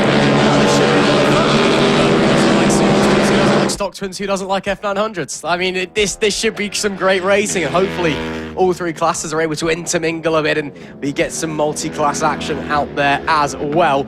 Arrowsmith, though, from pole position, I mean, you're looking at 2 seconds quicker than anybody else out there on his best lap. It's looking good for him on paper coming into this one, but, you know, we said it before, we'll continue to say it again. It's one thing to be quick over one lap, it's another thing to be fast across the course of a race, even though it is a very short 7-lap affair here in the opening race of the season for these guys. But still should be very interesting. A lot of riders out there with very, very tight times, a lot of 207s, some 209s, and then when we start getting into the mid-210s category as well, so 213, 14, 15, lots of riders were in that bracket during the qualifying session. So as they do make their way to the grid to get this thing going, it should be some action-packed racing in store for us. Yeah, it's going to be some great racing in this one. It's always good to see stock and the Super Twins out there on circuit. Of course, last year they did run with the next-gen Sportbike runners, and there is your pole sitter, Lewis Arrowsmith. What a year it was last year for him, especially in the endurance category, running the Honda and that, but on the Aprilia RS660 today. You can see second place F900R Cup for them. And always good to see a mixed grid. So Kenneth McLeod, he's done some BSB running as well last season. Hopefully we can see him back on the grid this year too. Nonetheless, we still have him at no limit, so we can't exactly complain. But the final couple of riders taking up their spots at the back of the field. And there'll be red lights on, red lights off, and of course, the revs will be through the roof. Excitement is building here at Snetterton. The sunshine still remaining out. Perfect conditions for racing. This, of course, being round 1 out of 9 this year. 9 no limits rounds to look forward to. 8 sprint rounds as well. And 8 rounds featuring an endurance race. The red lights, though, nearly ready to go on. Hopefully some clean starts for everyone, and away we are racing towards turn 1 to go for the first time. Oh, basket, everyone remaining nice and clean. A great start, actually, it does look like, for your second place runner. A few stallers further back, but looking up the inside, Kenneth McLeod, I should say, does look for a move. He wasn't able to make that one work, and second position it remains for him. Lewis Arrowsmith does lead the field on the Aprilia RS660. Ryan Garside in third place on the number 21. Of course, Ryan Garside, a bit of road racing for him this year, it looks like. So some running ahead of that campaign here at No Limits. Perfect track time for him. And then we'll keep an eye, of course, on the stock twin runners as the race does go on. But the head of the field, it's your lead super twin and lead overall rider, Lewis Arrowsmith. He's going to want to get that move, going to want to get that gap formed nice and quick. And so far, so good. The 118 of Colin looking up the inside of your third place runner of Ryan Garside. And Ryan Garside losing a little bit of ground as now out of Agostini's through Hamilton and now towards Ogden's. There's actually the 30 of Scott Page from fourth on the grid who didn't go. I'm not sure if we stalled it or if there's an issue with the bike, but it's been pushed to the side and left the circuit. He's walked back to the pit lane. His race for the time. Real shame for him. Potentially opens doors for other riders out there to see what they can do. Continue to push onwards down the Bentley straight. We fly on the run into Brundle. Maybe some moves being made there to the inside. Was that 3 abreast, I believe I just saw potentially? Yes, it is. Nice stuff there to get on by. And very brave again to stick it up the inside of Brundle. The number 36 of Chris Taylor making moves here early doors at Snetterton. But it's a 7-lap race. There's plenty of time for things to go or happen. Things to go right or wrong, depending on what position and what's happening to you. But as you continue to push onward and come to the end of the opening lap, all the way around the outside, the 36 of Chris Taylor on an absolute mission, has to sit the bike up though as he comes into the final corner. No room for him there, and that is going to compromise him down the main straight. Yeah, down the main straight they go yet again. Charlotte Marcuso getting a front seat ticket to that action. You can see Ryan Garside still hasn't been able to make that move work just yet, as Charlotte Marcuso looks up the inside now on the 36, unable to make that one work, and also some ground made up from Noah Gilroy. So the 41 now up into P8 overall, and that is going to be the top stock twin runner. So the first in the stock twin and out there on circuit, P8 overall. Super impressive stuff for a bike with far less horsepower than the likes of Lewis Arrowsmith, even out of the box in general. Before you even start tuning these bikes to Super Twins, the stocks have far less, certainly compared to the brand new Aprilias that practically out of the box from the dealership, they are nearly ready to race, unlike the likes of the Kawasaki's where you have to put in quite a bit of work. Same with the R7s to get as competitive. Charlotte Marcuso down the inside, and Noah Gilroy have at the moment nearly run into the back of the 36. But Charlotte Marcuso now leading ahead of this field. She did cross the line in P7, now picking up a few places. Continuing to push onwards as they go. Look to the inside there, almost contact between a couple of the riders. It looks like they'll all be clean and all okay for the time being on lap 2 out of 7. Arrowsmith, that 2.5 second lead already from the opening lap. He is flying on his Aprilia as it stands, but McLeod on that F900R in second place, also doing a very solid job as well. The front of our stock twin category, as you said, Lewis, Noah Gilroy, P8 overall. Aidan Cook is second in P11. Third place is the 54 down in P14 as they came to the line. That's Tobias Laturco. That's the current order as it stands in the stock twin trophy category. And as they push their way through the bomb hole, everybody's starting to spread out just a little bit. Still some big clumps of riders, still big battles, and still all the different classes, all the different bikes fighting with each other as well. Yeah, Tobias Laturco, great to see him out on circuit. The Laturco family, a big weekend. Tobias recently just got his ACU licence and now got out on circuit and definitely put in some respectable times, especially in category. Third in class at the moment for the 54. We'll wait and see where he finishes in that one, though, of course, in the stock twin class. Charlotte Marcuso, though, now beginning to be put under some pressure from Fraser Much, and we'll wait and see how that one unfolds too. Ryan Garside just 2 tenths behind of the 118, so Ryan Garside not letting up just yet and looking for an overall podium position. Obviously still in the podium in terms of class positions, and that's thanks to Kenneth McLeod, who's running in P2 overall. So 5.1 seconds is the gap between first and second, and well, there we see some of the BMW runners out there on track. But great racing so far, and confirmation on Marcuso's positions made. 2 places gained last time around, so incredible pace for her and looking to edge towards the podium positions in the Super Twin category. See if they can get there, but push onwards anyway. Not quite halfway through this race as of yet. Still Arrowsmith, McLeod, Coughlin, your top 3 overall. It's Arrowsmith, top 3 in the Trackday Addicts Super Twin Trophy. Of course, this is the final race. We head off to lunch break, and then we get out for our 3-hour endurance race in the afternoon, the opening endurance affair of the season. Making his way down through Brundle and into Nelson, we do see the number 34 of McLeod leading the way, of course, by quite a significant margin in the Fortis F900R Cup, running a very solid second overall, 5 seconds away from Arrowsmith in the overall lead, but a 5-second gap back to Coughlin behind him as well. Not quite no man's land, there's still things going on, and of course he's still out there riding a race bike. It's not exactly a walk in the park, but making a very good job of it and a very good effort, and looking to pick up a very nice win at the end of this one. Still plenty of battles all throughout. Yeah, plenty of battles further down the order. Blake Didwell, your reigning champion in the stock twin category. He's continuing to run out on circuit. Currently running P15 overall, but that's P4 in class. So Blake Didwell for the number 1 plate this year. Big honours being able to use the number 1. Some extra pressure on your back too. You need to keep it at the back of your mind. As actually off the circuit, just had that looks like Laturco. Somehow though, he's managed to keep that one upright. So ran off the curb onto the grass and still continuing now. Ian Toon as well, just over the line. He comes on the 222. You can see him coming through the picture as here is your battle. Some incredible stuff. Jamie Hanks Elliott also involved in this one and looking for a move up the inside. It looks like she's going to make this one work. Up the inside of the Blake Didwell. Didwell set up ever so slightly, but no contact. Nice and clean at turn 1. Nice stuff there from him to get it done. Again, just sticking up the inside to go through. As easy as you want. It's textbook racing. It's page one of how to overtake, essentially, but it's still so effective when you pull it off correctly as we now enter the latter half of this race.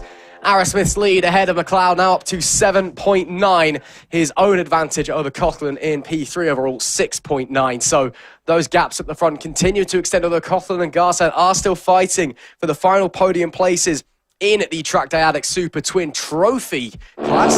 So still very close there, and still close racing all over the shop as well. Noah Guillory is doing a fantastic job on that 41 machine. He's got moving us in the stock twins. Next list is down in P11.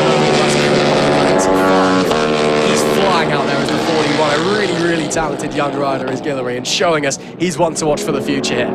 Yeah, we've seen all the way from mini bike days how fast No Guillory can be, and it looks like he's converting that into the big bikes as well. We've seen him a couple of times last year with us at No Limits, and well, Jamie Hanks Elliott, she's not letting up just yet. Of course, super experienced in her own right. She's done some racing in the World WCR and the Women's Circuit Racing World Championship, and now, well, this year it looks like focusing here with us at No Limits and some British Championship stuff. Luturco, though, after that moment last time around, he did lose a few places, but he's not exactly lost all hopes. He's still in the back of that group and still within striking distance with a few laps remaining. It's not over yet for the Brazilian family, for the Brazilian rider.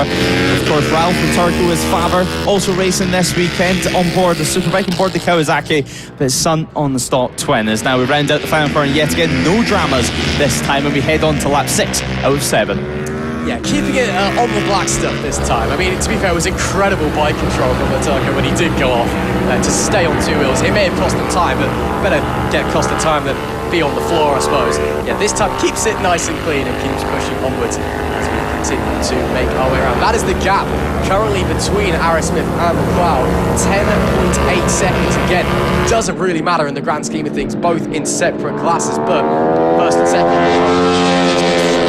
Arrowsmith is at the moment, even though McLeod himself having a phenomenal ride and a phenomenal race on that BMW F900R machinery. So they'll continue to push round. It'll be penultimate lap of the race. The next time they break the timing beam, and that is a big off on the and that's Arrowsmith. And that is the overall race leader as well. Arrowsmith goes down heavy. It will at least be waved yellow flags. The bike in pieces. And we wait to see if he's okay. He is moving on the floor, but we'll continue onwards anyway. But a huge crash for our race leader as he drops the front. Yeah, big crash there. Just the front end just washing out of them in the braking zone. Really sudden, but hopefully all's going to be okay for him. Hopefully just a little bit winded at the moment. But the race, of course, continuing on for the time being. That's going to promote Kenneth McLeod into the lead of the race overall. Of course, he was already leading in class. Now he's going to be promoted to P1 overall. But it's not going to be the way we'd have wanted to take that. He would have loved to do that for a battle. But what a race it was for Arrowsmith up to that point. Over 10 seconds of an advantage, but just asking a little bit too much for the front end there at the end of the Bentley straight. And the red flag now coming out. Lewis Arrowsmith up on his feet, which is some positive signs. But the red flag coming out as he gets seen to by the marshals. So, of course, safety being paramount as always here at No Limits. And, well, lap 6 out of 7. That could be called a result. So, Kenneth McLeod, it looks like he is going to be taking victory for this one overall. Ryan Garside finishing in first position to be promoted to as well. But we'll wait for confirmation on that as the results look to update. But the red flag coming out unexpectedly near the end there. Absolutely. Of course, thoughts over to Arrowsmith. Hope he's okay. We did see him up on his feet, but he was getting assistance from the marshals there as he walked off of the circuit. Of course, once again, a big thank you to the marshals, the medical team, everybody here at Snetterton, and of course, across the season, who is going to be able to make racing possible and allow us to go racing as safely as possible. We will have to wait for the confirmation of the results. These are very much provisional, as it is possible if the race ends there, which I suspect it will, we may take the final standings as a lap before the red flag, which would award Arrowsmith the overall victory. At the time of the red flag being flown, he had dropped down to second on the timing screens as the red flag was flown shortly after McLeod had crossed the start-finish line. But we'll keep you posted on that. We'll let you know that Arrowsmith is okay as soon as we are aware as well. A really disappointing way and a scary way as well to end the morning's actions here at the opening round of the season of 2026 here at No Limits Racing at Snetterton in the heart of Norfolk. It was McLeod who took the F900R victory, and overall as well, Ara Smith, when the red flag was thrown, had been demoted down into second place on the timing screens.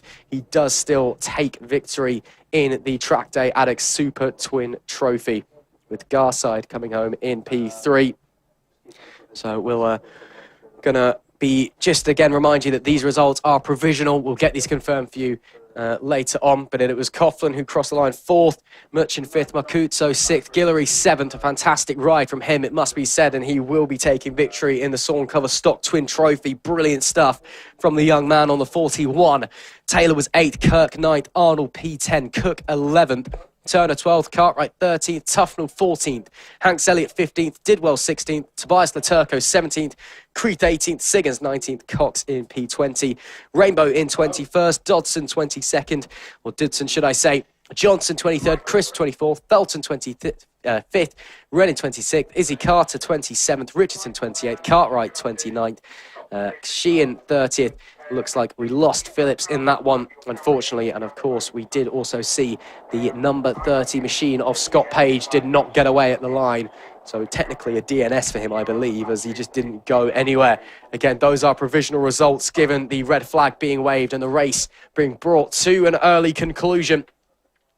But we'll have to wait and see what is going to happen with that one. We'll let you know how it's all going to unfold.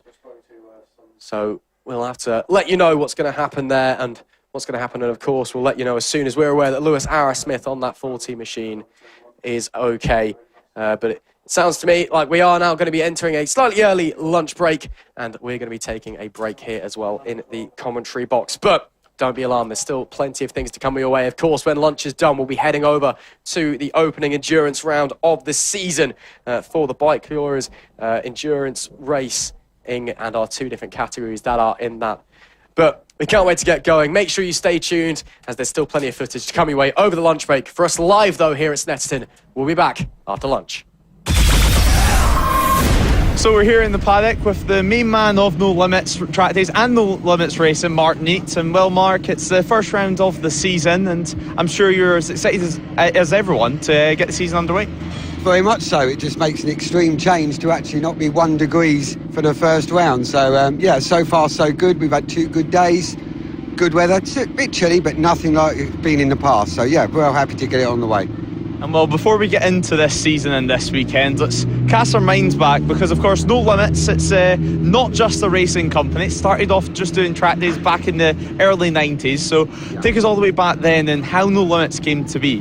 No Limits was formed in 93 by a lovely guy called Russell Foggan, who used to ride around Mallory and thought, this is a good idea, and he started No Limits itself in 1993.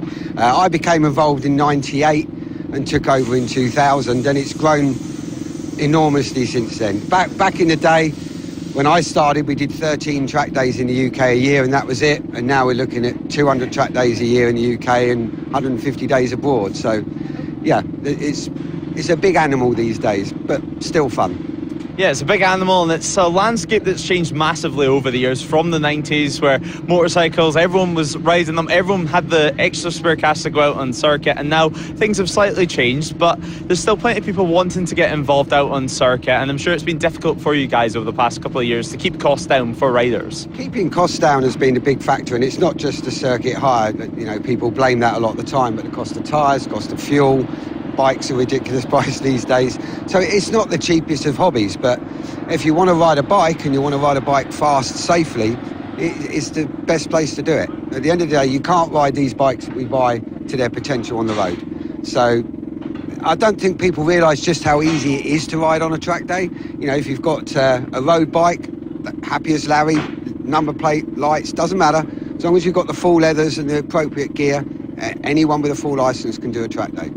And most importantly, in a nice, safe environment. And there's plenty of circuits for people to pick from with you guys now. There's absolutely, right from Croft up in North Yorkshire down to Brands and even Lyddon down near Dover.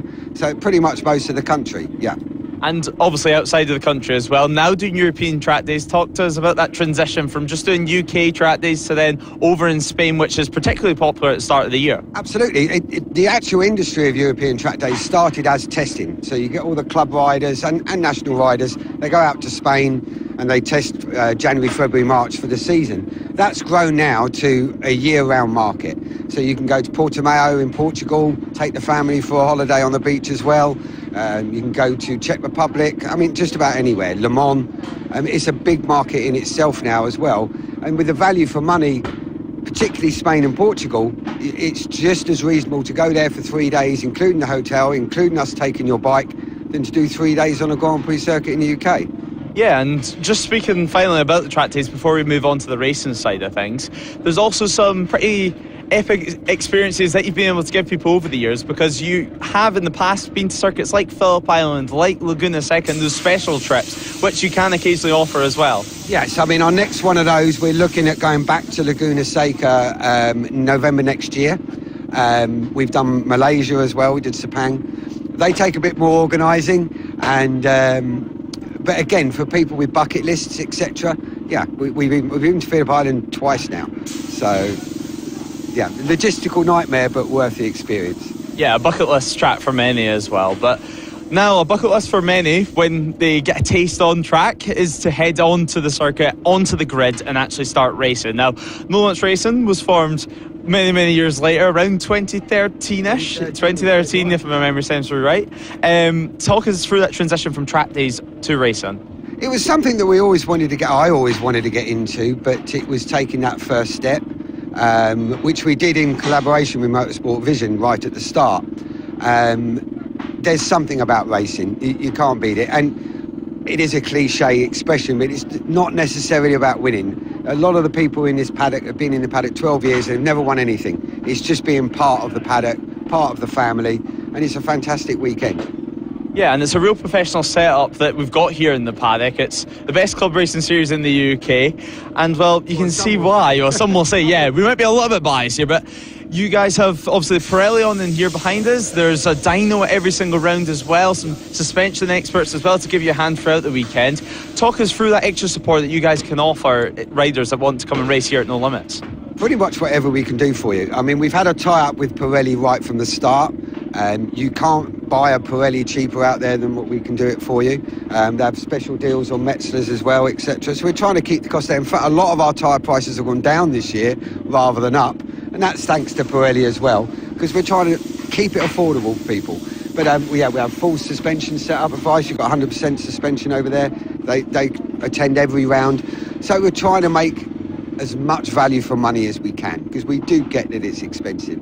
I mean, saying that, the endurance, we are the only club that does a full endurance series, and that's pretty good value for money. When you look at the cost per hour of racing, endurance is great. Plus, it's not quite so frantic as sprint racing. So if you want to dip your toe in racing, endurance is a good way to start. Get a couple of your mates together, form a team, and that's good fun. And obviously, starting in 2013, there's been a lot that's changed in the paddock, with motorcycles, with tyres. What's been the biggest standout point for you in these last 13 years or so in the paddock that's changed? The biggest thing that's changed? Not to put you on the spot or anything. Yeah, I'm trying to think of what I think has changed. I would say, and this is going to sound, I think some of the more economical racing is growing more, like your CB5s, etc., which is a more budget-friendly racing. You know, you get your 1,000 riders who'll buy 4 or 5 sets of tyres on a weekend, and your CB5 riders got one set for 6 rounds. You know, so I think you've got a lot more people who are coming into it at the budget end, which is making it more affordable. And finally, looking ahead at this year, an exciting season for No Limits. Not only live and free for everyone to watch from home, even if they can't be here at the circuit, but also a trip up to Scotland to Knockhill for the first time, and a 12-hour endurance race to look forward to. The 12-hour endurance is that we've got a stepping stone. We want to do a 24-hour race. So we've done 8, we've done 10, now 12. So that's going to be great. But I do want to do a 24-hour. So that'll be the next one, is a 24-hour race. But yeah, I'm looking forward to the trip to Scotland. We've never been before. I think Hot Tracks went once a few years ago. But it'd be good to go up there. I've been to Knockhill before, obviously. But it'd be good to go up there and give something new.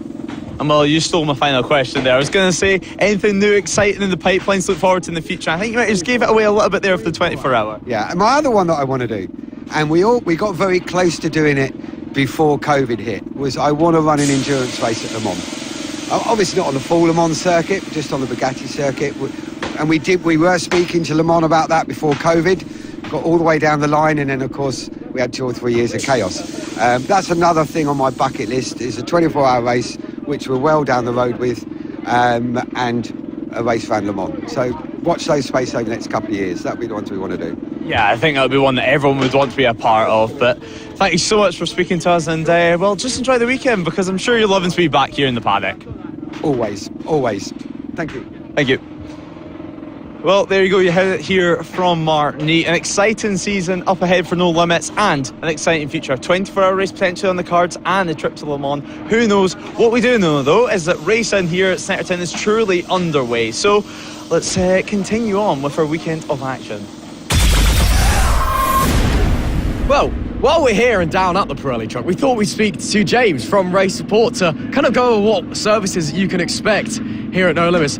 First of all, James, why is there a giant Pirelli truck here and a team of professionals all doing their job? This is the kind of thing you only really get at a top-level professional racing series. Yeah, very much so, mate, yeah. We're the only club in the country that have their own in-house tyre service. We've done that for about the last 10 years, and I've headed up with that with my lads. All of which are stood behind me working away as I'm doing this for you. But yeah, we represent Pirelli Metzeler here. We bring all their tyres that are ready for the weekend, ready for the lads and the ladies.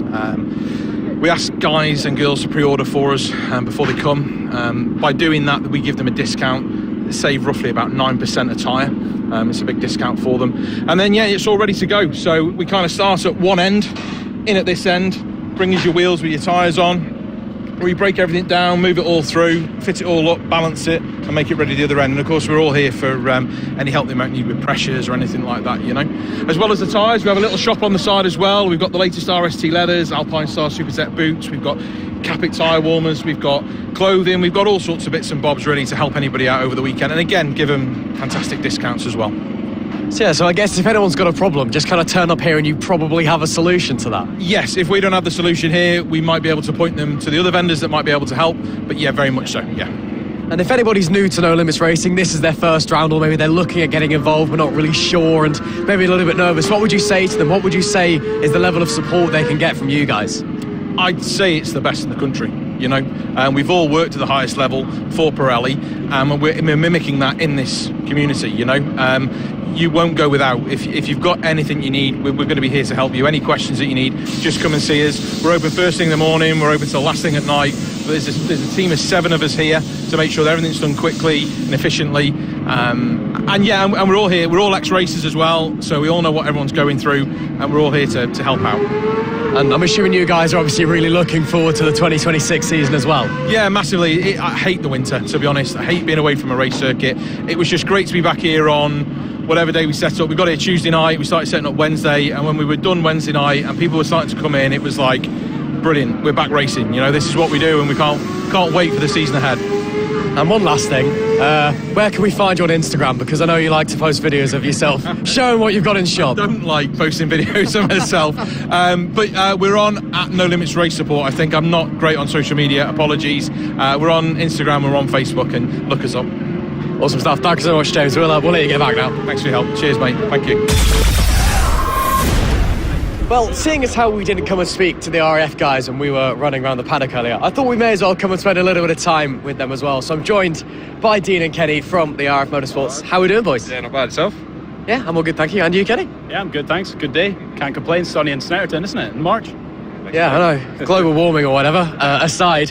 Talk to us a little about the operation here. Obviously, RAF Motorsports, pretty obvious you guys are in the Royal Air Force, but how does it actually work for you?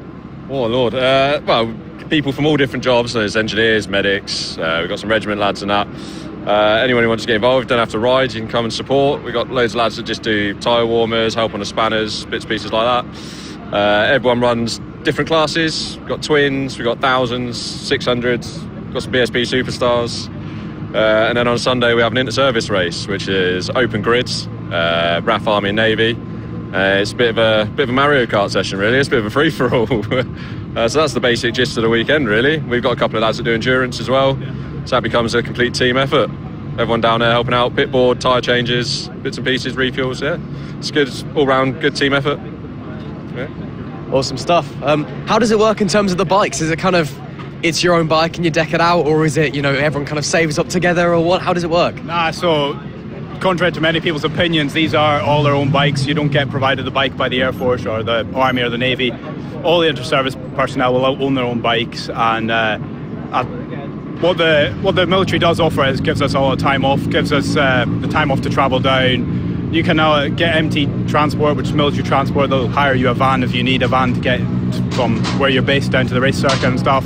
Or if you take your own, they'll cover the fuel cost and that. So little things like that help. And like I say, getting the time off work is good. But no, they're all their own bikes, maintained ourselves like in our own time. And yeah. We've got a couple of team bikes. We have got two. Sorry, yeah, we have got a couple of entry-level CB500s. We got a couple of new lads here today running them. You can rent them out. They'll all be looked after by the team. Just rent them out and enjoy your weekend on them. All parts and that are covered. So it's just a good way of getting the novice lads in and getting them time without their own bikes and their own funding for bits and pieces like that. It's good crack. How do you? What's your thoughts on the Army and the Navy guys who you'll be racing against this weekend and this season? Nah, I think I would say over the last couple of years, it's definitely got a better relationship between the three services, and that having things like this military village that No Limits put on definitely help out. Keeps us all in close proximity and that, and it just then the usual military banter can kind of go on between us and stuff. But as much as your rivals on track, we all tend to get on quite well off track anyway, so it's quite good. Don't know what Dean says on that. Yeah, I think we get on better with the Navy than the Army. More similar to the Navy, aren't we? Yeah, I think so. We're a bit more chilled out. The Army treat it a bit more like work, as we treat it a bit more like leisure, I suppose. But no, it's good. That's Warrant Officer Gav Watts, by the way. He's a bit of a regimental yes sir, no sir. So. But no, as a whole, it's good. It gets us all. I've met a lot of people from the Army and the Navy, and a lot more friendships come from it. Whereas my day-to-day job, I don't really have much to do with the other services. So yeah, it's good to mesh the three services together, especially in this environment. But at the end of the day, when you're out on a racetrack, you haven't got any friends, have you? So I guess when it actually comes to the race and it's all elbows out, you're not giving anyone anything. That is it. If you see a red bike, you aim for it. That's the brake mark, isn't it? That's awesome stuff. But looking forward to the season, of course. Plenty around here at No Limits. You guys are doing lots of racing and testing elsewhere as well with the Inter-Services Championship.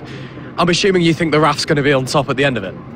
Oh, I don't know. It could be a tricky one. Obviously, we did hold it for 4 years, the Inter-Service Championship. The Army have had it the last few. They seem to have a few quick lads now and some nice, spicy bikes as well. So, yeah, I don't know. We'll see. We'll do what we can with what we've got. We've got some quick riders and see where we are at the end of the year. Yeah, same as what Dean said. I think it's just everything comes in cycles, doesn't it? So we had our time. At the moment, over the last 2 years, we've had a huge influx of new guys coming into the team, and a lot of our older boys have now moved on, retired, left the service, just stopped racing, whatever they may be. And yeah, Army especially, I've definitely picked up. Navy's still slacking behind, but what can you expect when they're on a boat for 9-10 months of the year? Well, I guess that's their problem to do with. Dean, Kenny, thanks so much for talking to us, and best of luck for this weekend and the season. Cool, thank you very much. Cheers, thanks. Well, great to hear from the RAF guys there. Of course, you can catch all of the Inter-Service Championship action across this season. But Sunday afternoon, round number 1, coming your way here at No Limits. Now, with our Endurance Championship kicking off this weekend, we know it can be a little bit complicated to any newcomers to motorsport. So we thought we'd draft in an expert to help us understand. Lewis Ray, great to have you with us here this weekend at No Limits. First things first, let's go through the classes for endurance racing. Obviously, it's typically a multi-class sport, but that can be a little bit confusing to wrap your head around. Yeah, it certainly can be. And, well, across this weekend, we have some new classes this year. Obviously, we have our ACU classes returning again, the ACU National 1000s and the ACU National 600s. Pretty much in the name for those two. 600s, 1000s, typically, although teams can use multiple CCs, different CCs across the same team. But nonetheless, we have the ACU classes, and then we have the team trophy classes, and those are new for this season. And with them, it allows the ability of some twin-cylinder machines to be used out on circuit. So something a little bit different. And actually, as we said, multi-class racing and endurance this season, it should be as multi-class as ever. And it's another new challenge that riders need to wrap their head around on the bike, that not always on track is the rider in front, is the team in front, the bike that you're actually racing. position. And in general, it could be a pit stop is the difference between gaining a position or losing a position, compared to going out there and trying to break the latest and try and break the deepest in the first 5 minutes of the race. Let's talk a little bit about the team structures. How does that work? Do you have teams with multiple bikes? Or are they teammates, or are they still fighting? Yeah, so they're teammates, and you can choose almost to run the team how you want. So you can have 2 riders, you can have 3 riders, you can even have 4 riders in a team. The bikes, though, that's up to you. You can either have 1 bike for all the riders to share, and that's like proper classic endurance, like we see in the EWC, or you can have almost a relay style race, a tag race, where they have different bikes, and whenever they come into the pit stop, it's almost as easy as just changing the transponder over and then heading out back onto track. Now, in terms of team structure, it's more than just the riders that, of course, are in the team. You have a team manager, if you would like. Now, the team manager has a very important role because, well, when the stewards have to make any decisions or give any information to a specific team, they're the person that they come to. They're the people that are in charge of entering the team and also are held responsible to communicating to the officials. So the team manager, they'll be appointed by the riders in the team, and they hold a very important role as well. You mentioned tag teams earlier, and like relay style teams with multiple different bikes, even though they're all part of the same squad. How does that work with pit stops then? Well, pit stops, although it's slightly different between having 1 bike or multiple bikes, on the surface of things it might seem like maybe it could be a little bit unfair to have 1 bike, because instead of coming into the pit stop and changing a transponder, you're then suddenly having to go into the pits and just change wheels, having to refuel, having to do everything. But nonetheless, it still makes it fair here at No Limit. So you have the relay style race where you have to go in, change transponder. Now, what happens is we have a pit stop intervention time here at No Limits, and that pit stop intervention time is the time taken at each track to go down the pit lane fully at 60 kilometers an hour plus 20 seconds. Now, that's the important part. The plus 20 seconds makes it fair. So it essentially gives teams, even if they're just changing transponder, 20 seconds to do that, or it gives the teams on a single bike 20 seconds extra to change a wheel, to refuel, and to get the rider out on circuit. So although you can use 1 bike or you can use 3 or 4 bikes, it still makes it fair for everyone out there on circuits, and having 1 bike, it still keeps that exciting element of endurance out there. Obviously, with this 3-hour race that we've got this weekend to kick off the season, as much as we'd all like to pretend we could, nobody can race out there for 3 hours in one go. It's impossible to do so. So what do we do in terms of riding times? Is there a maximum and a minimum limit? Yeah, so the maximum and minimum limit is decided on percentages, so it goes all the way down from 20-30% for minimum, all the way up to 60% of a maximum ride time. Now, if you go over that, then you're ever going to receive penalty or disqualification for that, and it's something that teams need to keep aware of. So it means that it's fair out there on circuit. So if you have a faster rider, potentially some of the riders that are coming from the British Superbike paddock going out there just to do some fun, doing some fast lap, it means you cannot have them out there for the entire session. That's right. Getting a little bit later in the season, we've got some longer races, and especially we've got the big one now, Anglesey International, a 12-hour event. How is that different? How is it going to affect the riders? How are they going to be able to cope with 12 hours of racing? Well, of course, we have a minimum and a maximum length for endurance races. You have 1.5 hours for minimum, and then you have 12 hours now for the maximum length being allowed to race. So this year we do have a 12-hour race. It's going to be a whole new challenge for them, but 1.5 hour is our minimum time that we can have for an endurance race. This weekend we're lucky enough to have 3 hours, and that over the course of the season is around the average time that we have for an endurance race. So 3 hours is the average, and then we've had 6 hours in the past, and of course this year we have the 12, which is the maximum we can do at the moment. One last question then. What can we expect from the 3-hour race this Saturday? Well, I think we can expect some multi-class racing, plenty of pit stop action, plenty of blue flags as well, maybe some safety cars as well. We need to keep in mind safety cars can be used in these endurance races, and they can be really important, because if safety car comes out, the clock does continue to tick by, but you need to stay in position, obviously, no overtaking allowed. Same in the red flag situation. If we do get a red flag this weekend, the clock will continue to get going, but right now, we're waiting for qualifying to get underway very, very soon. And, well, qualifying, it's going to be a whole new task as well.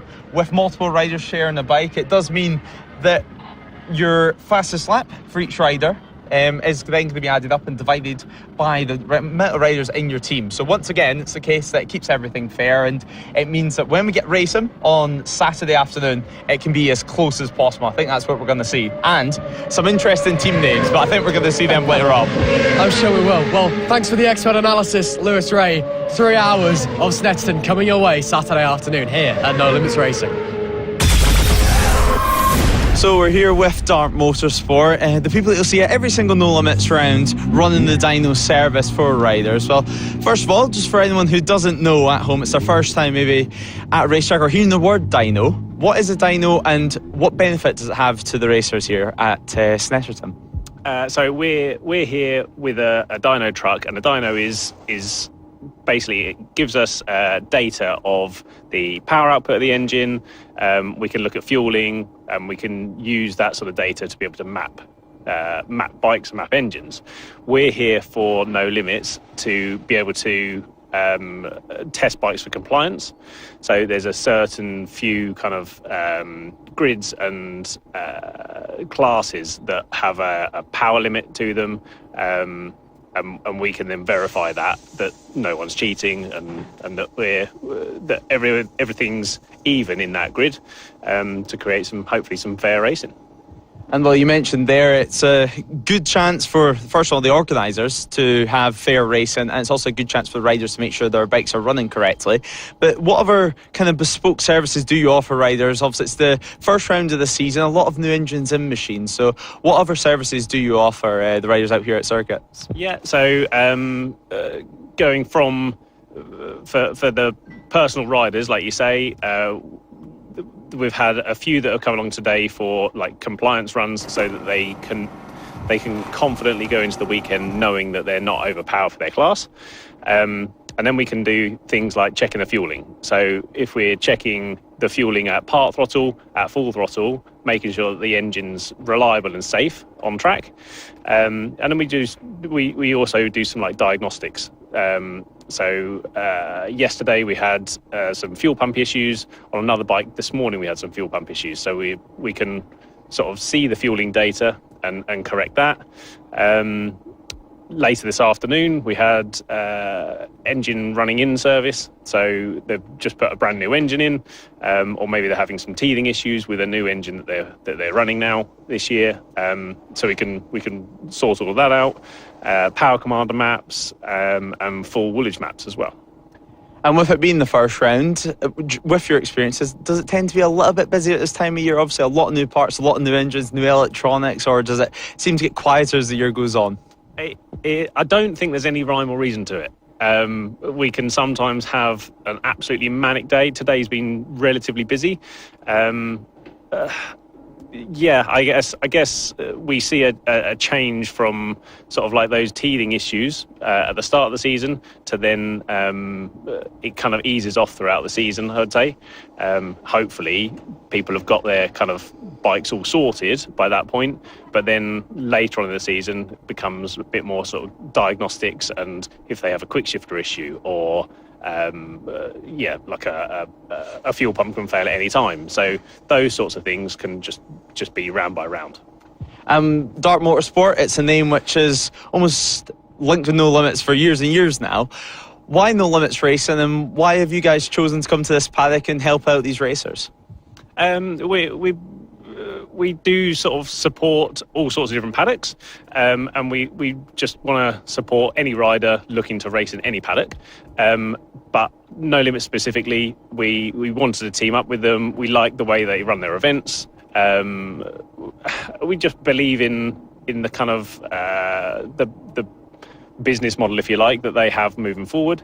And I think the service that they can give their customers as the racers, but also with their track days as well.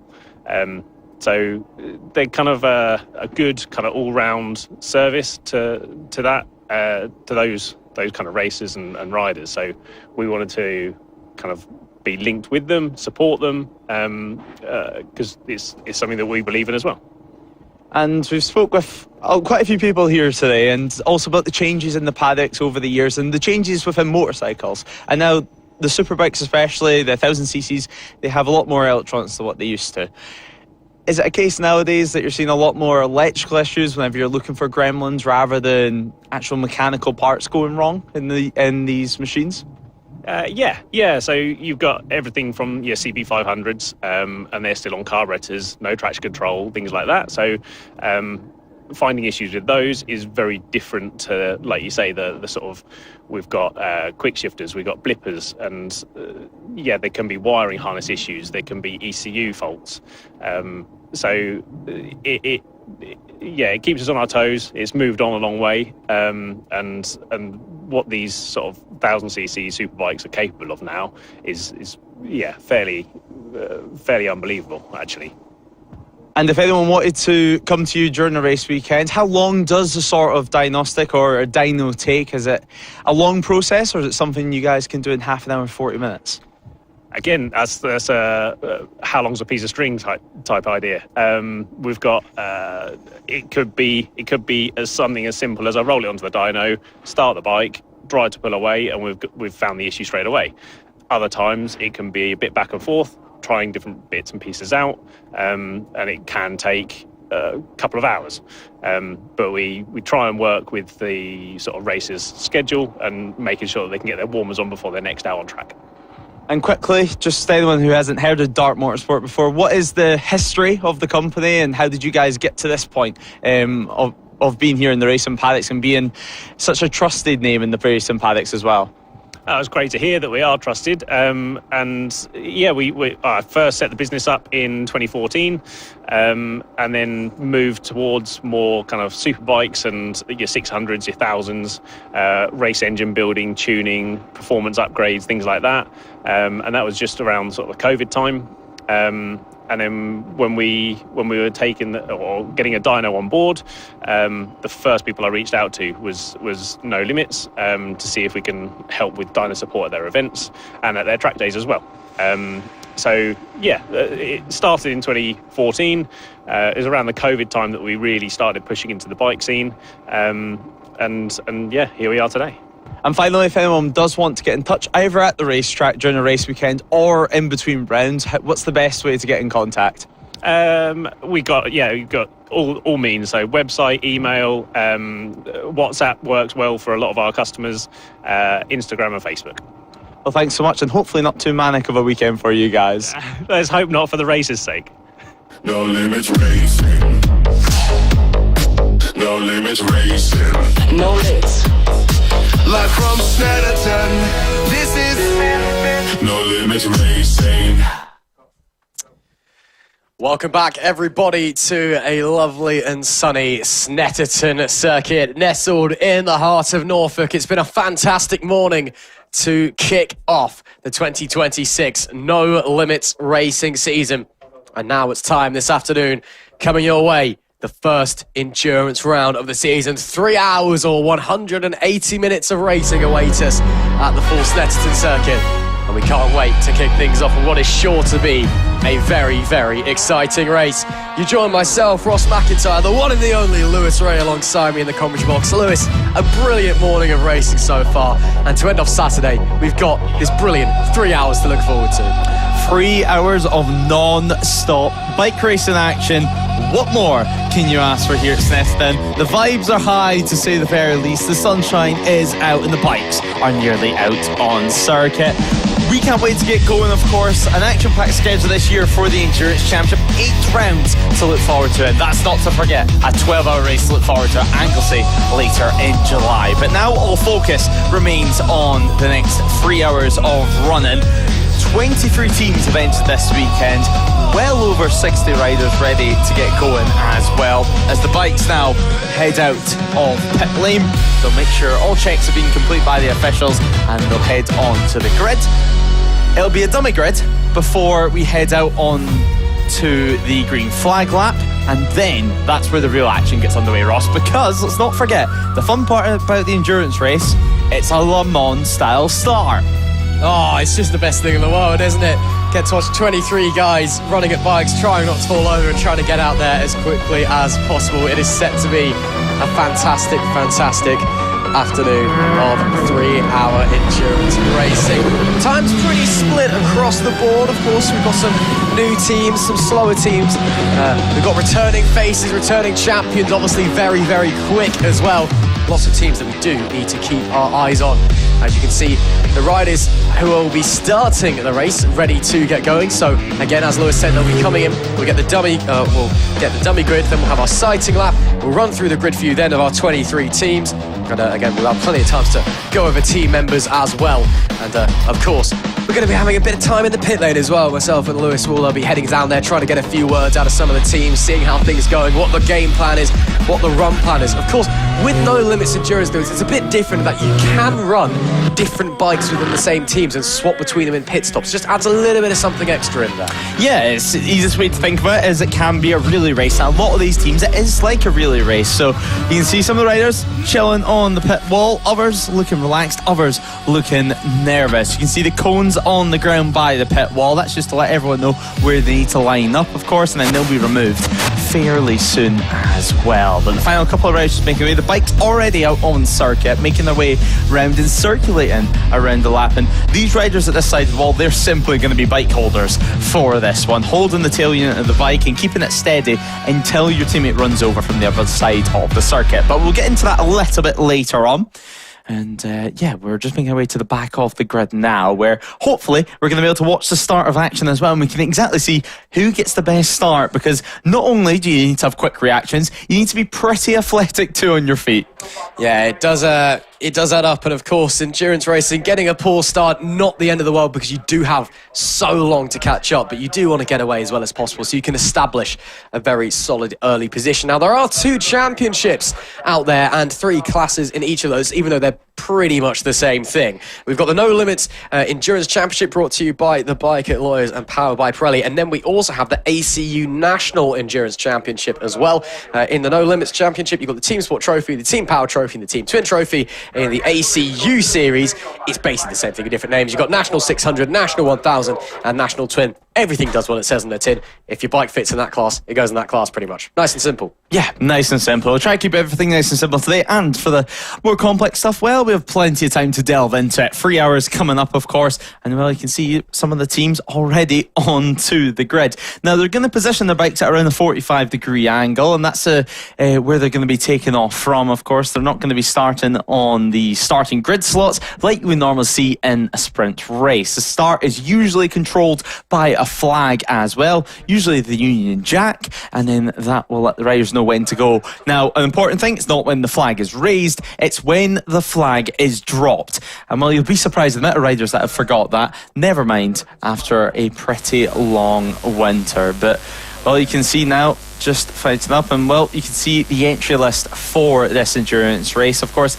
this is not the grid, but well, you can have a little look at the teams. This is in number order, with Oddballs Racing, of course, the number 2, ahead of Snapdragon Racing, Moto 46, I should say, WCS Racing, Randy Racing, Team Sublime, Full Throttle Racing, Fireworks and Milros. I think it's fair to say there's plenty of interesting team names that have clearly been decided over a drink or two in the evening. Yeah, that's to say the least. And one other thing, it's not a Union Jack, it's a Union flag. It's only the Union Jack on the back of a boat. Come on, Lewis, sort it out. Anyway, we'll see more of the teams coming up here. We'll run through the team for you shortly. We have got the Army team and the RF Dam Busters joining us in this race as well. So 2 of our service teams going out there today. Of course, we'll be catching the Inter Service Championship tomorrow afternoon when we see the Army, the RAF and the Navy all going at it. But there are a few of those guys who have entered into this this weekend, entering into a couple of categories as well. So that is all of the starting grid for you.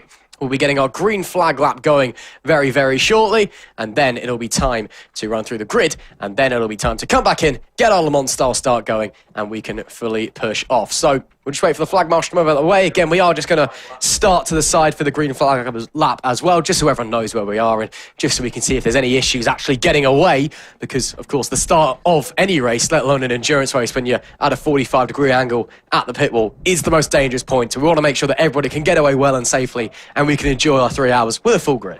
Yeah, exactly. We've got through the entry list, we've had a little geography lesson as well, and now, finally, we can head out onto the green flag lap for an exciting 3 hour hour endurance race. Of course, this is not going to be necessarily how they start. They're going to be a run and start, but we'll get into that in a few moments' time. Now, as we said, the number 32 team will be starting this one from pole position ahead of Proudfoot Racing.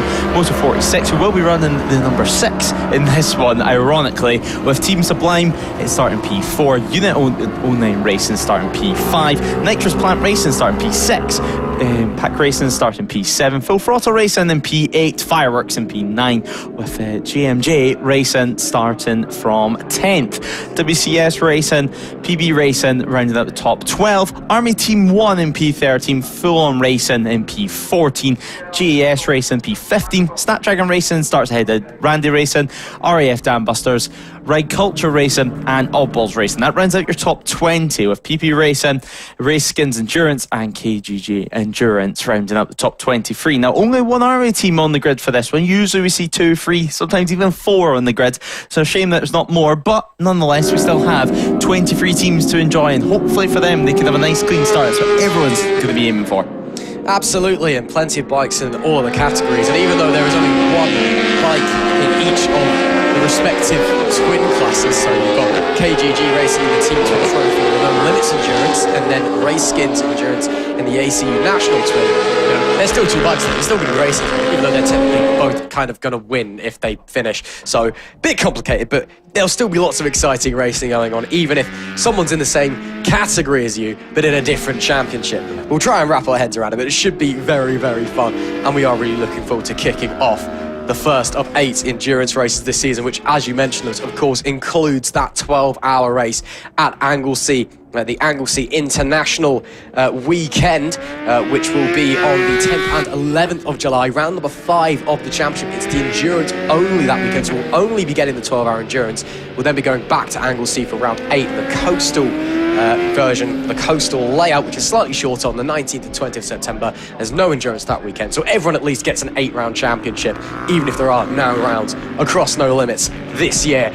Riders then making their way back to the grid. They'll come back in to their slots down by the pit wall. You'll be seeing the riders hopping off, making the very forlorn walk over to the other side of the grid, maybe getting some stretchers in, getting those shoes tight, getting ready for, well, I say sprint, it might be more of a bit of a slow kind of bumble over maybe for some of them. But then, as you said, when the flag drops to start the race, everyone will run over, hop on the bike, and we'll go for 3 hours. Yeah, and I mean, there's going to be some completely different expectations, I think, for some of the teams in this one. There's going to be some teams which their sole objective is making it to the finish line, and that in itself, after 3 hours of running, is an incredible feat as well. Other teams, they'll be looking for championship points straight away. I mean, with it being only 8 races every single year for the endurance class, it does mean that even in the first round, these 25 points are going to mean absolutely everything. But you can see the teammates holding the tails of the bikes, just keeping them nice and steady. And a few of the starters get ready for the Le Mans style start, stretching their legs and preparing to remember what it feels like to swing their leg over a bike in anger. They're going to have to be quick. They're going to have to be athletic. And well, we're nearly ready to get going. Remember, it's when the flag is dropped, not when it's raised, but we're nearly ready for 3 hours of Snetterton. Then the flag has dropped and away we go. So far, you can just see everyone trying to get the bike started. It's one thing running to the bike, it's another thing trying to get the bike started in these hot conditions. Some of them have been out racing all day, and already we're going for a run to turn 1. It's an incredible start from your pole setter. Now, this will be Jordan Browse on the number 32 machine, straight away into the lead of this action. And already they're going to try and stretch an advantage on this opening lap towards turn 2 now. A comfortable gap to second position behind. So the Honda Fireblade of the number 32 of Jordan Browse on board. We've seen last year how strong he could be, how long he could go out on circuit as well. In his long runs, he remains super consistent. And now in 2026, he looks to be doing the exact same thing from the very first lap of action. Of course, though, this is 3 hours. It's an endurance, not a sprint. It's not lost. It's not won in the first lap, but it certainly can be lost. So into Agostini's we head now. And so far, everyone through nice and clean. Snapdragon Racing further down the order, coming through as well into turn 4, heavy on the brakes as well, Ross. Luckily, everyone has, there's been no followers so far. A few slow getaways, but everyone remaining out on circuit. Yeah, I believe it was the JMG Racing 277 bike that started 10th that was really slow away from the grid. We'll just have to wait until they cross the time and for all the first time to confirm that. So a shame for them, if indeed it was them. But yeah, someone did have a problem getting the bike started. It looks like they all got away okay, and everyone is clean in the end as well. Bit of a gap already forming for the leaders. Believe it is the number 32 team, the pole sitters, who got away fairly well from the start and do lead overall. But again, we're just going to have to wait for them to get to the timing ring to figure out who's on the bike, where they are, all of the above. Some overtakes already being made early doors. Again, different classes. Maybe people didn't get away so well. If you're on a 1000 and you're coming up against a twin, you are likely to blow straight past them on the opening couple of laps if you end up behind them as you head through Corums for the very first time. It'll be just a touch under 2 minutes and 58. 2 hours 58, should I say, when we come to the line for the first time. And it is indeed the 32 squad with Browse on the bike as it stands, who lead early doors. Unit 09 Racing in P2 with Hardy Claridge at the handlebars, and it's Moto 46 squad in P3.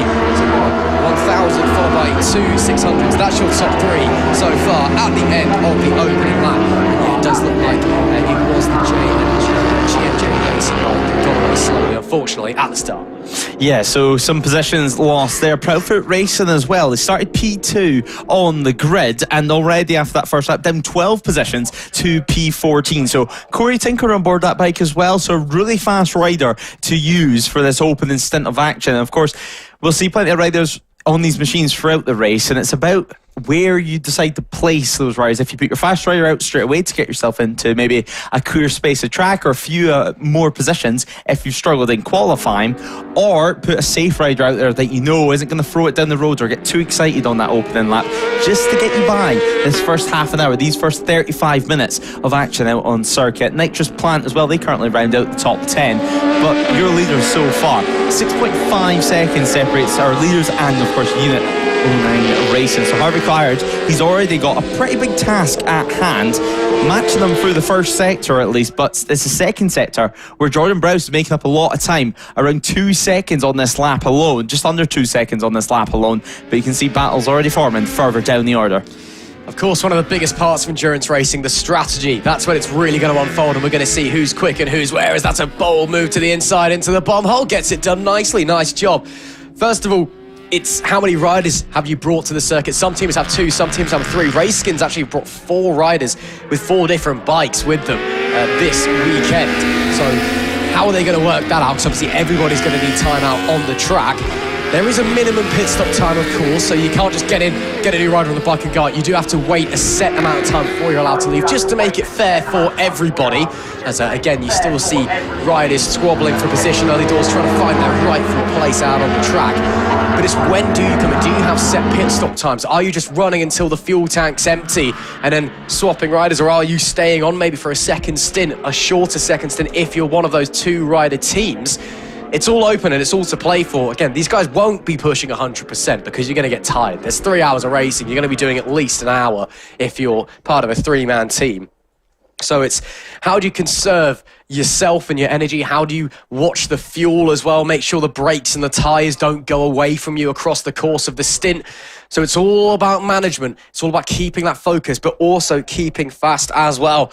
On the subject of fast, the 32 squad, a 155.501 is their early benchmark. Their gap now already up to nearly 10 seconds at the front of the pack from Full Throttle Racing, also on a 1000 as it stands. They've got Wilkinson out there on the bike at the moment on his Honda Fireblade. So interesting that we now have 2 1000s at the front. I'm sure that will continue to change and continue to move forward. Both of those guys, of course, racing in the ACU National 1000 Championship. So we do have a fight for the lead initially, but again, it is a big lead straight away for the 32 squad. Yeah, it's a good lead, but looking back, speaking about our runner-up a few laps ago, Harvey Claridge, he's now dropped back down to P5 on that last lap, so 3 positions lost for him. Now, the Unit 09 Racing, they're going to be using the Yamaha R9 for this endurance race, a brand new bike, of course. We've only just seen it debut in the likes of the World Supersport Championship, where it was competitive straight away, and now this year, we have some big names like Ben Curry switching over to use that bike in British Championship. So clearly, well, we know it's a bike that can win on the world stage, so why can't it win here at No Limits with us? But It sounds great, it looks great, but currently on track it's not quite getting the lap times that they need to be fighting with the front. They're doing around a 159. The front runners 154, 157 depending on who you look at, but Jordan Browse at the front stretching the lead, I think it's fair to say. Almost 13 seconds of a margin. Fireworks now enter P3 as there is Harvey Clarge actually on board that Unit 09 racing machine. Still though, blacked out fairings haven't got round to painting them just yet for this opening round of the season, but clearly a distinct number 90 on board that. Now they'll come towards Agostini's turn 4 for the next time of asking, trying just to get rid of the gap of the few other bikes ahead of them, like the Moto 46 team that we see. They're in the National 600 category, a Triumph 675 and a Triumph 765 to use for them this weekend. Meanwhile, Fireworks, they're out on track currently with a Kawasaki 636 of course, and a Yamaha 1000 I should say, and then a 636 and a Honda Fireblade for Full Throttle. Yeah, absolutely. Again, it's the part of the beauty of how we work with this like tag team is something that you can have teams of different bikes. There is one team that they've all got their own bikes each riders, but it's all the same bike as well. So it allows obviously everybody, if you do have individual bikes, you can set the bike up how each individual rider wants, rather than just have the one bike that everybody kind of needs to work around. So it is just another little factor, another little factor. And of course, if someone then goes down and smashes it up, they can pay for it and your bike's fine and you can just leave it alone. So, you know, there is definitely advantages to be had by having different bikes for each team, whether they be the same model or different makes, different manufacturers, whatever. But of course, you know, some of these guys, let's go with the true spirit of endurance racing. It's just one bike. Everyone knows how it is. Just different riders. So we'll see how that unfolds. 10 minutes nearly done then in this endurance race, and it is still the 32 squad that leads the way ahead of Full Throttle Racing. Change for position in 4th place, Unit 09 with Harvey Claridge on the bike at the moment in the ACU National 600 class. That R9 has moved up to 4th and got ahead of the Moto 46 squad. It is currently Glenn Walsh on the 765 Triumph that's out there at the moment. Paul Holden will be out with his Triumph 675 a little bit later on. And not too far behind them actually either is the Proudfoot Racing number 69, Joshua Proudfoot. It's a Tinker, sorry, that's currently out there on the bike, but Joshua Proudfoot, the main man of that squad, with their pair of Kawasaki 636s. So some really interesting battles forming early doors in the ACU National 600. All 3 podium places fighting out there. Yeah, all 3 podium places, drilling it out on circuit. But we did see a glimpse just a few moments ago as Harvey Claridge looks to try and make a move on the number 90 machine on Fireworks. So Fireworks, this is for 3rd place overall. So it's an R1 versus an R9.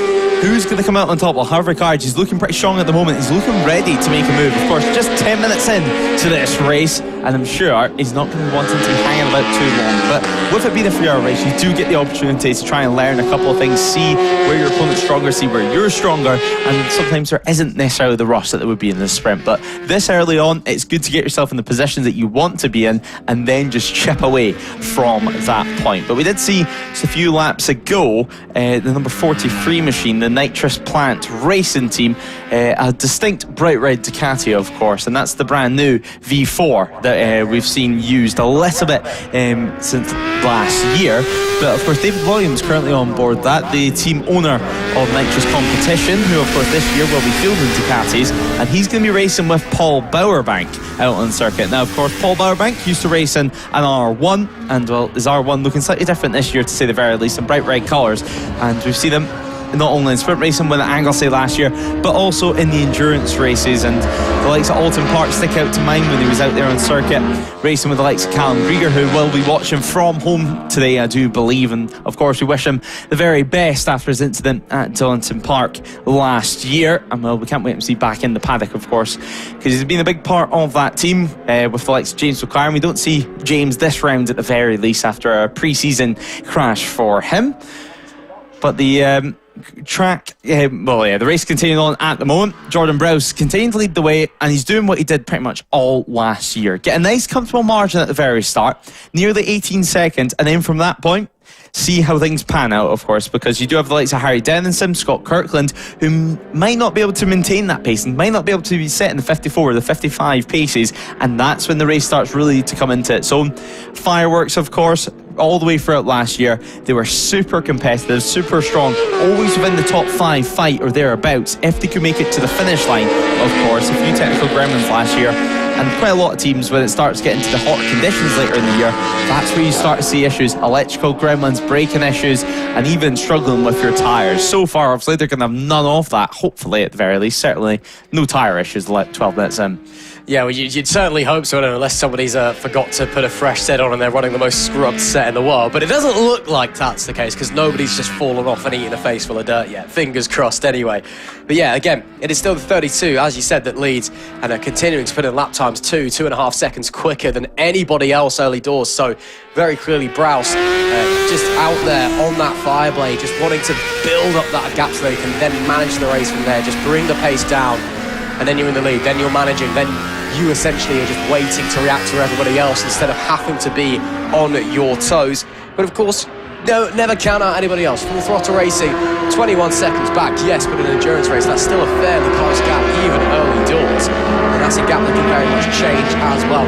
In terms of the other battles that are still side by side, we see Army Team 1 out there are currently leading the way in the Team Sport Trophy in the No Limits Championship. So that is the No Limits rendition of the National 600, essentially. So the 91 machine currently out there doing a good job at the moment. It's Morgan on the bike at the moment, and pushing onwards. I believe he's on the Kawasaki as it stands. And then just behind them, not very far away at all, PB Racing, the number 178 in P2. They've got Paul Bloomfield on the Yamaha R6 out there. And then in P3, about 5 or so seconds away, we see Randy Racing, the number 9 machine. They've got a pair of Yamaha R6s out there. It's currently Nicholas Round on the bike. You can see teams already watching along, settling in. Again, 3 hours, it can take a bit of time to go past, especially if you're a rider and you're not out there, because you're nervous because you want to see how your team's doing, but you just want to get on the bike and ride it as well. Yeah, you certainly do. That was Paul Bowerbank looking pretty happy. Their trackside, of course, part of the Nitrous Plant team. They sit P7 now, so a few places gained for them, and well, in class, in category, they're sitting 3rd in the National 1000, so definitely a reason to be smiling, sitting in the class podium places this early on, but a tough task at hand when we see our leader already come through turn 1, and we're waiting to see full throttle racing, and we're waiting for them to appear into the final corner at this point. So the gap continuing to build at the front, a 154.9, only 0.6 of a second off their best lap of the race, which is, funnily enough, the fastest lap of the race. There's no surprise there, that's for sure. But 24 seconds is that margin, 24 seconds of a gap, and that'll keep building throughout this race. Of course, the top 2 National 1000 runners, Proudfoot Racing in 3rd, National 600, and then of course, as we mentioned, Fireworks running as well. They remain first in class for them, and they'll be pretty happy with that so far. They're in the Team Power Trophy in P1, and well, we have a few others like the Unit 9 Racing and the Moto 46 who remain in National 600s. So class battles, we're going to have to look at as it goes on, but this race, well and truly, is going to come alive in the 15-20 minutes time when we start to see the early pit stops come in, when we start to see people come into the pit lane, change tyres, maybe only change a rear, maybe change none, maybe just do a quick fuel up and go, or if they have the luxury of having multiple bikes, simply hopping onto the next bike, and then it's a brand new rider who takes over. I mean, for our leaders, let's not forget, we spoke to Harry Denison on Friday, and he mentioned a few issues that he's been having with his BMW. He had no issues pretty much all the way throughout testing. Rocks up here, Snetterton, a few gremlins start playing havoc. So now, when he gets on the bike, he's going to be hoping all those are fixed for his stint, and he can power on, and well, the 32 bike can remain in the lead as we're about to head on to lap 8 of the action. Absolutely, continuing to push onwards as we do. And I will say I'm really impressed with that 32 bike and Browser's consistency so far. Yes, the pace is now starting to drop off a little bit. Again, it's been 50 minutes of racing, so fatigue potentially starting to set in, but also just now starting to manage the bike a little bit, manage the temps. But every lap has been within or about 3 or 4 tenths of each other. So Browser's really nailing the consistency early doors, which, coupled with his pace, is allowing that 32 squad to extend that gap even further over the 22 full throttle bike of Wilkinson. Gap, as it currently stands, 25.6 seconds. So running very, very quick. You can see watching along on the timing and on the broadcast as well. So a picture-in-picture shot for us, I guess. Hope everyone's enjoying the broadcast if you are watching along, whether that be on No Limits Racing TV or on Motorsport Radio, be it on YouTube or on Facebook. Make sure you like, share, subscribe, all of the above, so that you can help get the No Limits Racing Championship out there, help expand it. Of course, this is the first time ever today that No Limits has been broadcast, and we're so happy to be here, be a part of it, and to help make this championship make the next step and to grow even bigger than it somehow already is. So 2:43 left on the clock. It is still the 32 from the 22. And once again, that consistency from that 32 like early doors. Browse, I don't know whether he's the quickest rider for the 32 squad, but he's certainly laying down a benchmark early doors for everybody else. Yeah, and well, as we already see, our first stopper, and it looks like his levers have come open actually, so that's the number 7 team into the pit lane, WCS Racing, and yeah, his levers have came open on circuit, potentially maybe the airbags went off inside that Alpine Star suit. It does look like it's airbag technology on the side of it, so if the airbags went off and popped open the zip, then well, he's had to come into the pit lane to make sure everything is safe to go out again. And well, yeah, it's just been the case that it's changed over the bike. We did mention it, of course, pit stop intervention time. Now, if you come into the pit lane, you want to change riders. Here at Snetterton, it's 34.7 seconds that you must spend in the pit lane. No less, obviously you can't spend more if you need to make some repairs or you want to play it safe. Because if you go under that time, even if it's just over 1/10 or 1 second, that time will be multiplied by 5 and then that's your penalty. So if you're 1 second under, it's a 5-second penalty, 1/10 under, 5/10 penalty. So nonetheless, hopefully they've done everything right, otherwise they're not going to want to face that later on in the race, because that's really going to mess things up. Because, well, that's our first stopper of the race. Definitely, though, unplanned and not what you want this early on. Yeah, I wonder if actually there's an issue with the bike and maybe either something's gone bang and it's sent the airbags off by accident, which has popped the suit open, or if he's just opened the suit on the run into the pit lane.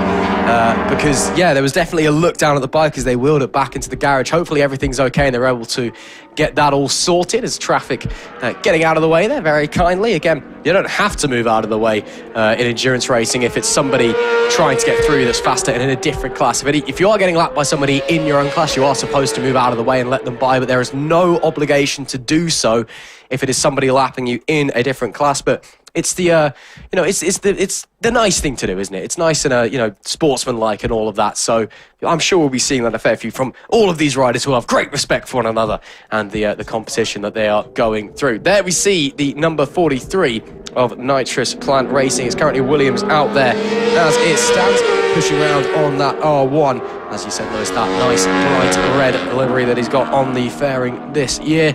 And yeah, doing a good job at the moment is the Nitrous Plant squad, currently in P5, and they're just working their way around. Yeah, great stuff so far. Yeah, as you mentioned, out on circuit. At the moment, the Ducati out for play, the brand new V4. You can tell with the winglets on the front fairing being slightly sharper than what it used to be on the old V4. But nonetheless, still going very, very well. And for the British Superbike team this year, it will be a change of machinery, changing from the Yamaha to the Ducati. But let's not forget, here in the endurance race, we have not only red flags that can be used, but safety cars as well. Now, if there is any red flags, the clock will continue to run. The clock will continue to tick down. If there's safety cars, much of the same too. Now, throughout the race, we should be able to pop down to pit lane a couple of times and hear from the stars of the show, hear from teams, hear from riders, and see what the pace is looking like. That's another position gain, though, for Nitrous Plants. That wasn't traffic, that was for position. Nitrous Plant Racing and Fireworks going at it. 1.2 seconds separating them. The Moto 46 squad also another 1.1 seconds behind too. Now, more importantly, Nitrous Plant now are just 4/10 behind Full Throttle Racing. That's going to be not only for position, also for class place too. So championship points will be changing with that one if Nitrous Plant can make that one work. And well, David Williams, he's doing a good job at the moment out on circuit. He's remained pretty consistent all the way throughout his stint. Last time around, a 158.6, just around 7/10 slower than his fastest lap from the very start of the race. We're just over 20 minutes in at the moment. over 10 laps of running have been complete too, and it's a 31.4 second advantage for the 32 team over Proudfoot Racing. Corey Tinker still on board the National 600 machine, and we've seen Corey Tinker dropping all the way down to P14 at the start. Since then, he's been chipping away, getting himself through, not making any big mistakes, and suddenly he's now back into the podium places. So impressive stuff for himself. 2 Kawasaki 636s, and there actually is Corey Tinker just ahead on the Proudfoot Racing machine. Of course, first bike in shot on board the Kawasaki. What a ride it's been so far for the second place runners. And well, you can see the gap, Full Throttle Racing just behind them after that position change last time around. But well, that has been complete, and Corey Tinker is already beginning to pull away. It was 4 tenths. What's it going to be now? We head over towards the start finish line to break the beam. We'll keep an eye on it. They click up through the gears, and well, we will head down to pit lane to hear from Ross. From WCS Racing, an early unscheduled stop for you guys. Looks like your leathers came open. What happened? I don't know. I think I lost a bit too much weight, and the zip come down to my belly button on the back straight down on the Bentley straight. So I had to pull in. I thought the zip had broken, but it turns out it just dropped down. So he'd already made his way out. So we'll do another change when he's ready. Yeah, no worries. We saw you having a look at the bike as well when you brought it in. Is there any problem there, or is it all okay? No, just a few minor adjustments, tighten up the chain. That's all it is. Nothing to worry about. Well, at least the bike's not broken. That's a good start. But shame about the leathers. What's the plan from here then? Just try and get back out there and enjoy it? Yeah, hopefully Jim will pull us up a couple of spots that I lost through the early pit stop, and we can crack on. Awesome stuff. Well, shame to hear about your leathers. Great you lost some weight again. Still the best. Cheers, mate. Great to hear about him there. From WCS Racing. We're going to have a little bit of a wander down the pit lane, see if anybody fancies a chat from any of the other teams as well, trying to fight our way through the crowds of everybody watching along currently. Let's see if anybody fancies a chat. Anybody fancy a quick chat, see how the race is going for you guys? Or go on, how are you doing, mate? You all okay? Yeah, good. We're P1 in class at the minute, National 6. Corey had a bit of a poor start, he stalled out a second, but he's pulled it back. He's lightning quick, so pressure's on me. What's the game plan in terms of pit stops and rider changes? Is it just go to the fuel tanks empty and then hop on? So we've done a little bit of strategy. I think I'm going to do 2 40 minutes, and then Corey will do 3. He'll do 140 and 230. Obviously that might change, you know how endurance works, but we'll just go for that for now. Still, despite the disappointing start with the stall, all looks like everything's going well. You're back up to P1 in class, so I guess just keep chipping the laps away and go from there. Yeah, basically that. Yeah, try and stay consistent. Yeah, and build on what Corey's done for us. So yeah. Well, stuff. We'll let you get back to watching, but thanks very much. We'll have a bit more of a wander down as well, see if anybody else is watching along or up for an interview. Any chance we could ask anybody about how the race is going, or how's things going for you guys? All okay so far? Yeah, not bad so far. Currently P3 in class, which is good. I think we are 3 laps away from doing a rider change between Andy and Steve, who's just at the back there, chilling for a few minutes. That's possibly quite early for a rider change. Is that just fuel tank and get somebody else out there, or is that just try and split it evenly between you? I think most teams will probably be looking to do a change in the next few laps, I would imagine.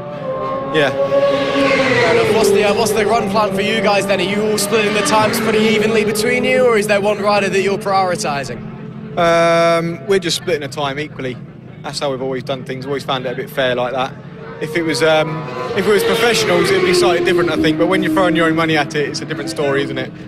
Yeah, and I guess you've got to be having fun at the end of the day as well, and trying to get the money's worth out of it as well. Yeah, definitely. It's not cheap. Well, we'll let you get on if you've got a rider change coming up, but thanks very much. Appreciate it, thank you. Right, great to hear from some of the guys down in the pit lane. Real shame for the WCS crew, but I'm sure they'll be able to get back out there very shortly. Thanks for that, Ross. Well down in pit lane. Now we head back to the action, back to our leaders. And we're going to have to wait for the likes of Corey Tinker and Proudfoot Racing to cross the line yet again before we can see what the gaps are like. Obviously, Ross, just speaking there, definitely it was lever issues for the number 7 squad. And well, not what they'd be hoping for at all. I mean, we did suspect it. But nonetheless, now it's time to refocus, rethink, and create a strategy. That's the thing about endurance racing, it's thinking on the fly. And although they're showing down P18 overall in the order, they're going to be chipping away, working their way through the order as this race goes on. And suddenly, within the next hour or so, or even within the next 20 minutes, by the time the next pit stop happens, they could be in a nice position yet again. The only issue that could happen here is they're going to be slightly out of sync as the other teams in terms of pit stops. But we do have one of the BMWs entering the pit lane, one of the F900 bikes. As we see the still of how low these riders can get to the ground out here on circuit. So incredible lean angle from some of the riders, but it looks like that was the Race Skins Endurance that entered the pit lane. So Race Skins Endurance into the pits, and then they'll be heading out onto circuit for the next stint of their action as well. Now, it shouldn't be too much longer of a pit stop. It's a chance as well to have a conversation with the team for them, but as you can see, that change has been made, and the rider will head straight back to the pit box and they'll push the bike back into the on-in where they can refuel, check tyres, and of course the No Limits officials, they'll be doing random checks, making sure everyone's using the tyres that they should be using for this. Of course, they cannot be running any random brands for this. They need to be running likes of Pirelli to remain legal. Now, Dave Williams still running out on circuit. Ducati still carrying on. When's their first pit stop going to happen? And we'll speak to them down in pit lane later on, I'm sure. Of course, just a two-rider team for them as well, so a completely different challenge. But the number 25 right on their exhaust pipe too, and that looks to be Fireworks. So Fireworks haven't let go at all. 0.6 of a second it was over the line last time around. And well, Ross, the gap between 4th and 5th position out on circuit overall has definitely reduced. Yeah, really tight between those guys currently. Of course, not fighting for position, those two in different classes, but still continuing to push on with Nitrous Pump. Of course, 3rd in class at the moment over in the ACU National 1000. As I say that, coming into the pit lane is the Nitrous Plant Squad. Potentially a rider change, might not be. There'll certainly be some fuel put in the tank. We'll have to wait and see what they're going to be doing, but the R1 does come in. We'll wait to see what the outcome of that one is going to be as we almost reach the opening half an hour mark. It's still 32 squad that lead. Yeah, starting to get those opening pit stops now. So we'll wait to see what the 43 squad is going to be doing.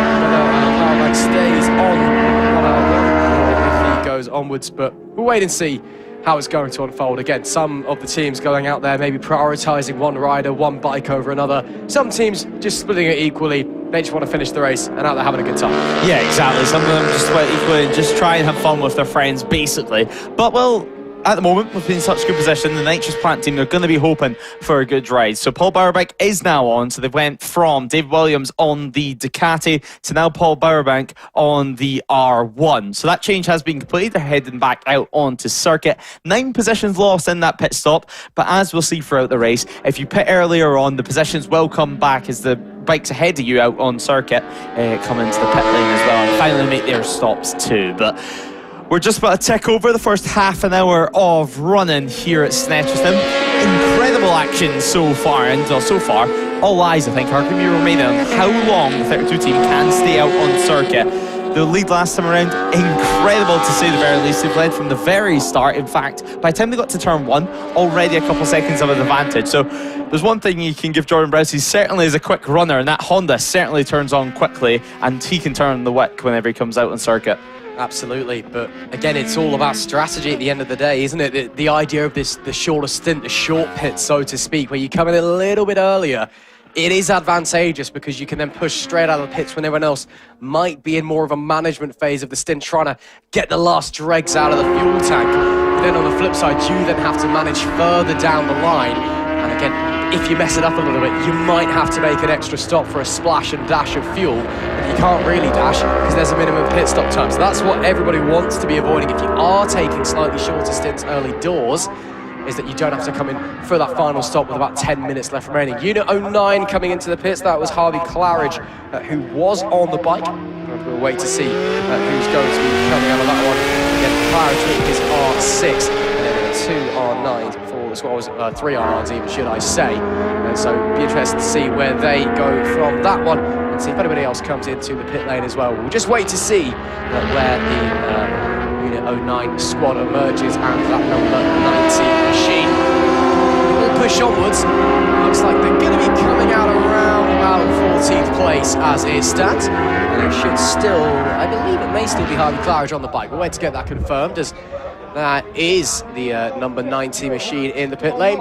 Just a few conversations being had, and is that potentially a problem? No, they're just debating what they're actually doing. So it looks like it is going to be Claridge that stays on the bike, but it's just debating over what they want to do. So potentially there is a problem with the machinery. I heard mention of a chain there, Lewis. Wonder if that needs tightening, something like that. Yeah, well, now it's time to get that fixed, and now it's time just to make any small changes as well. I mean, you're going to be out there on track with a full tank of fuel, something that you're not used to doing when you're out in sprint races. So the bike's going to feel completely different underneath you, and even small things like your suspension setup, just slightly to deal with that extra weight load. But thumbs up, happy from Harvey Claridge, and now that is of course a change of rider. But R9's all round for them, so it's going to look identical whenever they're out there on track. But nonetheless, just over half an hour has ticked by. We've started to see the first round of pit stops definitely beginning out on circuit. Full-on racing as well. They're still in P7 for the time being, as now we're seeing out on circuit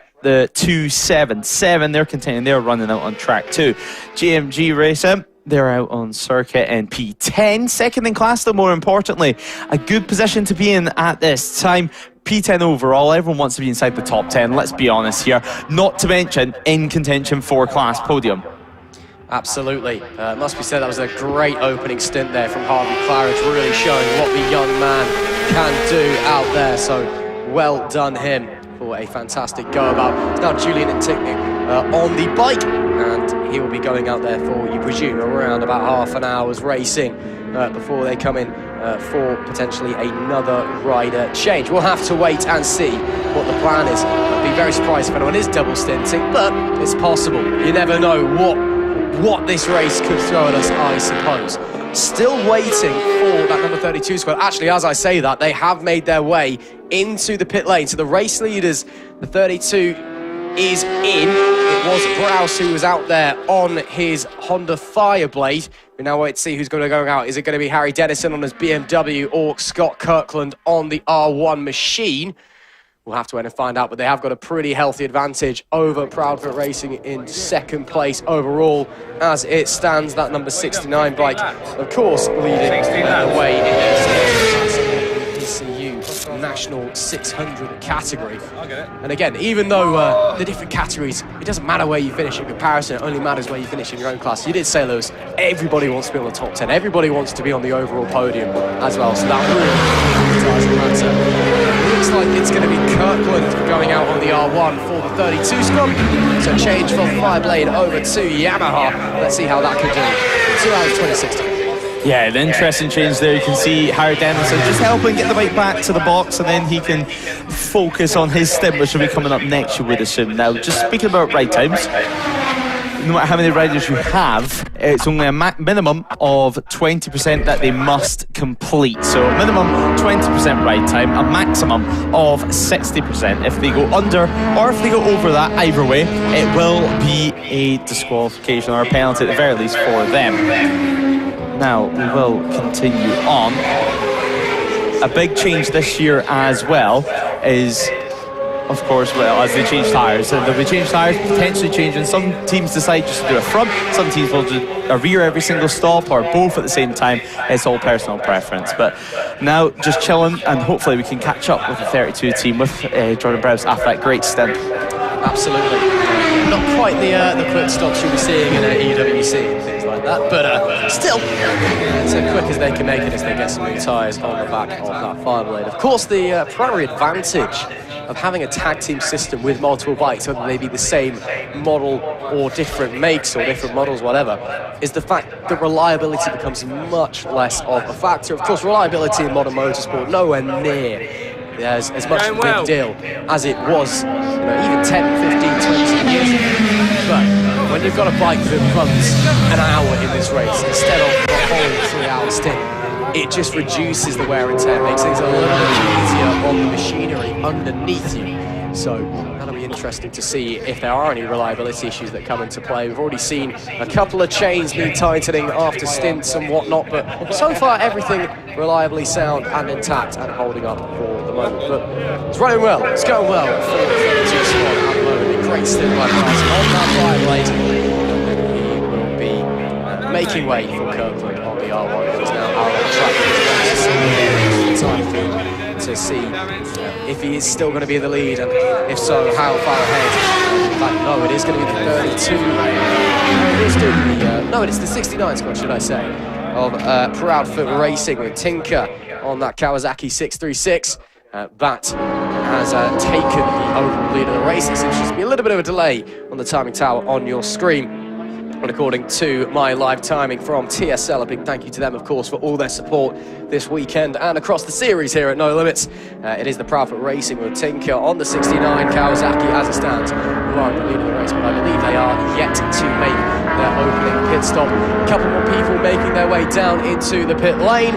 It's currently the Proudfoot Racing 69 that leads the 32 squad, that leads the full throttle 22 with Wilkinson on the bike as it stands over in the ACU National 1000 class on his Fireblade. Fireblade's very popular apparently this weekend. We'll continue to make our way around. Just wait to hopefully see our timing tower update on screen, but again, I do have access to live timing. It is a 4.5 second gap between the Proudfoot Racing number 69 and the 32 squad in first and second out on track at the moment. There we go, it's now sorted itself, just as I say that. There's looking towards our one team category classes. We've got the Team Twin Trophy in the Bike Alloys No Limits Endurance class. That's KGG Racing, their 22nd overall. Currently got Christian Johnson on the Suzuki 650 out there at the moment. And then 23rd, running last on the road at the moment in the ACU National Twin. That will be Racekins Endurance with Ian Carter out there. Also on a Suzuki 650 as it stands. That's a squad with two Suzuki 650s, a BMW 900, two BMW 900. In fact, it may just be two bikes that are being shared potentially between those four. Also the only four-rider team that we have with us this weekend. Of course, as Lewis was saying, every rider must do a minimum of 20% less distance. So that adds up to just a little bit over a single stint, 36 minutes. So we're down here in pit lane, and what was our leaders till they came into the pit lane, of course, the 32 team. They are now having a quick discussion, and well, I don't see Jordan, but Jordan's actually just went around the back.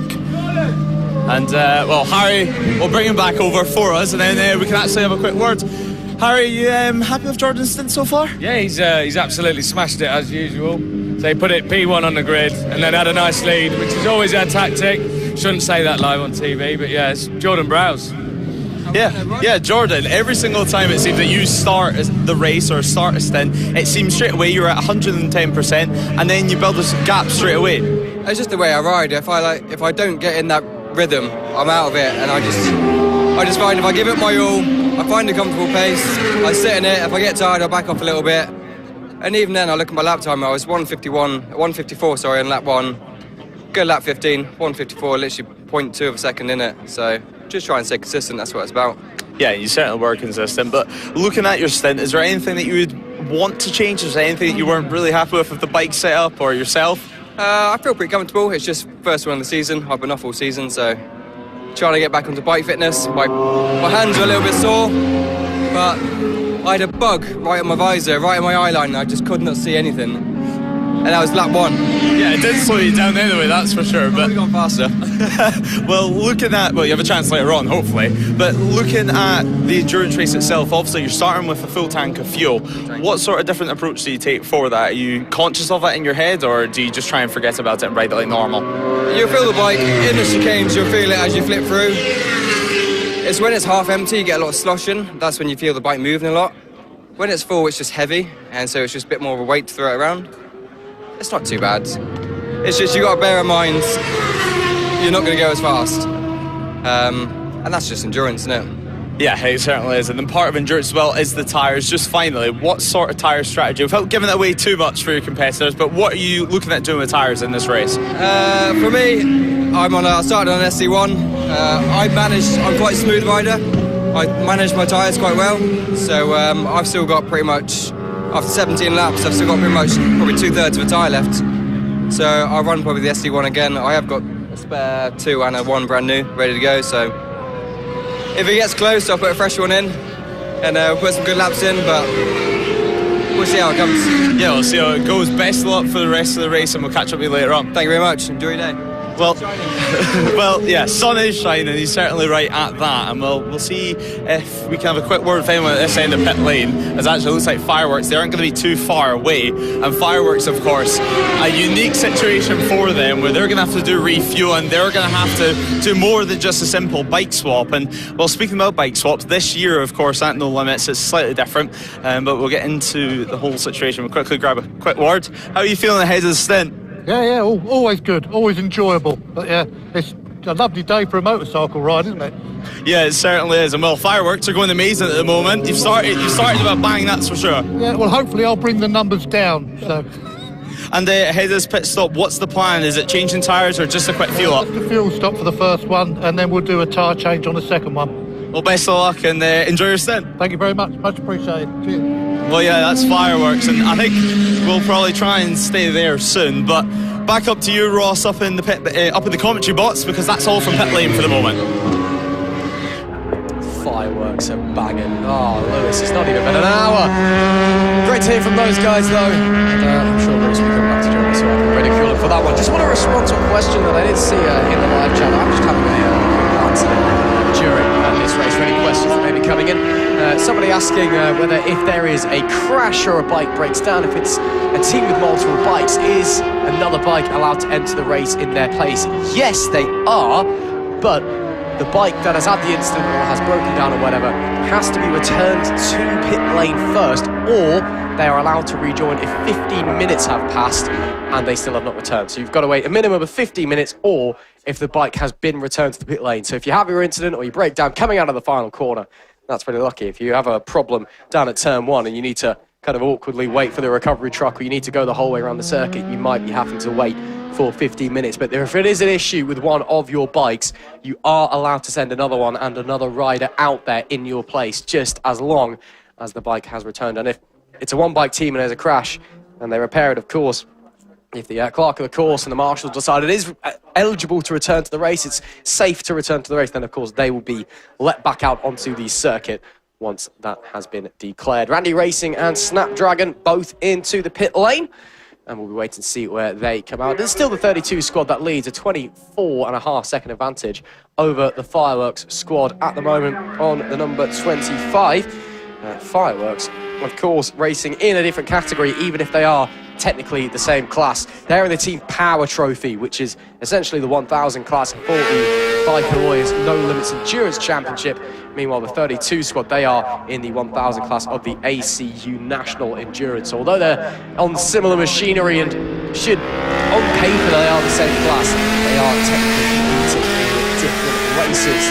So they've nearly elapsed 45 minutes here out of the 3 hours on the clock in the opening endurance race of No Limits Racing in 2026. And aside from a couple of issues here and there, everybody's kept it very much clean. The riding standard's been really, really good. And the main thing was everyone's having a great time. We heard it from somebody who was just interviewing in the pit lane there. It's a lovely day for a bike race. Yeah, Jordan Bruce is buzzing with the conditions. I think pretty happy with his stint, to say the very least. But 25 seconds of an advantage, you're going to be happy either way, no matter what conditions are. But I think the sunshine just adds to the happiness of their day so far. But Fireworks still remaining out on circuit. It's a long stint, this one. And as we spoke to them just before they get ready for another pit stop, their first pit stop of the race, it's just going to be a splash and dash for them. There are no tyres changed, and here is the 25. I would guess this would probably be their last lap before they enter the pit lane. I don't think they're going to be taking too much longer out on circuit. Hopefully, we can catch their stop as well and just see what it's like for a team that actually only has one bike to use during this race instead of the really style race, of course, out on circuit. So yeah, hopefully not too much longer before they come in, because it's always interesting to see a proper professional outfit as well for fireworks, as it was last year as well. Certainly whenever we start to get to the tyre changes, a real professional setup, especially for this level.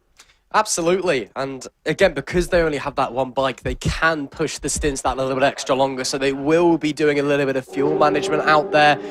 They'll probably have absolutely brimmed the tank before the start of the race as well, while everyone else would have just had enough for half an hour. They don't need to worry about going particularly longer if you are a multi-bike outfit. So that's a bit more kind of real hardcore endurance style racing. So if it's working in their way, yes, they haven't boxed yet, but a very, very healthy gap over P2 in class. That's 4 on Racing, who are in P9 overall as it stands in the No Limits Endurance Team Power Trophy. And yes, they come out to 25. Will make their way into Splash and Dash, as you said. So seeing popping off the bike, fuel going in. Oh, get to nice front row seat. This is what the pit stop looks like. As you can see, they've got the proper fuel tank and everything for the speedy fueling system. So the bike will come off. Again, it is a minimum pit stop time, so it's not an immediate rush. You're not under any risk of anything of losing time, but fuel will go in quick. Bang that down into the tank, it'll empty its contents, and it'll hop back on, and as soon as the minimum time has passed, it'll be straight back out there for, presumably you'd expect another 45-minute stint if they're going for a full tank, which would be an hour and a half on the bike. That's a very impressive stint. Yeah, it is, and with it only just being the fuel, there's no tyre changes, it does give them a little bit more time than maybe what they'll have later on. But yeah, as you mentioned, pit stop intervention time, 34.7 seconds at this circuit. That's calculated for the time it takes you to get from the bottom of the pit lane to the top of the pit lane at 60 kilometres an hour, i.e. the speed limit in the pit lane. Then 20 seconds added on to that time, and that's your pit stop intervention time. It's there, A, for safety, B, so no one's rushing about in pit lane like maniacs, and C, it gives you the opportunity to run one bike and for you not to be at a disadvantage. And well, that's what they've been able to do there. Quick fuel up, away they go. Obviously, before you start fueling up, and then you only have a single bike, the bike must be on its stand and turned off, hence a little delay before you actually seen the fuel come in, even though they technically could have. They would have just been breaking the rules completely by doing that, and then obviously you cannot start the bike again until the fuel's removed, everything's safe, and the bike's off its stand, and then away the rider goes. But yeah, a solid pit stop for them, and the first of many that we're going to see in this race. Yeah, coming out P5 overall as well. Still leading class, of course, but that's a very comfortable position to be in for the 25 squad. And they'll continue onwards. And yeah, like you said, that minimum pit stop time, again, it also just makes it fair as well, because if you've got a multi-bike squad, there is, if this rule didn't exist, there's nothing stopping anyone from someone coming in, turning the bike off, and someone else immediately turning the bike on and going and having a 0.5 second stop, which, let's be honest, is quite unfair compared to somebody with one bike. Yeah, exactly. That's all it's there for. And well, you can see the 43, the Nitrous Plant Racing, that's Paul Bowerbank now on the R1. He's now leading a small group of riders, 277 just behind them. So that's another position gained up into P6 so far for Paul Bowerbank. As we mentioned, plenty of support. We'll be watching from home, plenty of family and friends. Couldn't make the journey down to Snetterton, and so far it's been a solid ride from himself and David Williams. Of course, David Williams did the opening stint on the Ducati. Now the R1's out on circuit, and well, chasing behind, to say the very least, is GMJ Racing, and on their tail. That move was done this lap, at the start of this lap, with Poole now on board the 277 machine. They remain second in class, of course, because they're not in the same category. It's just for overall position, overall bragging rights, and also for the Nitrous Plant team, an opportunity to try and close the gap to the 32, or at least put them under some pressure.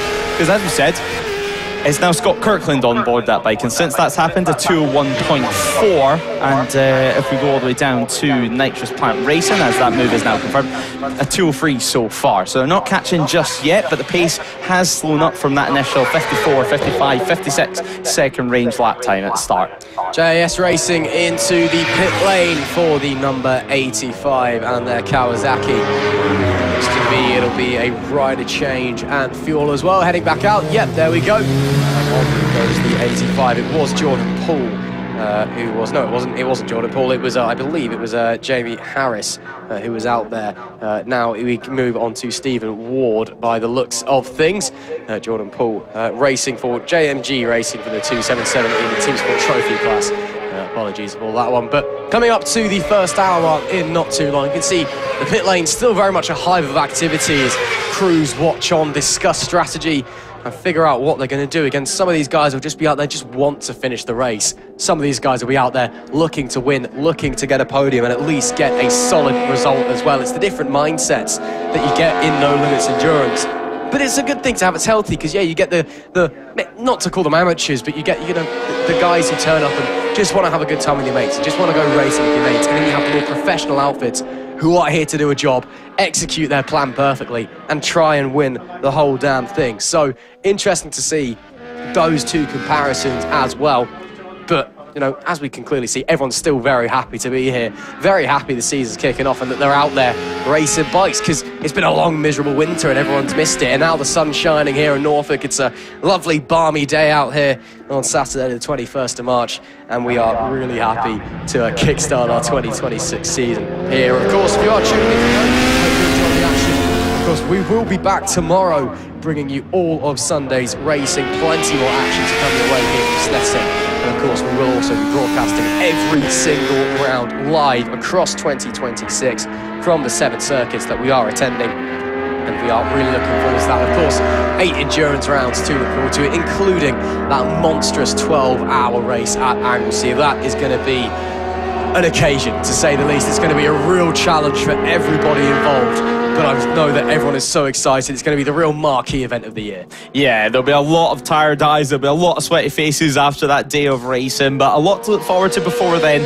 including the next 2 hours and 8 minutes of action here at Snetterton. We're continuing to watch the battle for 6th place overall. That's, of course, 2nd place in the National 1000 category and 2nd place as well on circuit for the 277 team, which are in the Team Sport Trophy class. Now, they're going to make their way around Agostini as things stand, and there's been no real dive bombs so far from the 277, and that's the art of endurance, is being able to wait a little bit longer and get yourself in the perfect position for a move to do it nice and clean. The last thing you want to do is throw it down the road, especially on a day like this. It's understandable when it's tricky, mixed conditions, because we do get them. We got them last year on a couple of occasions. In fact, we even got some spots of rain here last year, but, well, so far, it doesn't look like we're going to get anything close to that. But 62 now, it looks like, being warmed up and ready to go as the rider gets on his gloves. And the 178 also enters the pit lane too. So Racekins Endurance is in the pit lane, and so is PB Racing. PB Racing enters the pit lane in 3rd. Now we're going to have to wait and see what position they come out in. So it looks like the R6 is done for the moment, and the ZX6 is ready to go out on circuit. So away the Kawasaki goes, and then it'll break the beam, and then we'll see exactly who's on board that machine. So it doesn't look like they're going to lose too many places either. PB Racing entered the pit stop P3, and now they're P4 as they head out as Hickmont comes out on circuit, remaining first position in class. Absolutely. Looks like it's Carl Bayliss getting on the Suzuki for Racekins Endurance, the number 62 entry, the only entry in the ACU National Twin class. It was Ian Carter at the start of the race on that bike. I'm assuming they're going to half distance before they swap over to the BMW with Ryan Arnold and Alex Villa, the riders on that bike. So a 4-rider outfit with 2 bikes to share between them. One of the definitely the weirder combinations. It's normally 3 bikes, 3 riders if there is a multi-bike team, but it's whatever works for them. They're still winning their category because they are the only team in it. But again, these guys clearly here just enjoying themselves. Finishing a race on this length on its own is very much an achievement in itself. And I'm sure they're looking forward to getting out there and going. Carl in this, and then of course Ryan and Alex when the BMW comes out a little bit later on. As we can see, making the way through some traffic there and pushing onwards, no problems whatsoever for the 43 and the JMG Racing bikes. And just continuing to push on, making its way through the RAF Dambusters 617 there that we see. I believe it's the Triumph. It is indeed, that's the Triumph 765. We've also got Brad Byrne, who's on a Yamaha R6, who'll be making an appearance a little bit later on. As always, you can expect to see plenty more of the RAF guys, the Army guys and the Navy guys in the Inter-Services Championship tomorrow afternoon. Back out onto circuit then heads the number 7 machine. With the, we saw the problem earlier, the leathers coming open, had to do an early unscheduled pit stop, but now making their way back out. Hopefully everything okay for WCS Racing. Andy back on the bike and ready to keep pushing onwards. Yeah, that's more of a normal stint for them, going a bit longer, but as we said, now they're out to look with the rest of the field. Paul Bowerbank, though, has managed to get yet another bike in between himself and GMJ Racing. Of course, now Bowerbank is a little bit clear track ahead of him, just to try and bridge a gap and not get involved in this fight too much. It's when you get in these battles, even if you're not in the same class as them, you're losing time, you're losing ground, and they're really going to want to keep the second position in class, and who knows, it could turn into a first position in class if there's any dramas further ahead. It's just keeping on that pressure and not letting off the throttle. Now we head through. JMJ Racing still hasn't got through just yet. Now we also did see them getting slightly held up at Agostini's last time around too, and that was with the RAF Dambuster squad, who sit P16. A couple more pitters as well, or a couple more bikes getting warmed up in pit lane, ready for some pit stops. I don't think they're going to be too far away for the rest of the field. WCS Racing, they enter the pit lane around 5 to 8 laps sooner than the rest of the field. And of course, now we're edging towards that 2-hour mark. The first hour of action is nearly complete here at Snetterton, and already trying to get back onto the powers. GMG Racing is still trying to find a way through, and Paul Bowerbank is still under quite a significant amount of pressure behind. Experienced rider, though, I don't think he'll be cracking too much, and that's not to forget Team Sublime, who's now in that fight too. So 6th, 7th and 8th on circuit, all in different classes, all locked together out on circuit, as we're having a quick look at 617 RAF Dambusters. Yeah, making their way onto the Bentley back straight here, which of course are fitting for the Dambusters team. Used to be a runway back when this was an RAF and US Air Force airfield in World War II. So there you go, fact of the day for you. And again, even though you mentioned that battle 6, 7, 8 between Nitrous Plant, Team Sublime and JMG Racing, even though they are all different classes, you've got to remember, of course, Team Sublime, the 17, is essentially the sister class of the JMG 277. Team Sublime in the ACU National 600 with the JMG bike in the Team Sport Trophy. That's both essentially the 600 categories for the two respective championships we've got. So they're going to be very, very close in terms of machinery performance. And then the team, the Nitrous Plant 43, even currently running second overall in the ACU National 1000. They're continuing to push their way round as well. And again, we've reached a phase of the race where the pace is starting to drop off. Lap times now starting to step back towards the 2-minute 2, 2-minute 3 mark for most of the squads. Again, up the front, not always the case. But we did see the Moto 40 16 or 159 on the previous lap, but you don't need to push as much now. Everyone's found their rhythm, everyone's found their gap. There's no need to risk dropping the bike and putting yourself out of the race early doors. Now it's just about scaling it back a little bit. The fatigue's going to be setting in for everybody. We've already done nearly an hour of racing, so let's just hit our marks, keep it on the black stuff, keep it on 2 wheels as well, and then just continue to push onwards. Of course, I'm not pretending that these guys aren't still going out there trying to not be fast. You know, they're still going to be pushing it, just not at absolute full push all of the time anymore. This is now very much the management phase of the race. It's just about getting through the next hour, hour and a half before we get to the final stint, where if you're in a position where you need to go and you need to battle, that's when you get on. Yeah, exactly. We're at the point in the race where things are just beginning to settle down ever so slightly. Riders are beginning to get into a rhythm, and we should say Team Sublime now up in 6th for them. So Team Sublime 6, Nitrous Plant 7. So that battle continuing to rage on. JMG Racing not able to do anything just yet. Oddballs Racing looks like they've just entered the pit lane as well, and it is going to be Tim Walsh now on board that machine. So Triumph 765 out on circuit. They have 2 of them at their disposal here today. Meanwhile, the R6 will be used too, but the R6 in the case of Aaron Wright. Nonetheless, though, we're 45 seconds away from hitting the first hour of action, completing it officially out on circuit. We're not going to count our chickens before they hatch, but nonetheless, with first hour of action complete, we can look at how things stand. So as we said, it is the number 32 does continue to lead the field through. Scott Kirkland does sit in P1. And now Proudfoot Racing in second position. Moto 46 are in third overall. Of course, different classes for them in the National 600. Fireworks in P4. One bike at our disposal here today. PB Racing rounds out our top 5 with Team Sublime, Nitrous Plant Racing and GMJ Racing round out our top 8. Pack Racing and Full On Racing round out our top 10 with Randy Racing, Army Team 1, WCS Racing, who had the lever issue earlier on, ahead of Full Throttle Racing and Unit 09, who sit P15. They round out their top 15. RAF Dambuster 16th, Red Culture Racing, Snapdragon Racing, JAS Racing and Oddballs Racing round out the top 20. Know what Unit 09 would be hoping for with PP Racing now P20 first. KGG Endurance with Race Skins Endurance rounding out our runners. Now they sit 4 laps behind, but it's not over yet, of course. So that's how the first hour of action looks, and now 2 hours remain. Plenty of pit stops to take place and plenty more drama is expected. We've seen it so far with levers opening up where we didn't expect it to.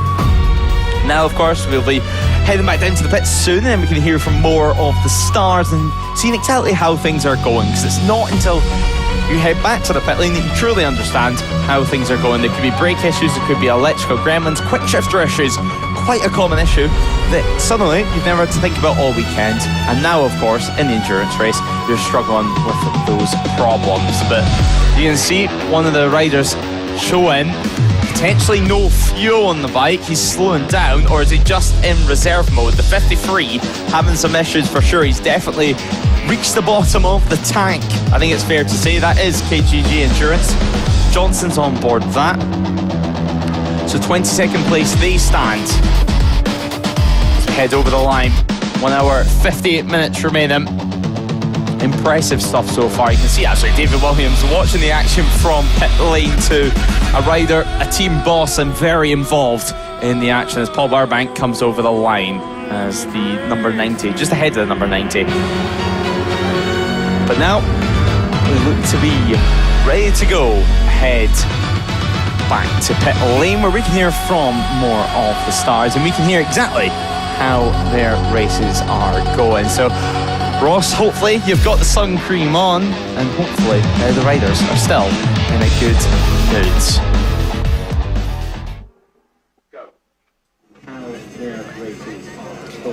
Well, back down in the pit lane. Sun coming down, it's very bright. We're just going to run into some garages and see how things are getting on. See how the action's, how everyone's enjoying the action. How are we doing so far, guys? Yeah. Good evening. For it. But got into the lead, dodgy start, stalled it off the line, but we managed to claw it back to the front, so we'll just see if we can hold on to it for the rest of the race, really. Yeah, what happened with the start? 'Cause we saw you struggling to get away. Was it just drop the clutch a little bit too quickly, or did you just mess it up really badly? Yeah, I like to say I was giving other people a chance, but no, we messed it up. Yeah, I just dropped the clutch a bit quick, and back we went while everyone was going fast, so it wasn't the best of fun, but we got going eventually.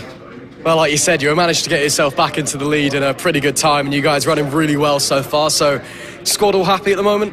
Yeah, at the minute, I think there's probably a few bad words when I did it, but I think I made them happy again with the lap time, so hopefully we can keep it going for the rest of the race. Yeah, so I guess at this point it's just managing the times, managing the fatigue, keeping pushing, and then hopefully win come the end?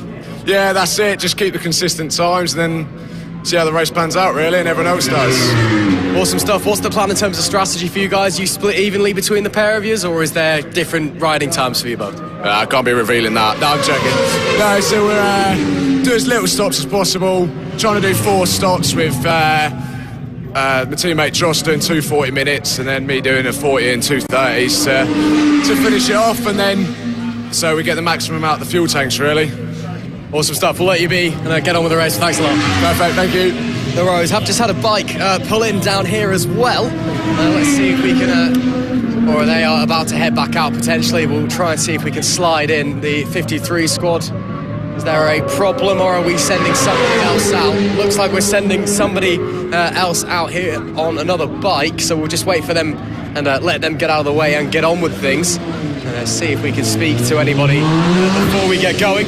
There's more pit stops happening all around us. Again, the 2-hour mark. It's roughly when we saw those who boxed at the half-hour point. They'll be coming back in for a tank of fuel. But the 53 now sending the Suzuki back out onto the track.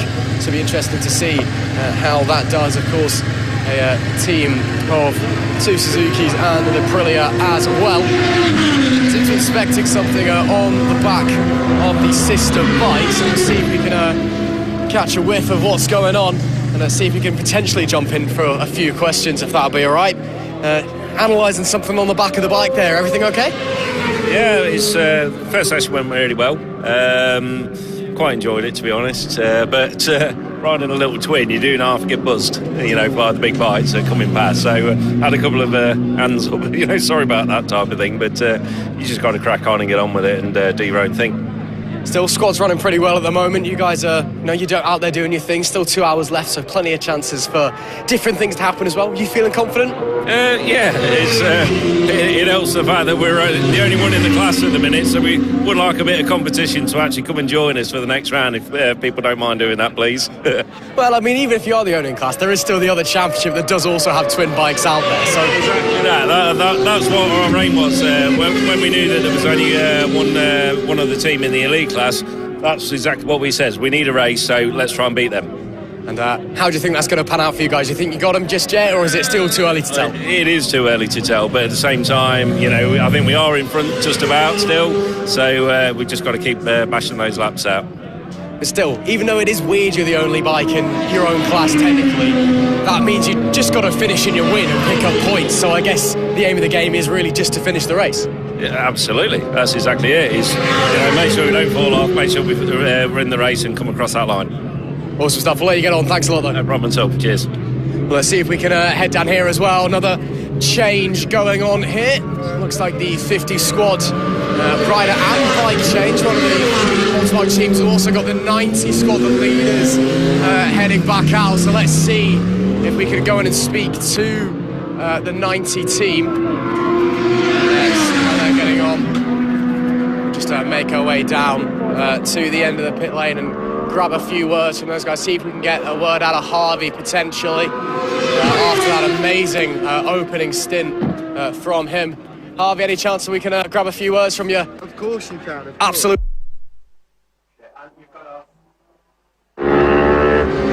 And it seems we've had a little break up in connection there. Hopefully we can hear from Harvey Claridge pretty soon. But nonetheless, if that's the first crash of this race, I don't think the riders are doing too bad. Now, of course, we're continuing on, and the action does continue out on the circuit. 21 seconds of an advantage at the moment for Proudfoot, but of course the 32 have just completely done their pit stop, so they're all done for the time being, and now it's just waiting until the 69 team enters the pits. But hopefully we can join Ross back down in the pit lane. And we're back now with Harvey Claridge. We'll try that one again after some technical issues. Let's just run that over again, everything we said. Again, great first stint for you there. You mentioned that you struggled a little bit with the motors, unfortunately, but overall running well. Yeah, no, we had a mega start. Started fifth, did the first few laps. I think we were running in about second, but slowly but surely all the other bikes, they caught up, and I had to settle into a bit of a slower pace because I wasn't able to maintain it. So yeah, no, it's been good so far. The sun's out, enjoying riding, so it's great. But this is more of just a little feeler for us, see how it's all going, and hopefully the further rounds, once you've got the engine kit sorted, we'll start to push on and progress a bit more at the front. Still though, you got off in a great position. Yes, you've been called by a couple of others maybe due to those motor issues, but you'll be getting back on the bike later, trying to gain up that lost ground. So you could still be in a really strong position coming the end of the 3 hours. Yeah, no, we're going to give it a dig in a minute when we get back out there. Hopefully, one more stint to go, we'll push on, hopefully set some quick lap times, and maybe we'll get lucky and catch the rest, but at the moment it's just, we're having a laugh, so can't complain. Awesome stuff. Thanks very much, Harvey. So good. Catch you in a bit. Great to hear then from Harvey Claridge. We'll head back up to the commentary box now, and we'll carry on until the next round of pit stops. Well, thanks, Ross. Good to hear from Harvey. They're feeling good at the moment, just getting some track time out on circuit ahead of the British Superbike season. But yeah, of course, Harvey Claridge, incredibly talented rider, and that R9 did a good job out on circuit. One of the best sounding bikes as well that we have out there. But nonetheless, the Kawasaki, the 178 that we seen go out on circuit earlier on, they're continuing to run. PB Racing, P7 overall for them. And 2.8 seconds is the gap between themselves and Team Sublime. There's going to be a couple of pit stops, I would imagine, coming our way soon. So it'll be continuing on until things completely settle out yet again after our next run of stops. There's the number 2 of Odd Balls Racing heading into the final corner. P19 for them. They'll be hoping to be a little bit higher than that, but nonetheless, they're still in some solid point scoring positions. And if they can make it to the checker flag, I think they'll be pretty happy with that. So heading through turn 1 and then back towards turn 2 we go. The 178 of PB Racing, 3.7 seconds of a margin to bridge to Team Sublime, but it's JMG Racing who's got the pressure on them for the time being. 0.8 of a second is the gap between them two. So the 277 and the 17 now battling it out on circuit. And this has been a battle which has been continuing for a while now. And entering the braking zone, of course, the front of the bike being P5, and then straight behind them being P6. And then just a little bit of a gap back to 7th position. So the 178 at the back of this picture here, just trying to get through some lap traffic ahead of the, to get themselves towards Team Sublime and JMG Racing out on circuit. So the 277 ahead of this group. So this rider here on screen, 0.8 of a second, separate himself and the rider behind. 1 hour and 48 seconds remaining though. We're nearly edging towards the halfway point. It's exactly what we want to see at this stage of the race. Just over 20 seconds though, being Proudfoot Racing. So great stuff there from them too. Nitrous Plant Racing though, 9th position for them on circuit. They've lost a little bit of ground, but still some pit stops to happen out there on circuit, Ross. And well, hopefully they can pick up some positions later on. Yeah, absolutely. Got to remember as well, there are teams out there that are running longer stints. So you'd expect some of those guys maybe to be coming in for a second stop soon. Maybe if they're running a shorter second stint. We saw some of the teams going for 45-minute opening stints, the likes of Fireworks. So potentially come in at the half-past mark, or 1 hour 30 mark, should I say. Or potentially they short pit this and come through. So as we go onwards, we'll continue on in this race. It is still the 69 in the lead at the moment. We continue to push onwards. A couple of battles happening out there on track that are racing for position. We can see there the number 61 bike, or was it the 62 bike? Yes, it is the 62 of Racekin's End, and just behind they are racing with another bike out on the circuit. There are a couple of on-track battles that are still happening, though, it must be said. We see, there's a 60-second gap between them, but Ride Culture and Odd Balls Racing there next to each other position-wise. Also the RF Dam Busters and Unit 09, but due to that stop by Unit 09, there is a lapse difference or so between them. Here we see the 62 fighting with somebody else in another class. And again, even though not full position, they're still going to try and fight out on the racetrack, try and see if they can push onwards. So we'll wait to see what's going to happen with that one. And again, we're going to wait to see once all the pit stops have filtered through and we've all cycled through everything, then we can kind of take a glance at the halfway point and see, okay, who's where, how's this race unfolded so far, what do we then expect coming into the last hour and a half, coming into the closing phases of this race, as the sun has started to slowly but surely set here at Snetterton. And that, of course, is then going to provide the issue of the glare from the sun in the eyes of the riders, but they've all got tinted visors and 2026 technology, so I'm sure it'll all be fine. Gap up the front currently between the 69 and the 32. It is 20.5 seconds at the timing being last time round. 36 laps completed so far in this 3-hour endurance. Yeah, now we're continuing to focus on this battle for P5 out on circuit. The 277R6 just ahead of the number 17 Triumph out on track. Last time around it was just over 1 second separating them, and that is this gap as they come over the line just a moment's time, and then hopefully it'll update and we can see if the 17 has gained any ground at all. So Team Sublime now over the line, they too come, and well, that gap, yeah, just increasing ever so slightly slightly. A 1.026 second being that gap between the two riders. As WCS Racing, we had issues for them earlier on. The levers opening up, and now, well, they're down in P13. A lot of ground to make up with the R on the BMW M1000RR.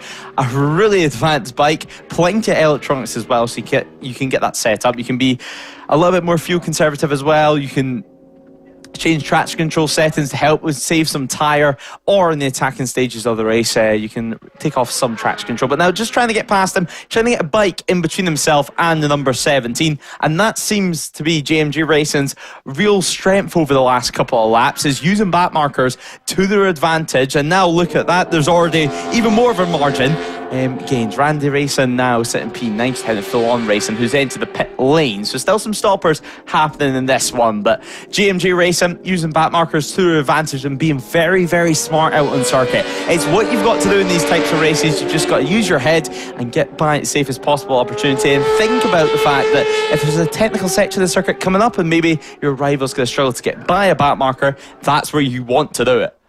Absolutely, of course. JMG Racing in the Team Sport Trophy class, and then behind them, Team Sublime, the 17, in the ACU National 600 class. So the sister category, essentially very, very similar machinery, almost identical in terms of regulations, and open to the same category of 600 bikes. But it is technically that they are not racing for position, but because they're so similar, and because they've got roughly the same amount of pace on board, and because you just want to go out and race and fight, you're not thinking about who's in the class when you're actually on the bike, they are going to, I'm sure, give it a good go. If the gap does start to close, we will have a look at the gap now, and it is down to 0.4 of a second this time. I think there may have been a mistake potentially from the 277 coming through car amps, because I could see the rider just looking down a little bit at the bike, maybe just to check if everything was okay, or if there was a problem potentially for Jordan Paul. But he's continuing onwards anyway. He runs a little bit deep into Wilson's hairpin, but again, not under immediate pressure just yet. Again, that gap of 0.4 of the line already seems to have visually just expanded ever so slightly ahead of the Team Sublime bike. Again, not fighting for position, just overall placement on the track and on your timing tower. But they're still going to give it a go regardless. We'll continue to follow these guys for the time being. And you can see already, Paul, really interesting riding style. He was almost kind of sat off the bike before he begins to tip into the corner. Really interesting. That yellow flag out on the run into Hamilton's. Has something happened? Is everybody okay? We'll wait to find out. Is it a little bit further around the circuit? Maybe on the run through Oggies or up into Williams Bend, but not seeing anything at the moment, so may just be somebody running off the track or a local yellow for something on the track that shouldn't be there. We'll continue onwards anyway. Doesn't look like anyone's having any major issues. If someone starts dropping down the order very quickly, then we guess it's them, but can't see anything right now. Yeah, there's nothing to see as things stand. But come over the line last time around, they were getting by some back markers yet again, and it looked to be the 73 of Ride Culture. Just tapping on the helmet coming over the start-finish line. And, well, teams, of course, they have different ways to tell them that they're coming into the pit lane, whether it be a leg out in the main straight, tapping the helmet, pit boards from the team on pit wall, where they'll be counting the laps from how much fuel they think they can run out on circuit. But yeah, tapping the helmet, so you would expect a pit stop pretty soon from the 73 team. Now KES Racing just behind this battle here out on circuit. Of course, they're further down the order, one lap behind. 17th position at the moment for them. As we pop down in the pit lane at the moment, just have a look around of how things stand. It's nice and sunny down there, but temperatures will begin to get cooler. Let's remember last year we did end up running out of daylight on this race, so hopefully no such problems here today. That, of course, being the number 7 of WCS Racing. The BMW just getting put in the front stands and trying to find the slot by the triple clamps at the front of the fort, as the 62 team now gets ready to go out on track. A little wave to the camera. Plenty of smiles, plenty of laughter, and yeah, hopefully for them it can be a nice clean stop. We've not seen any pit stop infringements. Hopefully we don't see any at all this race, because it would be nice to see the Paddock being well behaved this year in terms of pit stop intervention times. Of course, last year we had challenges of their own, to say the very least, with some very, very warm conditions. And, well, the 73 now, they head out on circuit too. That was them just going by. So we thought they'd be entering the pit lane pretty soon after that tap on the helmet, and they have indeed. So they come out of pit lane, losing one position, down to P19 for them, as well as 62 still waits for their turn out on circuit. But of course, if you are just joining us, until you see a bike sitting in the outside the pit box waiting to go and wondering how pit stops actually work here at No Limits Racing, well, it's fairly simple. You can either have a tag pit stop where, like we're waiting here, you simply change over bikes and then the transponders can get going, or you can have one bike where simply all you've got to do is come into the pit lane and change the likes of tyres. But at the moment, Nicky Williams on screen contain the running on the 22, so they're continuing to have a solid race so far out on circuit. But with only one bike, you have to pick when you're changing fuel, when you're changing tyres, and when is the best possible opportunity. It seems like the only team that's doing that this round anyway is Fireworks. Now, we've seen the likes of last year with White Lines MC Metzeler. They were out on circuit doing it pretty much every single round. We also seen the Your Move Nolan Fro Yamaha team last year. They were also out on circuit last year of just one bike for them to choose from and having to do pit stops. Now, the only slight issue, although pit stops, it's nice and fair. When you only have one bike, however, if you crash or have a technical issue, it's a lot more significant. It could be a completely race ending. While in this scenario here, where we're seeing a changeover, Corey Tinker about to head out, back out onto circuit for Proudfoot Racing, that's going to promote the 32 team back into the lead. But if you have two bikes and one of the bikes crash, they have to get it over to safety by the marshals and see if they can get the bike repaired trackside. If they can safely get it repaired and given permission from the marshals, they can head back out onto circuit. However, if not, unlike in previous years, we just had to get a transponder back to the pit lane. So we've seen pictures of riders last year running around the circuit to get the transponder back as quick as possible. This year, you have to get the bike back for you to restart the race again and for your team to take part, or 15 minutes has to elapse. If over 15 minutes has elapsed, and then simply you can restart. But the 69 do continuing on. Absolutely. So in comes, and they change there for the 69 Proudfoot Racing team. Out heads Corey Tinker, who we spoke to down in the pit lane a moment ago. As we've got 1:38 left on the clock in this 3-hour endurance. We hope you are enjoying the show today here at the opening day of the 2026 No Limits Racing season. Here live broadcast for the very first time on No Limits Racing TV and also on Motorsport Radio, both on YouTube and Facebook, wherever you are watching around the world, however you are watching it, whatever channel, whatever platform you're watching on. Please make sure you like, share, subscribe, all of the above to help get No Limits out there, help get these riders out there, help show some of the best club racing available in the UK. And of course, let us know as well in the live chats who you are supporting, who you think is going to be winning. We'll be back, of course, on Sunday for all of tomorrow's action. And we'll be broadcasting all 9 rounds of this season, one of which including the 12-hour endurance-only race at Anglesey International. And also the sprint race that happens just after, the sprint event, should I say, that happens just after that at Croft with no endurance. And then when we go back to Anglesey, the slightly shorter coastal circuit. And in fact, I lie, it's not Croft, it is Cadwell after Anglesey International that has no endurance, not Croft. So ignore my arrogance and incompetence there. But again, hope you are enjoying the show here on No Limits Racing TV or on Motorsport Radio. And if you are trackside, you can hear us hooked up to the PA. Hope you're enjoying all of the action as well. Hope you've all had a very successful day, whether you're part of a team or if you are just here watching some top quality bike racing action. We'll continue to push onwards there. We can see the 277 JMG Racing currently in P6 overall, leading the way in the ACU, the No Limits Endurance, should I say, Team Sport Trophy. That is the sister category to the ACU National 600. It's essentially the non-ACU audited version of the 600 class there, and they're doing a great job at the moment and got an 11.2 second lead over the 178 PB Racing Machinery, which is out there also doing a good job at the moment. Currently out there for JMG Racing, it's Jordan Poole on the R6, not to be confused with the New Orleans Pelicans player out there for the other bike, the PB Racing bike. They are also running an R6, although it is a Hickman out there at the moment, actually, who actually is on a Kawasaki 636. So we're down here in pit lane yet again, and well, just behind us at the moment we do have the Nitrous Power Plant Racing team. And well, both bikes in the pit lane as things stand. And Paul Bowerbank, first of all, how are things going so far? Good in the endurance. It's going well. We've got a fast boy, David, here. So he went in the first stint. Took us, I think, up to about 4th place, and then I done an 18-lap stint myself and was sitting all right, enjoying it.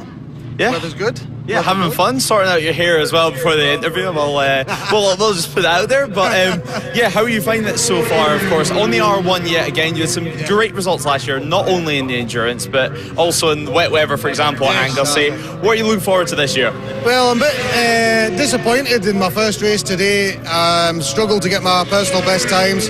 I'm running at least 2 seconds slower than last year, and I expected to be a bit better, but the endurance has kind of lifted us a bit. It's going well, so hopefully we'll stay where we are and get a podium for this. And in terms of endurance right now, have you had to change any tyres yet? What sort of tyres are you running out there? I'm actually running my scrubs from the first race, and I just done 18 laps on them, and then I'm going to use the same front, and we've got an old rear from Donny. So if you see me lining the gravel, you know I should have put my hand in my pocket and bought some new tyres. Yeah, typical Scotsman. I mean, at the moment though, looking ahead at the rest of the race, how do things look simplified between you two? Are you and David splitting it well? The endurance? Yeah. Yeah. The Ducati's only lasting 14 laps and the fuel light's coming on. And I kind of lasted 18 there. I could probably have done 19. I didn't want to risk it, but the Yamaha can go a lot longer. Yep. Well, best of luck for the rest of the race, and for you guys, I'm sure there's plenty of people watching back home. Thanks very much, mate. Well, Paul Bowerbank there, and then we'll have a quick word down and quickly see if we can grab our words. You're looking pretty focused at the moment, but how are things going so far for you guys? JMG Racing locked in the battle out in circuit. Yeah, we're going pretty well, to be fair. Had a really bad start. Bike wouldn't start on the grid. I think we were about 16 seconds behind, but managed to pull it together, and I think we've come away with P1. Yeah, you're battling for first position at the moment, battling out in circuit as well with a few other classes. Heading into stint, how do you approach it? Is it flat out from the start, or do you still need to give yourself time to get dialed in? Flat out from the start.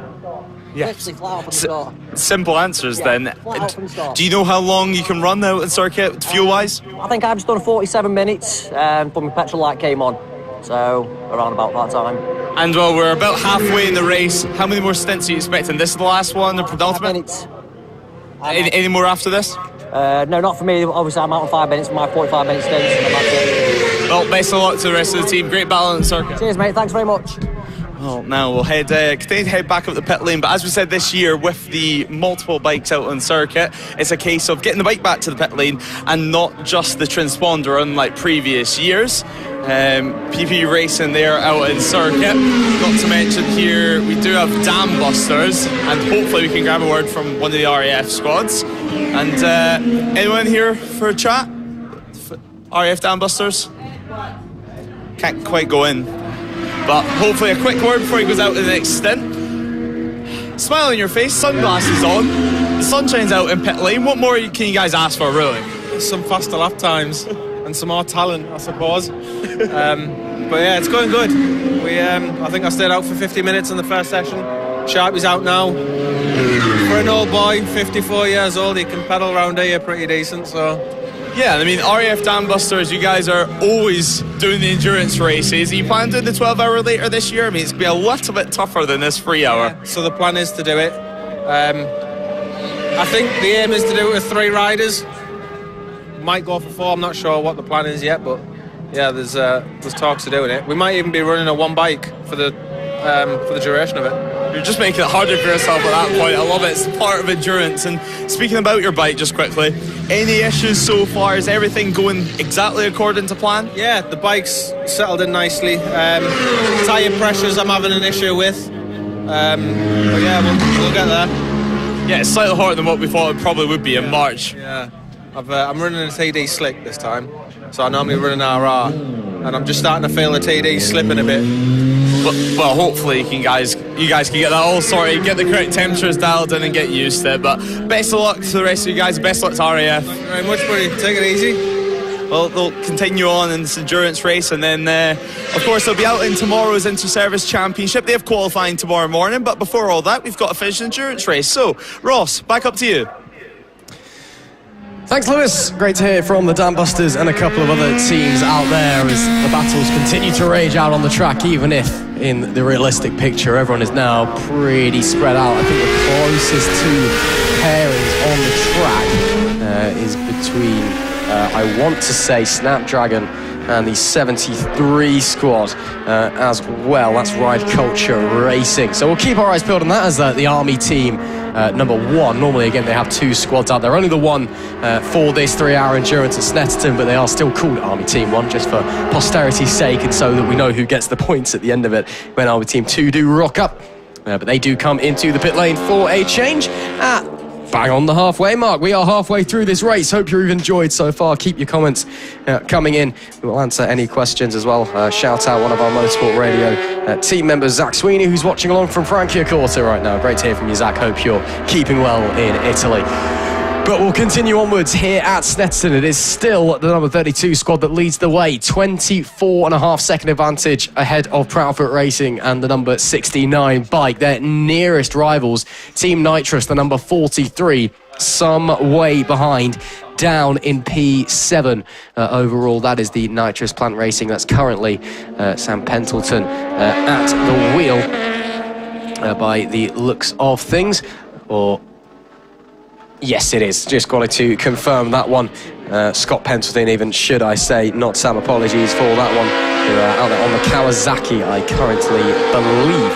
So they do have a 3-rider squad, only 2 on the entry list. But again, it's the way things work when you come to a first round. You have to draft in a few people a little bit last minute as it stands. And unlike Nitrous Plant Racing, they are just about still on the lead lap, but not very far off it. And at that point, then the 32 team will have complete control of this race as we head into, or begin to head into anyway, its latter phases. Still not quite there yet, just beyond half distance here at Snetterton. Of course, running the full 300 circuit here this weekend, which comes in at just a touch under 3 miles, 2.97 or 4.78 kilometres in European money. 12 corners, 7 to the right and 5 to the left. A roughly 325-metre run down into turn number 1.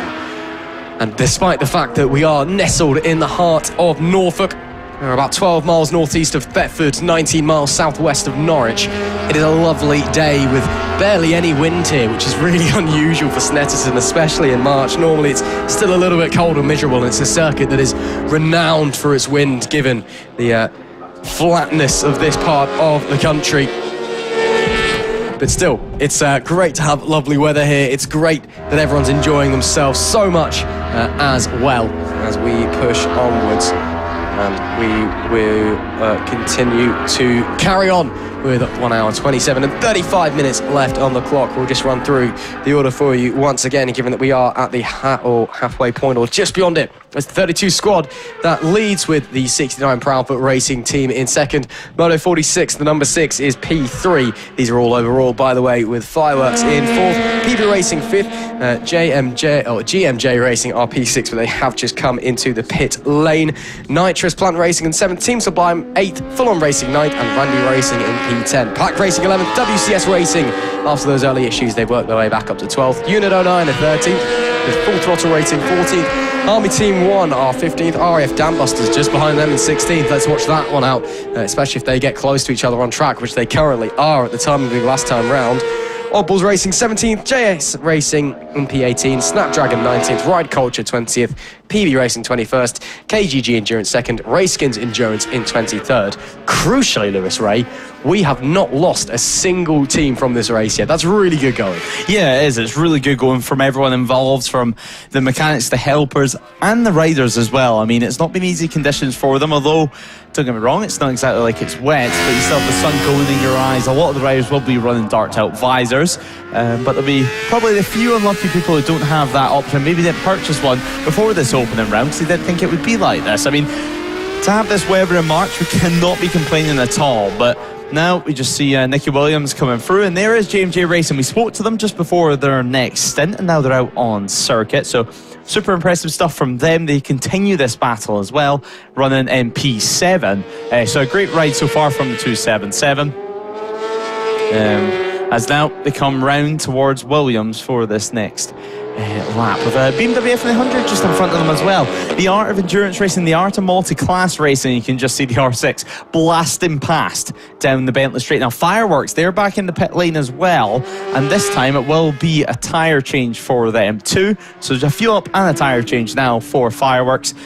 A little bit more complicated than what they had the first time around.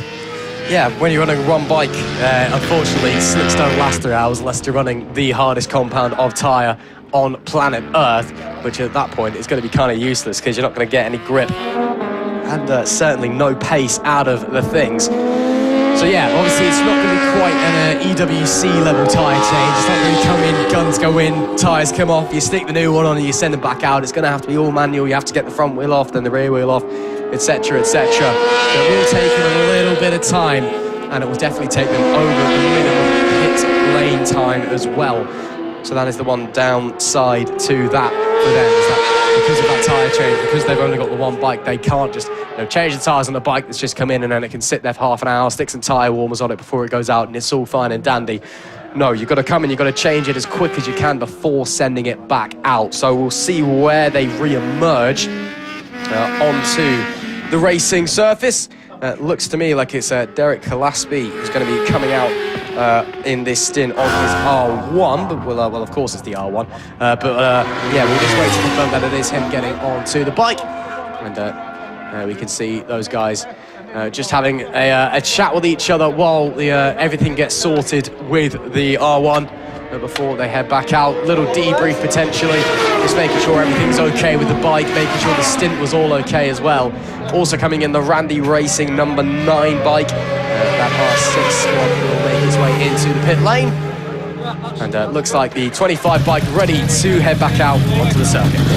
Yeah, away they go now out of pit lane. A fresh rear tyre on that there. You can see the tyre sticker still on it, but it's not going to cause too much on this. After a couple of laps, that will be well and truly gone with the heat and the pure power of that R1. So they head out on circuit now to complete, to start their next stint. P9 on circuit at the moment, ahead of Randy Racing, and quite a lot of work to do. Fulham Racing currently ahead of them on track, but by the time Fulham Racing take their next pit stop, it's going to be back in the swing of things. It's going to be back into P1 for Fireworks. Of course, now second in class. You can see, though, that gap being around 40 seconds or so. But nonetheless, I mean, you've got a 34.7 second pit stop and then get back up to speed on the warm-up lap too. So it's going to have to be a solid outlap here for Fireworks, and another solid outlap as well from Fulham Racing. So we'll have to wait and see how that one unfolds whenever they come into the pit lane next. We'll keep an eye on timing screens and keep an eye for them showing as in the pit lane. But still plenty of stories to continue here. The daylight will continue to set. The sun will start to get lower at this stage in the race. Let's not forget it's 20 to 5 in the evening, meaning we're nearly at some times where the riders will be having dinner. And actually, I did see earlier on, not only did they have the feeds on, the timing on, but they also had some air fryers and some cooking facilities as well in their pit box. And I mean, you cannot complain at that. You've got to stay fueled. You don't want your riders getting hungry out there in the circuit, and more importantly, you don't want the mechanics getting out hungry whenever they're fixing your bike. I mean, very true, and you're not allowed barbecues at racing circuits, obviously. May as well get an air frying. The British obsession with air fryers continues live here at No Limits Racing. Oh, that is superb. Hope they're enjoying whatever they're snacking on. But again, endurance racing, it's tiring. You're spending a lot of time out on a bike. It's a nice day as well, which is also, I guess, more motivation to have a snack down in the pit lane, sit in the sun, enjoy a nice cold soft drink and some air fried chips or something. I don't know, but I hope they're enjoying it anyway. We can see there some fuel being put in the 85 Kawasaki, and just hopefully not spilling it all over everywhere, which can be quite easy to do. Of course, JAS Racing, one of the teams in the Team Power Trophy, that's the sister championship in National 100. All of them running Ninja 1000s for that Kawasaki 85 squad. Look like somebody getting ready to head back out as well. I want to say that was the 31 squad, I think. No, it wasn't. It was, in fact, the 32 of the race leaders in the pit lane. I couldn't quite see because we had a brief moment there. And there we go. They are getting ready to head back out onto the racing surface. And our race leaders now become second place. They'll still maintain first in class by quite some distance. They have lapped their nearest rivals in Nitrous Plant. P7 overall for the 43 squad. But it is now the 69 of Proudfoot Racing who make their way up into the overall lead. And Jordan Browse, more importantly as well, on to the Honda yet again. We've seen how fast he was in that first stint. We've seen how fast he was at the start of the race. Now, what could he do back on circuit? 1 hour, 20 minutes to do some damage. The next 40, 45 minutes are going to be intense lap time wise. We'll keep our eye on the timing screens. Up to this point, the best lap of the race, a 1:54.329. And well, you can just see how hard work it is out there. The sweat pouring on some of the riders' faces. And that looks like it is Harry Dennison, who's just finished his stint out on circuit. Obviously, continuing to try and hold the lead and wrestling around that BMW M1000 RR out on circuit. And have a quick look at the rear tyre, seeing what state it's in. And that looks to be an SE2 rear that they've got in that bike, so looks harder okay. Compound for them. Yeah, looks in pretty good nick as well, I've got to say. Obviously, they won't have run over that many marbles on their way into the pit lane, so that helps.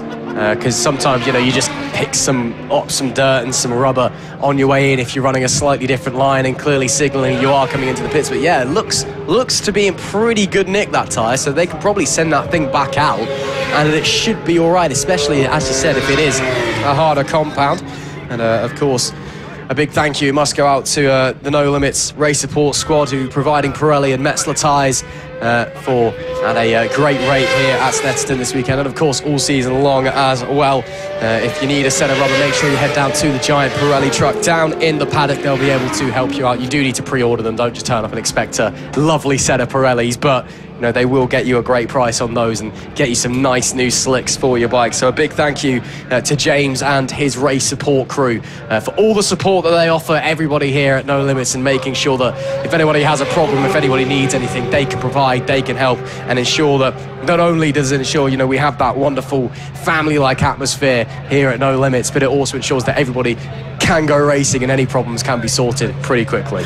Yeah, the tyre guys and girls certainly earning their money during these endurance races, that's for sure. But now continuing out on circuit, nobody at the moment in the pit lane. So the pit lane nice and quiet for once in terms of bike activity. So pit boards now remaining out. Some more of the unsung heroes. Let's not forget, you'll have a couple of people, sometimes maybe just one person, stuck on pit boards for 3 hours straight and constantly giving them lap times, giving them information, positions, gaps, everything that they need to continue on with their stint. Sometimes as well, they'll be counting down the laps remaining if they have a rough idea of how many laps they can get out of one tank of fuel. Now, we were speaking about tyres, and well, depending on what team, we spoke to Paul Bowerbank, and his idea was trying to get away with using as much scrubs and as much used tyres as physically possible. And you can understand that perspective, keeps costs down as well. Some of our teams as well, they'll be throwing in a new rear every single stint, or maybe trying to get 2 stints out of a front tyre and trying to make it to the end of the race. And that's not to forget as well the different compounds that they'll be using out in circuit. A lot of SC2 is being used out today.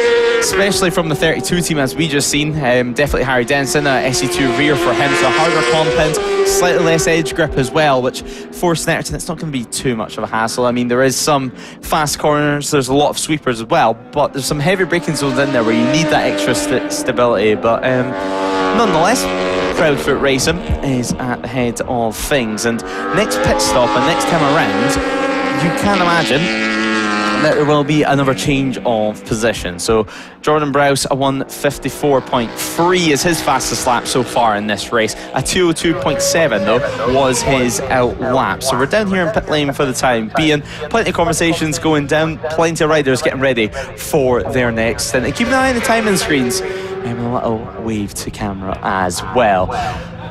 But if we look back towards our leaders so far, the leaders have only really changed during the pit stop. So it did start with Jordan Browse leading the way, all the way up until lap 18, where Proudfoot Racing with Corey Tinker on board retook the lead. That then only lasted 2 laps, because then, well, they had to make a pit stop. So Jordan Browse was back into the lead, or well, the 32 bike was back into the lead for a solid 12 laps before Proudfoot Racing took over. Once again, 32 took it back, and now we're at the state of play currently. 32.1 seconds. They need more than that. They're going to need around the 35, 36, if not even more by the time you account for the outlap gap to be able to hold on to the lead after a pit stop. Pit stop's roughly 35 seconds or so if they're done legally. If not, they'll be given a pit stop infringement penalty yet again though. Still none of that so far. And actually, no real dramas in this race at all. But of course, if you do want to get involved, head over to the No Limits Racing website, find out how you can get involved in the championship and how you can be here for the next round of the season. So remain down in pit lane. That's the 178 machine just ahead. The R6 ready to go out on circuit. PB Racing with Hickmott on board. They'll be switching from the Kawasaki that's currently out on track to the R6 that's waiting down in the pit lane. They've got their eyes on the timing screens and they'll have their eyes on the stopwatch very soon. Getting ready to head back out the 178, ready to make their opening stop. In they come very quickly, hot into the pit lane. See if we can get a look at the state of the tyres as well. Definitely a scrubbed front on the new R6 that's heading out. The Ninja that has just come in looks to be okay, Nick. Going to be a scrubbed rear as well by the looks of things for them. And out we go. So getting a move on, let's see if we can grab the rider who has just come in. So we'll just let them wheel the bike back into the pit lane, or into the garage, should I say. First and foremost, don't want to get in the way too much. Let's see if we can just grab a couple of words out of the rider at least. Any chance of a few words? No, he's going to try and run away. Any chance of a few words? No, he's not interested right now, so we're going to have to see if we can work our way maybe a bit further down the pit lane. I'm really interested to hear, see if we can grab someone from the 32 team and carry on down. Maybe we'll come back to the number 7's team. Any updates on your leathers? Yeah, my bike, I'm not allowed to swear on this, am I? No, sorry. My bike's not very well again, but I think we got it fixed, so got to try and make it up again. Are your leathers fixed at least? Yeah, they are. Yeah, they're all right now. I think that was more user error. So Happens to the best. Sorry to hear that your bike's not very well, but hopefully everything gets sorted. Still running okay out there at least? I didn't hear you, mate. Are you running okay out there at least? I think we're 3rd in class, so all right. Yeah, go on. We'll let you get on, but thanks. Sound, cheers. I'm going to head down this way because I want to see if I can grab the number 32 team. No, he doesn't want to talk. We'll continue heading down. Let's see where they are. Because I really want to hear how they're getting on. There they are here. Let's see what we can get out of the guys who are fighting for the overall race lead. Let's see if we can get a few words out of a man who's just come in. I'm not doing too bad. How about yourself? Very good, thank you very much. Well, you guys running really, really well at the moment, fighting for the overall lead. You're miles in front in class as well. You must be delighted. Yeah, we're really, really happy. I was just saying to the boys, last year we were running the endurance, and me, I always blame my fitness, but I've upgraded the bike this year, and it's chalk and cheese in terms of riding it. So I'm able to do 34, 35 minutes with ease, to be honest, versus last year blowing out of my behind. Well, that's great to hear, but you guys have been, all three of you guys have been running some really, really solid stints, and you're trading the race lead back and forth over the pit stop period. Do you think you're going to come out on top on that one, or is it just too early to tell? You've got to wait till the final stint? Well, we hope so. We have one aim when we come here, and that's to win. So that's what we're going to aim for, and we'll push even harder in our second stints if that's what requires. Awesome stuff. But again, you're miles in front in class anyway, so as long as you stay on 2 wheels, everyone knows if you don't win on track, then it don't count. Well, it's still technically a victory. But anyway, getting into the latter half of the race then, how's the mood in the camp? Just happy you are where you're on, happy with how the pace is? Yeah, everyone's really happy. Obviously, I haven't caught Jordan because he exchanged with me. Scott's really happy. He's made some changes to suspension and stuff like that, so we're fueled up and we're ready to go. Team manager Barry's on the wall. He's got a big smile on his face. So if he's smiling, we know we're all right. Well, good to hear that Barry's happy. Hope you're all well. Thanks very much, mate. Cheers, bud. All the best. Great to hear from one of our main contenders for the victory in this race. Let's see if we can slide in. I can see Alan Lane here. Are you always about to head out? Are you heading out, Alan, or can we have a few words off you? Sorry? Can we have a few words off you, or are you about to head out? We're just about to have a changeover. Oh, well, we'll be quick if you're about to have a changeover. Yeah. First race, though, how's things going? Yeah, amazing. Really feel good out there. Conditions are brilliant. Team's working well. First time here, so just building on every lap. Yeah, sounds like you guys are confident and enjoying yourself. I guess for you guys, it's just out there running your own race, getting to the end. Yeah, I think maybe we'll look at the times now and just see how the rest of the afternoon's panning out, and try and just do what we need to do to get a good position. Awesome stuff. We'll let you get on with your change, but best of luck. Thank you. Great to hear from Alan there, part of one of the new squads. Let's head back up to the commentary box. Thanks, Ross, and great to hear from some of the stars of the show yet again. And we did hear from the 32 team as we're looking at Fireworks out on circuit. Number 25 continuing their run. P8 at the moment still from them. And, a little bit of a gap. And last time around, actually, it looked like full-on racing, nitrous plant racing. They were quite close on circuit, 0.3 of a second. So Fireworks are going to have to gain around 39 seconds before they can join that fight. As, they will continue on and through they go, just trying to get onto the fat part of the tyre. They're not using up too much edge grip. Obviously, a tyre wear will start to play a factor as this race does go on, depending on how much switch on the rear they do. Harvey Clark as well at the back of this picture, it does look like. And there is the 43. Now that's nitrous plant. Over the line last time around, 61 thousandths of a second they were ahead of the number 9 Randy Racing. So Randy Racing and the likes... Randy Racing, actually, it looks like they've just ended the pin. So full-on racing and the 43 team of the Nitrous Plant Racing, they're having a battle out on circuit, and especially after nearly 2 hours of running, incredible to see. So full-on racing now ahead of the 43.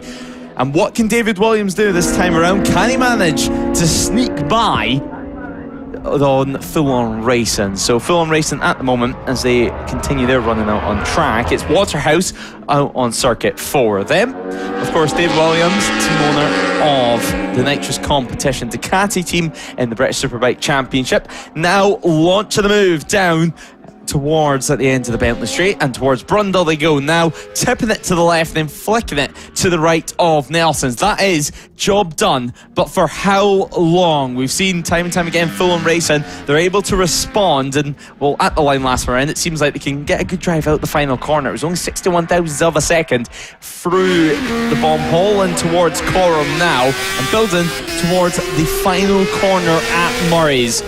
It's a pretty respectable gap already from the 43, and it looks like that's position sewn up for them at the moment. Obviously, overall position out on circuit, because the next runner inside the National 1000 category is going to be all the way down in P13. So the number 50 is their next rivals out on track. But Ross, it's been a great race so far, and incredible to see up to this point when full-on racing entered the pit lane. So they've entered the pits now, which must be why they went so slow during the final sector. But up to that point, 61 thousandths of a second separating them on circuit. Absolutely, and making their way back out, so that gap won't quite be nearly 2 minutes now. It'll be down just a little bit between that pair, but making their way back out and continuing to push onwards. getting down into the dark phase. Sun is now starting to set here. You'll see the rays getting more and more orange in the sky. Look at that lovely, lovely backdrop here at Snetterton. But 1 hour, 7 minutes and 20 odd seconds left to go.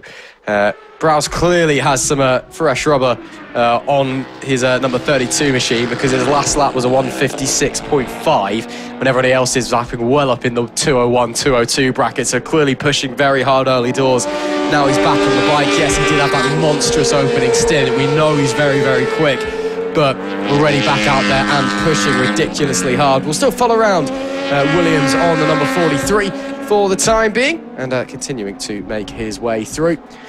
And it's all just kind of chipping away at this point, isn't it? Just waiting for that final pit stop, waiting to see if you are going to have to make a late stop for a bit of extra fuel in the tank, which would be potentially race ruining due to the minimum time limit in pit lane.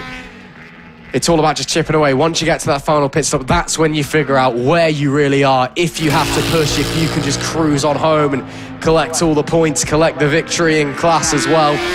But it's still been a fantastic race so far here at Snetterton. Really, really enjoyable way to kick off the endurance season, of course. We'll continue to push onwards and around. You can see some of the bikes making their way down the main centre straight before turn 1 down at Riches. Bit of an awkward, not quite a double apex medium speed corner. You do want to keep it quite tight on the entry, but the actual apex is that second bit when the curb juts out. That's where you want to be nailing before you get back up and get the throttle down. And then braking hard into Wilson hairpin, of course. I've been saying it all day, but one of those hairpins, there's so many different lines through, so many different options that you can take.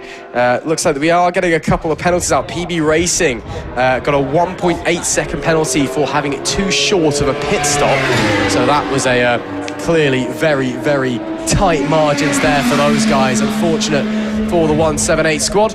We've also got a 20-second penalty for Team Sublime, the number 17, for speeding in pit lane. That's really not ideal. That could be on entry, that could be on exit.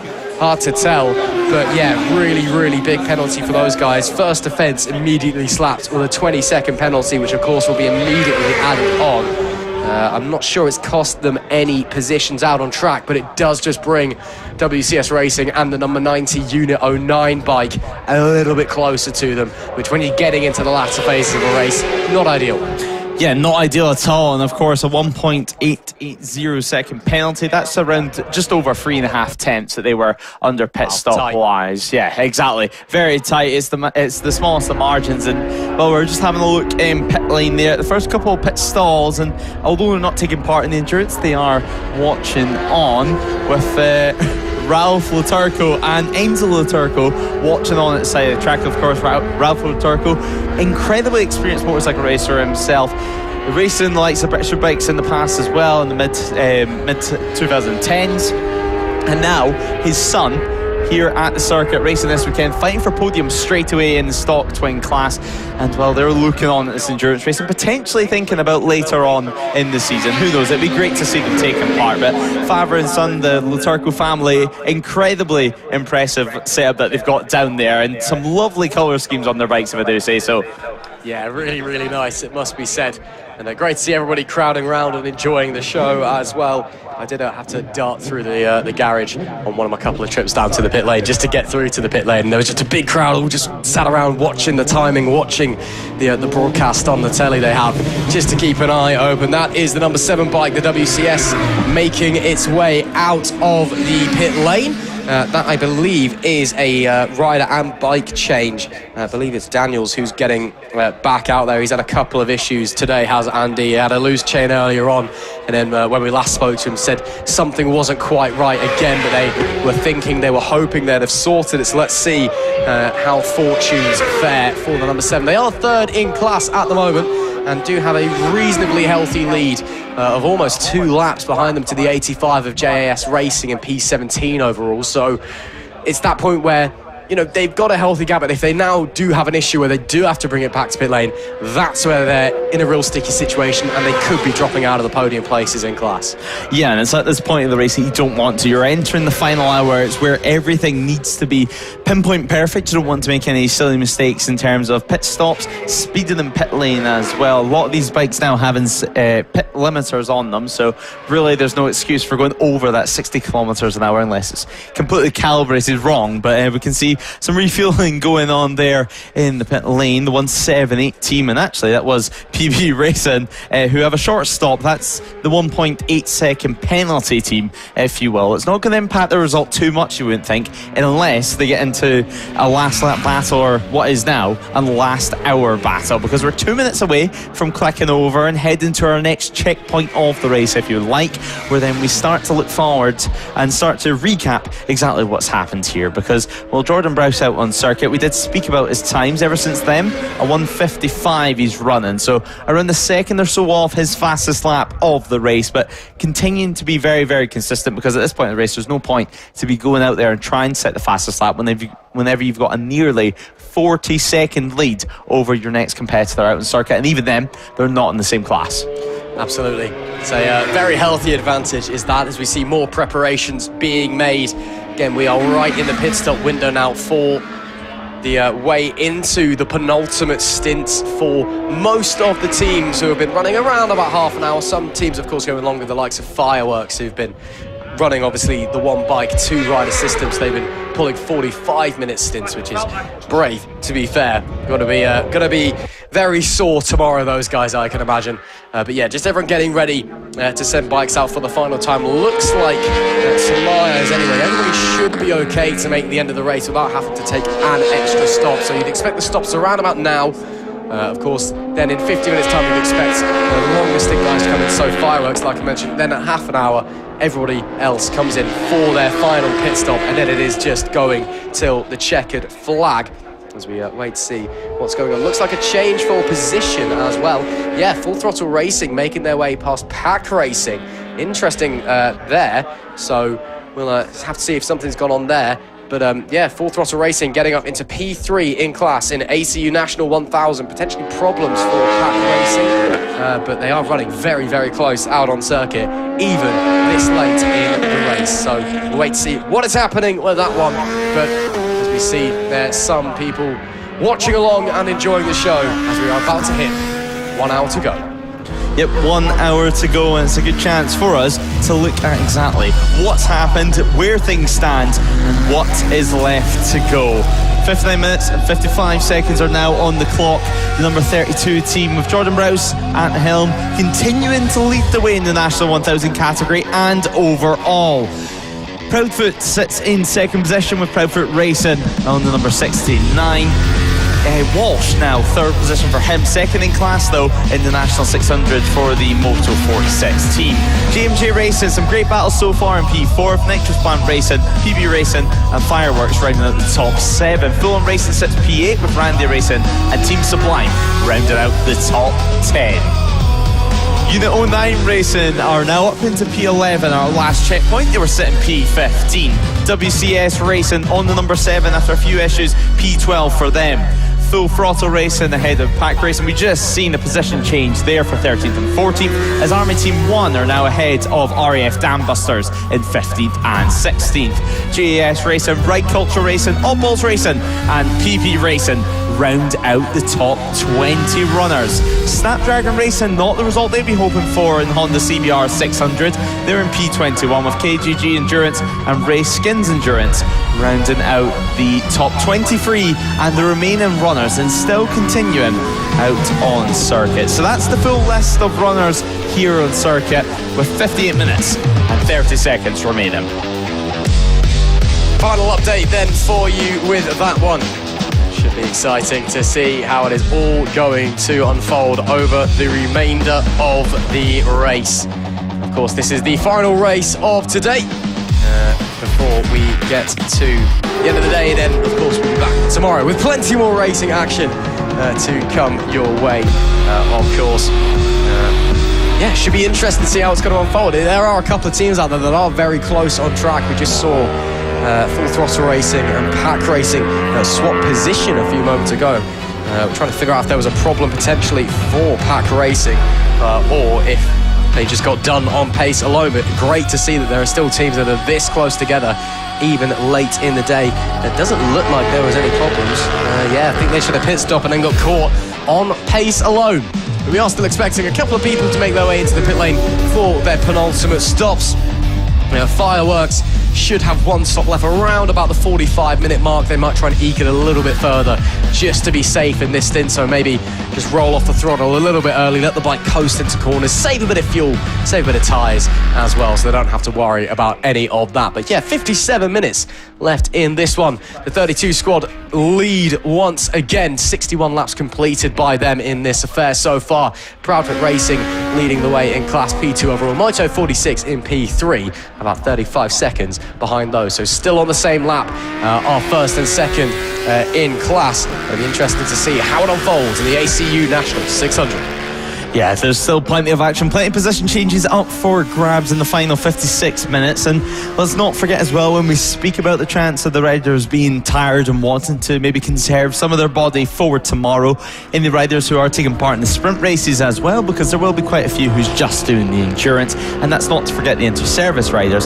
It's a busy old day tomorrow, going from race 9 on the schedule all the way to race 23, not to mention qualifying for the inter-service and also an emergency practice in the morning, which can be used for any endurance bikes that have had issues today, and then you can get some final checks ahead of tomorrow's running.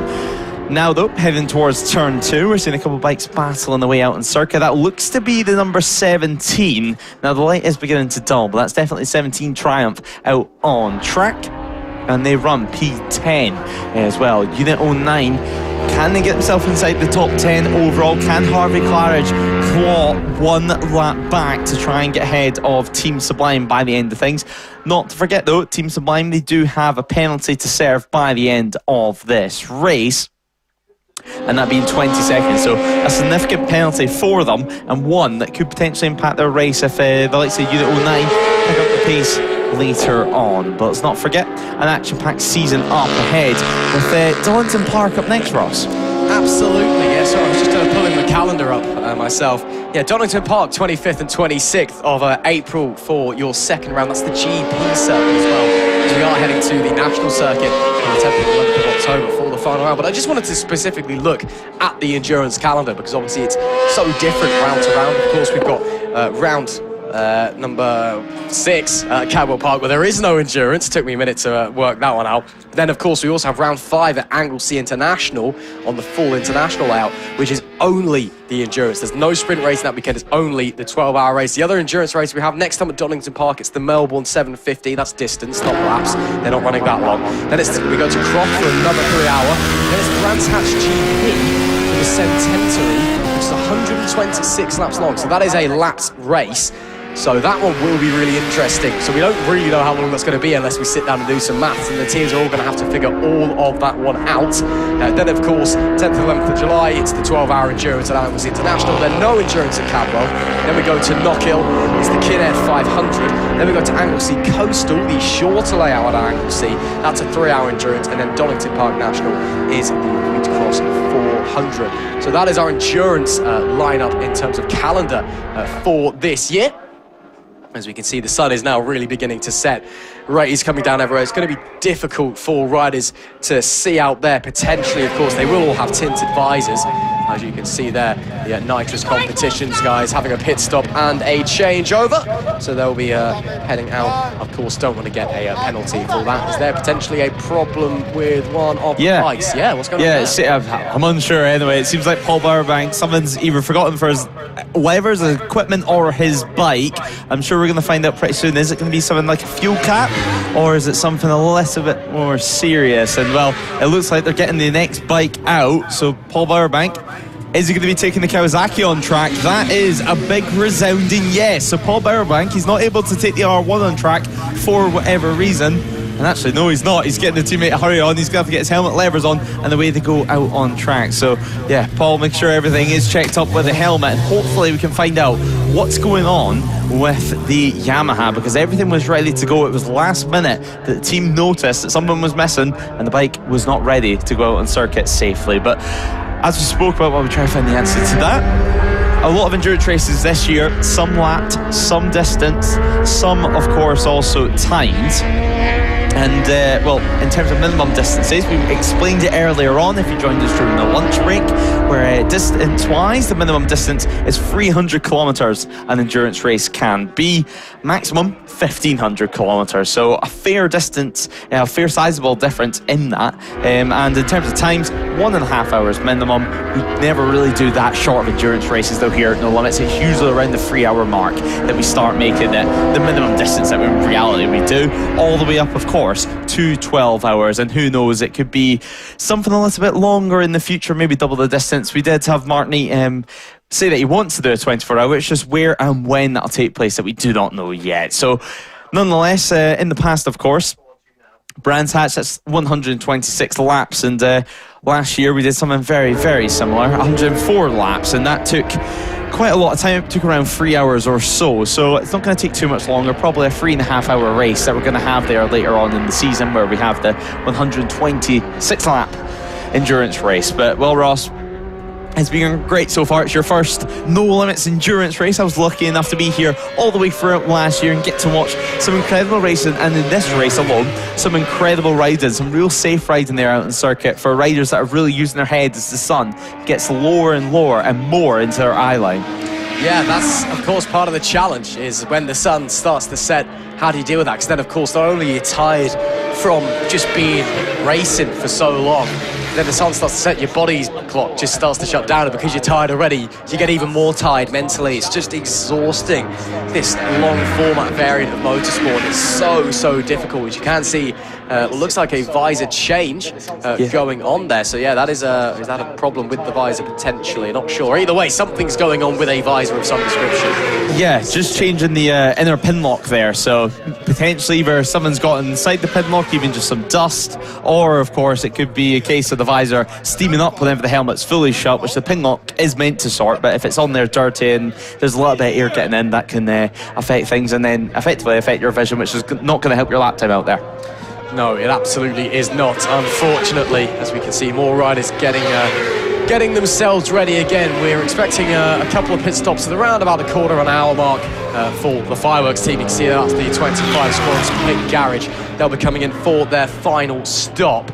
They've been running 45-minute stints, one bike team with 2 riders. But everybody else would expect their final stop to be around about the half an hour mark, maybe just inside that, just to be safe. You don't want to be pushing it a little bit on fuel, and you really don't want to have to be coming back into the pit lane for a last-minute splash and dash with 5 minutes or so less to go. It could cost you positions and points potentially. So yeah, they'll be wanting to avoid that one. As you can see, there is the 32 squad getting ready to potentially have a final rider change. Looks like someone is definitely getting ready. Anyway, Browse is on the bike currently, out there on the Honda. So we'll see if somebody else is going to take over for a longer final stint as the team boss changes over the pit board to communicate something to Jordan Browse, who's out on track at the moment. Again, has that huge opening stint early doors and really kind of laid the foundations for the race they've been having. He was able to put out about a 30-second lead by the end of his opening half an hour stint. And yeah, since then they've just been continuing to push and push. Yes, they've been trading places overall with the 69 Proudfoot Racing squad, even though they are leading both of their respective classes. But all of that's been happening during the pit stop windows. When it all settles down, it has been 32 squad that has dominated this race.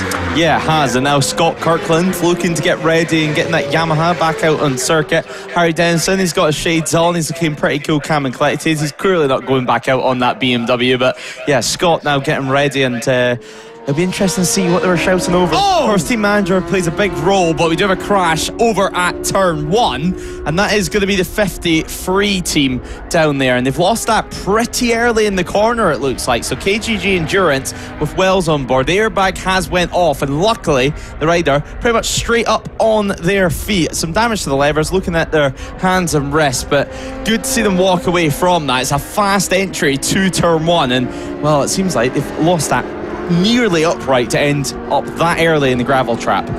Yeah, great to see that Jonathan Wells is straight up and on his feet, but that bike does not look well at all. Of course, if they can get it back to pit lane by whatever means, which to me looks like it's going to get put on the back of a truck, they can get going again if that's within 50 minutes. Of course, if 50 minutes passes, they can send out another bike. There is a multi-bike team, so they will be able to do that. They've got a selection of Suzuki 650s at their disposal. I think they also do have an Aprilia actually as well. But yeah, that's a pretty violent crash. When you go off there at turn 1, it's actually a different type of grass compared to the rest of the circuit. I don't know the specifics. I'm not a gardener or anything, or whatever, the horticulturist, whatever it's called. But if you know racing at Snetterton, you know if you go off at turn 1, or indeed, on the exit of turn 1 as well, that grass, that off-track area is really, really rough, really easy for something to dig in and just start going over and over, and it just rips machinery to shreds, which is what we're seeing there. That's why there's so much damage on that bike. A real shame for them. Hopefully everything's okay. Again, if they can get it back to the pit lane within 15 minutes, they can go back out. If not, it's a 15-minute wait time before they rejoin the race. They are the only bike in the Team Twin Trophy anyway. They were running last on the road. Another rider down. Oh, and that looks to be the 43, and that is a big moment in this race, of course. The power plant team, they were just heading out on circuit. It should have been Paul Bowerbank initially, but there was issues with his R1. There was something missing, and now changing over, now the Kawasaki is on the deck. So Pendleton down on the deck, and well, we can't see any signs of him just yet. So the yellow flag's out at that corner, and red flag now out. So the clock will continue here. Of course, the clock will not stop in the endurance racing. Everyone will be returned to pit lane now. Hopefully everything is okay with him and with the team. But important to note for this year, the red flag procedure has changed. So unlike in the past, where everyone would come into the pit lane and we would have them eventually reshuffle the order into the position of the race, now this season it's simplified. So everyone will come into the pit lane in the order that they enter it in and the order that they are on circuit. After that, they'll be released on circuit, and that is the order they'll start in after a few laps under safety car. The bikes will be lined up in pit lane, 45-degree angle, and they'll be allowed to put tyre warmers onto the tyres of the bike, but importantly, they're not allowed to turn the tyre warmers on. So simply just try and protect the tyres from any wind that will cool them down. But before all that, obviously, the medics need to do their jobs, the marshals need to do their jobs as well. So everyone now will return to pit lane when it's safe to do so, of course. Yeah, absolutely. Obviously, hopefully Scott Pendleton is okay. We'll let you know as soon as we're aware. We did see the medical car leaving the pit lane. Of course, he wasn't supposed to be going out. It was supposed to be Paul Bowerbank. But then, of course, there was an issue with his bike. Scott, I'm assuming, got sent out early. Maybe wasn't expecting it, hadn't quite warmed up or something like that, which would explain if there was any issues there. Or maybe there's been a collision or something else. I'm not sure. Looked like it was coming down up into turn 4. Well, not into turn 4, should I say. Coming onto the back straight at Williams by the looks of things, I believe. So, yeah, we'll have to figure out what's going on. Again, we'll let you know that everyone's okay as soon as we're aware. We'll let you know what the situation is. I was thinking there may be a safety car. But it was, in fact, a forward flag. 2 accidents at 2 different parts of the circuit in very, very quick succession. So everyone is now down in the pit lane.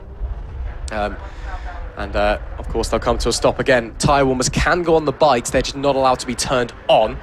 So we could be experiencing cold tyres, especially if this is a lengthy delay. But 44 minutes left on the clock. First red flag of the weekend as well, it must be said. First big accidents we've seen this weekend as well. So we'll just wait to see what's going to be going on, what's going to be occurring in terms of this, and if we are going to be getting going again. If you have just joined us, if you missed it, we in quick succession had the KGG Endurance number 53 bike slide off at turn 1 and get a bit roughed up by the grass. Luckily, the rider was straight on their feet. They're okay. Then moments later, at the other end of the circuit, we saw the 43 nitrous plant Kawasaki of Scott Pendleton have a very big off, at which point the red flag was flown. And again, we will keep you posted. We will let you know that everybody is okay as soon as we are okay. But first, we need to make sure that the marshals and the medical teams can do their jobs. Of course, a huge thank you to the marshals, the Orange Army, and the medical staff for enabling us to race as safely as possible. But while we're waiting, let's run through the standing order for you during this red flag period, and the clock still ticks. It is the 32 squad that leads the way. Brandfixx Racing, the 69, is second overall and leads the National 600 class. P3, second class Moto 46, the number 6 bike. Then P4, leading the way in the Team Sport Trophy, is GMJ Racing, the 277. They're followed by classmates PB Racing in P5. P6, Fireworks, leading the way in the team, well, not the team, the ACU National Twin. No, not that one either. Fireworks out there in the Team Power Trophy. Got there in the end of the way. They're one of the few single bike dual rider squads. They're out there on an R9 doing it proper endurance style. Then we've got a few other riders out there as well. Beyond them, we had 7th was Nitrous Plant. Before that off, then it was Fulham Racing, Randy Racing and Team Sublime. Then we've got Unit 09, Full Throttle Racing, WCS Racing, Pack Racing, the RAF Dam Busters, their endurance squad at P15, just ahead of the first Army team. Only the one Army team in this race. Normally we do have two, but that is why they're Army Team 1. So when the second squad joins in later in the season, we can distinguish them. Then there's JS Racing, Obbles Racing, Ride Culture Racing and PP Racing in P20. And in our final three teams, we've got Snapdragon Racing, Raceskins Endurance and KGG, who we did see have that off down into turn 1 before the red flag was flown. Of course, with the clock still ticking, that gives them a chance to get the bike back to the pit lane, or if 15 minutes has passed since the time of the accident, they will be allowed to rejoin the race on one of their alternate Suzuki 650 machines that they have. They're a same bike team, but they've got a multiple amount of bikes on the same Suzuki 650. But it's been a great race so far. Again, we are just under red flag conditions currently, and then we will be getting ready to go racing hopefully as soon as possible. But we do hope that you're enjoying all of the action here, the first ever broadcast of No Limits Racing. We are coming to you live all across 2026 at every single one of our rounds. But given that we are in a red flag period, we are going to try and head down to the pit lane and speak to some of the riders and hear their thoughts during this red flag period, a mid-race interview, so to speak. Over to you, Lewis. So we're under red flag at the moment. We're down here in pit lane. We're going to try and grab a word actually this time around with the team manager of our lead team, the number 32. He's just putting on a tyre warmer. Then we should be good to speak to him. It's Harry Denson that's nominated him pretty much for this interview, but nonetheless, Scott Kirkland having a quick conversation. But team manager, of course, in a good position, in a commanding position up to this point as well. But the red flag throwing the spanner into the works. A little bit, but it depends on everyone's tactics now with pit stops. I think that's going to be the key thing for us. I don't know if Scott's got enough fuel to do this full stint, or we've got 40 minutes left. So clock's still ticking, 40 minutes left to go. We might just have one more pit stop, and we'll stick Harry out for the last 15 minutes maybe, and that's us done. And as for fuel throughout the race, how do you guys calculate? Is it a set number of laps that you know you guys can do? Yeah, it's all worked out. So 16 laps, tap of the tank, foot out, whatever, just sort of them standard tactics to come in. But yeah, we've been going to full tanks. We're not allowed endurance tanks because we're swapping bikes. So yeah, full tanks and then we're away. And tyre situation, if you do make a pit stop, is it a full change front and rear, or can you use some used tyres? Yeah, sticking on the same front tyre throughout the full race, and we're on, John's on a 1, Harry and Scott are on 2s, so they're lasting the full 2 stints each, no problem at all. Well, best of luck, and hopefully it goes okay. Cheers, thanks very much. Cheers. So some words going down with officials as well down here in pit lane, explaining the restart procedures as well. And well, Nicky Williams having a little look at the bike. We're going to see if we can grab him. And hopefully it's some clean language. Nicky, is it okay for quick words with you guys? Semi-clean language as well, because well, we're on camera this year. But Nicky Williams, first of all, how is things going for your team? Yeah, good. Well, saying that, this ain't helped us. We were third, but now we've obviously lost the gap that we had, about 30 seconds, and I'm going out next, so probably going down to fourth. So no chance of getting there to the end from this point. You're going to have to make a stop. It's just down to luck, I think. I'm on a 600. We're in National 1000 with Caden, so obviously he's BSB. So I'm on a 600 against the National 1000 boys with no cushion now whatsoever. So unless I can ride like Valentino Rossi, I think we're probably going to fourth. Yeah, 38 minutes remaining in this race at the moment. Obviously, during the red flag, the clock continues to tick down. How long can you roughly get out that R6? I've just done a 58-minute session. My last stint was 58 minutes because we was going to do 2:45s each. Caden done 38 and the fuel light come on. I've got to go out. They kept me out for 58 minutes, so I can do the whatever's left for sure, but can I do it quick enough to keep us in third? I don't know. Yeah, not an ounce of sweat on you as well. If you can, let's bring over Caden as well to have a quick word with us. Good to hear from you, Nicky. And well, Caden, during the red flag, during the restart, you should be heading back out on circuit, it sounds like, and maybe a late stop for you. What's the plan of attack from your end once we get restarted? Well, we're running low on fuel now, so it'll be build as much of a gap as I can between the people behind and then come out, and Nicky then hopefully will finish it off and we'll see where we end up. Yeah, and well, it seems like you guys can't make it to the end no matter what. Is there any possibility if this red flag does continue to last a little bit longer you can make it to the end, or is it a case you only have a couple laps left in the tank? I think the only thing I could do is maybe pull in, fuel up, and go back out after getting going, but we'll have to see. We're just trying to work out what we're going to do. Yeah, and obviously there is the option where you can change bike down here in pit lane, but you'll be sent all the way to the back of the order and then have to go from that way, plus given a time penalty as well on that. Is that any chance, or are you better off just doing pit stops like normal? I think we just need to have a think about it, to be fair. Work out what would probably be the best option and go from there. Yeah, well, best of luck for you guys, and hopefully it works out. Yeah, appreciate it. Thank you.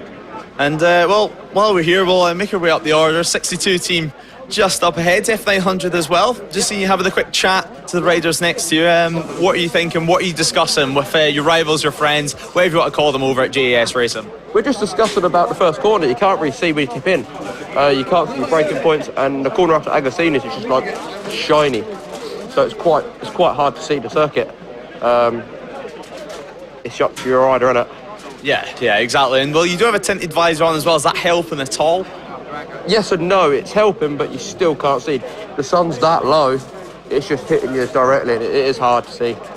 And we've been speaking with some of the other teams as well about their fuel strategy, about their tyre strategy. How are things standing with you guys for fuel? Are you okay to the end, or are you also going to have to make a last-minute stop?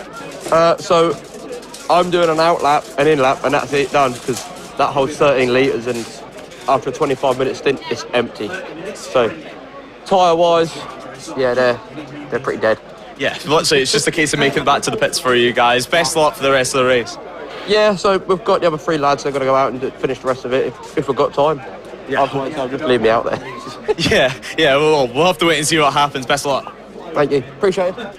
Well, while we're down here, plenty of conversations, plenty of talk going on between teams, riders, and then sort of talks as well with Corey Tinker over here. We're going to grab him for one final chat before we get going again. And well, Corey, as things stand, it's throw inspiring to the works. It's not what we were expecting to happen, and red flag now. Yeah, well, same for everyone. We're just trying to work out where we sit now on the grid and position-wise, but just the same as usual. When we get going, we just go as fast as we can. Yeah, and well, you were battling for the win overall as well in terms of pit stop, and depending on who was pitting first, you guys were able to take advantage yet again and be in the lead for a few laps. How do things stand on fuel? Because it sounds like they're unsure up at the 32 and if they're going to be able to make it to the end. Yeah, that's kind of what we was hoping when we saw them pit earlier. We thought they've got to do another 2 when we've only got to do 1. But I think this flag stoppage has kind of helped them a little bit, where I thought we was going to game back with just doing that 1 more fuel stop. But I think they're now only going to do 1, so it's just going to be who can put the quickest lap times in. Yeah, it's going to be a busy end to the race once we manage to get restarted. Best of luck for you guys, and hopefully you can make it to the end, because it sounds like we're ready to go for the green flag. Perfect, thank you guys. Well, bikes starting up down here in pit lane. The 1 minute warning is off. Tyre warmers must go off, stands off. Bike engines are fired up. Back to you up in the commentary box, Ross.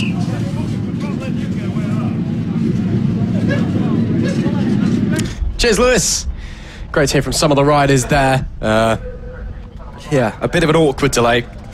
And a very, very awkward time as well. We can hear a couple of people are very low on fuel, but obviously you're not allowed to do anything to the bikes outside of putting not on tyre warmers on the wheels. So we may see a few people diving into the pits very, very quickly. But then if you haven't got an endurance tank on the bike, do you need to have a quick splash and dash towards the end of the race? Because 33 minutes might be a little bit too much. We'll have to wait and see. Of course, our thoughts over with the 43 squad and Scott Pendleton. Hopefully everyone is okay. A really nasty crash for him that caused that red flag. But we are getting ready to go out once again. We'll be following the safety car out onto the track. We'll be going around behind it. It'll then turn its lights off, peel off into the pits, and it'll be green flag racing once again with about half an hour left to go in this one. Of course, we are also in the order at which, well, riders just caught the red flag. If you happened to be right at the final corner when the red flag was thrown, you could have actually benefited and be coming out, you know, in a really good on-track position here. So it throws a lot of things up in the air, and especially people still need to make pit stops. We could see people literally doing one lap and then coming into the pits. Some people might be able to try and force it to the end, maybe if they just had a stop before, but they might need to fuel manage. This blows this whole race wide open. Yeah, it's luck of the draw sometimes, as we see, and well, that's motorcycle racing for you sometimes. 32 minutes on the clock, as we said. Not only does the clock continue to tick by with a red flag, it continues to tick by with the safety car too. Of course, the 32 team still continuing to lead at the moment, but we'll have to wait and see what the true gap is. Corey Tinker saying that he thinks that this is going to benefit the 32 team, and well, this is one of the tricky corners it seems out on circuit at the moment over at Agostini's, as is turn 1. Obviously we've seen a crash there earlier on in the race before the sun got as low as what it was now, but it's just a case of sticking to your braking markers, not trying to do any heroics into the corner as well. But there's confirmation, safety car out on circuit, as you can see the Hyundai out on track, and keeping everyone safe and giving them a chance again to get temperature back into their tyres, see what the track conditions is like, and see what it's like visibility wise out on circuit. Absolutely, especially as the sun is straight down the front centre straight as well. So heading into turn 1, you're just going to have an eyes full of sun, even with a tinted visor. It's going to be really tricky out there. These conditions now, temperatures will be beginning to drop as well, so the track will be changing very, very quickly as that cools off. Lots of things that we need to keep in our minds with 31 minutes and 13 seconds to go in this one. Of course, the lights come off the safety car. That'll be when it heads into the pits on that lap. That'll be when we are ready to get going racing once again. We'll just wait and see if it's going to turn off anytime soon. I'd like to hope it come into the pits on this occasion, but I'm not entirely convinced it will be. Both squads that were involved in those incidents, the 53 team, that of course was the first incident that was KGG Endurance, and then also Nitro Plant Racing, the 43 team. They are going to be rejoining the race from the pit lane, but we'll just have to wait to see where they come out. They are going to be down a lap or so. Lights are now off on the safety car, so it will be making its way into pit lane on this lap. And it'll be just under 30 minutes left to go. Again, then it's a case of, do you have the fuel to make the end? If you don't, when do you come in? How empty is the fuel tank? How's the temperature? How's the track changed since that red flag? Is it now cooler? Has there been any dirt or debris that's been brought onto the racing surface? So many different things we have to think about on this one. And it's going to be a very, very quick dash to the finish as well.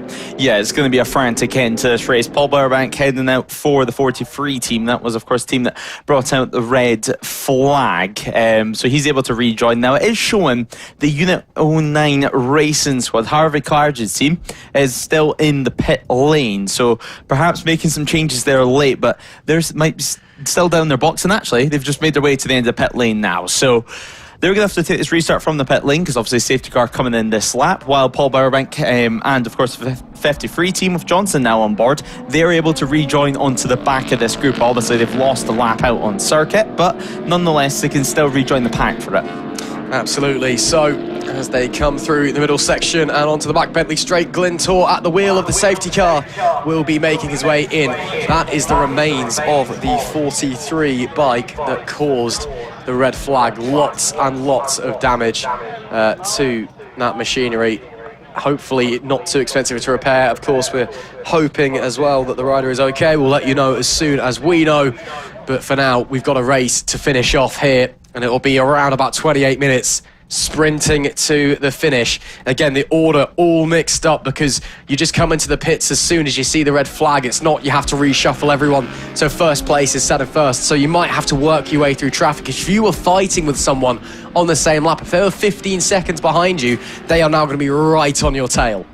Yeah, they're going to be on your tail for the safety car restart. But, well, it's just waiting and see how they play it as well. If you want to just build into things, of course, 28 minutes remaining on the clock. And now we are ready to go. Of course, safety car lights are out. Safety car should be coming in this lap. And then, of course, we can indeed get going. They can crank on the power yet again. And here we go. 28 minutes and 13 seconds remaining. We have the green flag back out. The riders now pounce towards turn 1. You can see the Harvey Carriage's number 90 at the end of pit lane. They're going to be rejoining the back of this group. Everyone nice and careful now into turn 1, trying just to get the bike round, see exactly where their tyre temps are at, see where everything is at, where their mind's at, where their body's at, and of course on the brakes as well. Of course, harder to pick up some of the bikes in these conditions, but we'll keep an eye on your lead machine. So the 32, it seems like they're about mid to late pack in this one. So a lot of bikes to get through for them to be able to pick up places. And well, Corey Tinkery did say he thought this kind of stoppage would be able to help the leaders. They were hoping that it would have to stop twice before the end of the race. Now, that doesn't look to be the case. Fireworks, though, just tipping it in ahead of a gaggle of machines, to say the very least. And nice and bunched up at the start. Yeah, absolutely. So we did see 2 bikes actually making their way straight into the pit lane. Raceskins Endurance also came straight in at the end of the safety car period. You are not allowed to pit while the safety car is on the track. Of course, when it comes in the green flags, you can just dive straight in if that's what you need, if you are running almost on empty in the fuel tank. So we'll wait to see where everyone is. It is still the 32 squad that lead the way at the moment, but again, it's a bit awkward given where they are on track. They do have a laps advantage over the Moto 46 squad in P2. And of course, Proudfoot Racing will be dropping back a bit. I think they've dropped back a further lap as well as a result of that splash and dash. Pit stop as somebody going straight on there, coming out of the infield section. That looks to be the number 22 machine who've just gone straight onwards. Hopefully everybody is okay. That is the Full Throttle Racing bike with Wilkinson on board, but he's managed to get going again, just missed his braking marker but kept it on 2 wheels. Yeah, we just spoke to Wilkinson down in pit lane alongside Nicky Williams as well, who looks like he'll be finishing the race because Wilkinson, he's not got too much fuel left in the tank, and I almost wonder if he's just going to pit now after that moment, because he's going to have to spend a couple of corners getting the grass, getting the dirt off his tyres anyway, and if he's got a pit stop to make before the end of the race, why not just take it now? And as we say that, a few more pitters. Team Sublime into the pit lane, Randy Racing into the pit lane, GMJ, PB Racing also into the pits too, so plenty of pit stops, plenty of last minute fuel ups as well before we reach the end of this race. It's exactly what we're expecting, but Wilkinson, it looks like he's continued on for another lap. Just over 25 minutes remaining in this one. The sun well and truly setting. You can just see the light getting lower and lower out in circuit. It's going to be in the riders' eyes. They're going to have to be squinting. They're going to have to be keeping so focused, even to do a simple thing such as hit your braking marker out on circuit. It's not ideal conditions for them, but this is part of endurance racing. Once we hopefully get round to doing 24-hour in the future, these are going to be sort of challenges which are going to be ever so present. Well, it's part of the joy of this form of motorsport. It's just everything changes, the track changes, the bike gets worn out and tired, the riders get worn out and tired, the mechanics get worn out and tired, and again, things like glare from the sun. It's all factors you have to dial in. We had 4 bikes coming into the pit lane on that previous tour. A couple of position swaps. WCS Racing, the number 7 bike, with Andy Daniels on that, made up 2 places as a result of Randy Racing coming in. You also saw Pack Racing getting past the RAF Dam Busters as well. So none of those quite for position, it would seem. In fact, none of those for class position, but they are for on-track position. So it looks like the closest on-track battle that we do have, but they are actually close to each other, is P5. That's PB Racing, who are leading in class as it stands in the team sport category. And then just behind them, 4.5 seconds, GMJ, the 227 machine. So those guys really close together in terms of actually swapping positions and being an on-track battle. Apart from that one though, it's all pretty close, but a lot of different battles are not between the same classes, so it's more just for on-track position rather than points at the end of the race. Yeah, and also some overall pride and some bragging rights. Exactly what you would love to have on a Saturday night before a full day of racing tomorrow. And it looks like number 7 looking down at the right there, so hopefully no real issues. Hopefully it's just the case that they can't see the braking marker, or they're checking what sort of fuel range they've got left in that BMW M1000 RR. But the sun, well and truly getting low, and well, they might have this sort of challenge over in July as well. Obviously we'll be racing all the way throughout the day into the evening as well, although the sun sets obviously later in July. We're still going to be racing far later than what we are here today, obviously only going until 6 o'clock in the evening.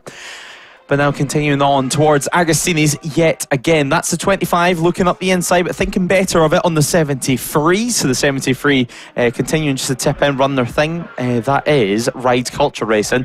Drew currently on board that machine. And well, they're running down the order. And speaking about down the order, after, of course, the incident, after the red flag crash, Nitrous Plant Racing, they sit P14. Still a solid result, and actually they can still pick up a podium in the class here. Pack Racing just ahead of them on circuit, and Team Sublime obviously ahead of Pack Racing by the time their penalty does get applied. But we've got around 12 seconds to make up for Nitrous Plant Racing. It's a lot of time to make up in the final 22 minutes, but the thing is, you do not know what teams are like on fuel and on tyres. One thing's for sure, the likes of Nitrous Plant Racing, they're not going to have to pit again, that's for sure, because Paul Bowerbank has just went back out in his R1. Yeah, hopefully the R1 that had whatever issue it did have that prevented him going out first is sorted. Little hand up there, is that an apology or is that a problem maybe?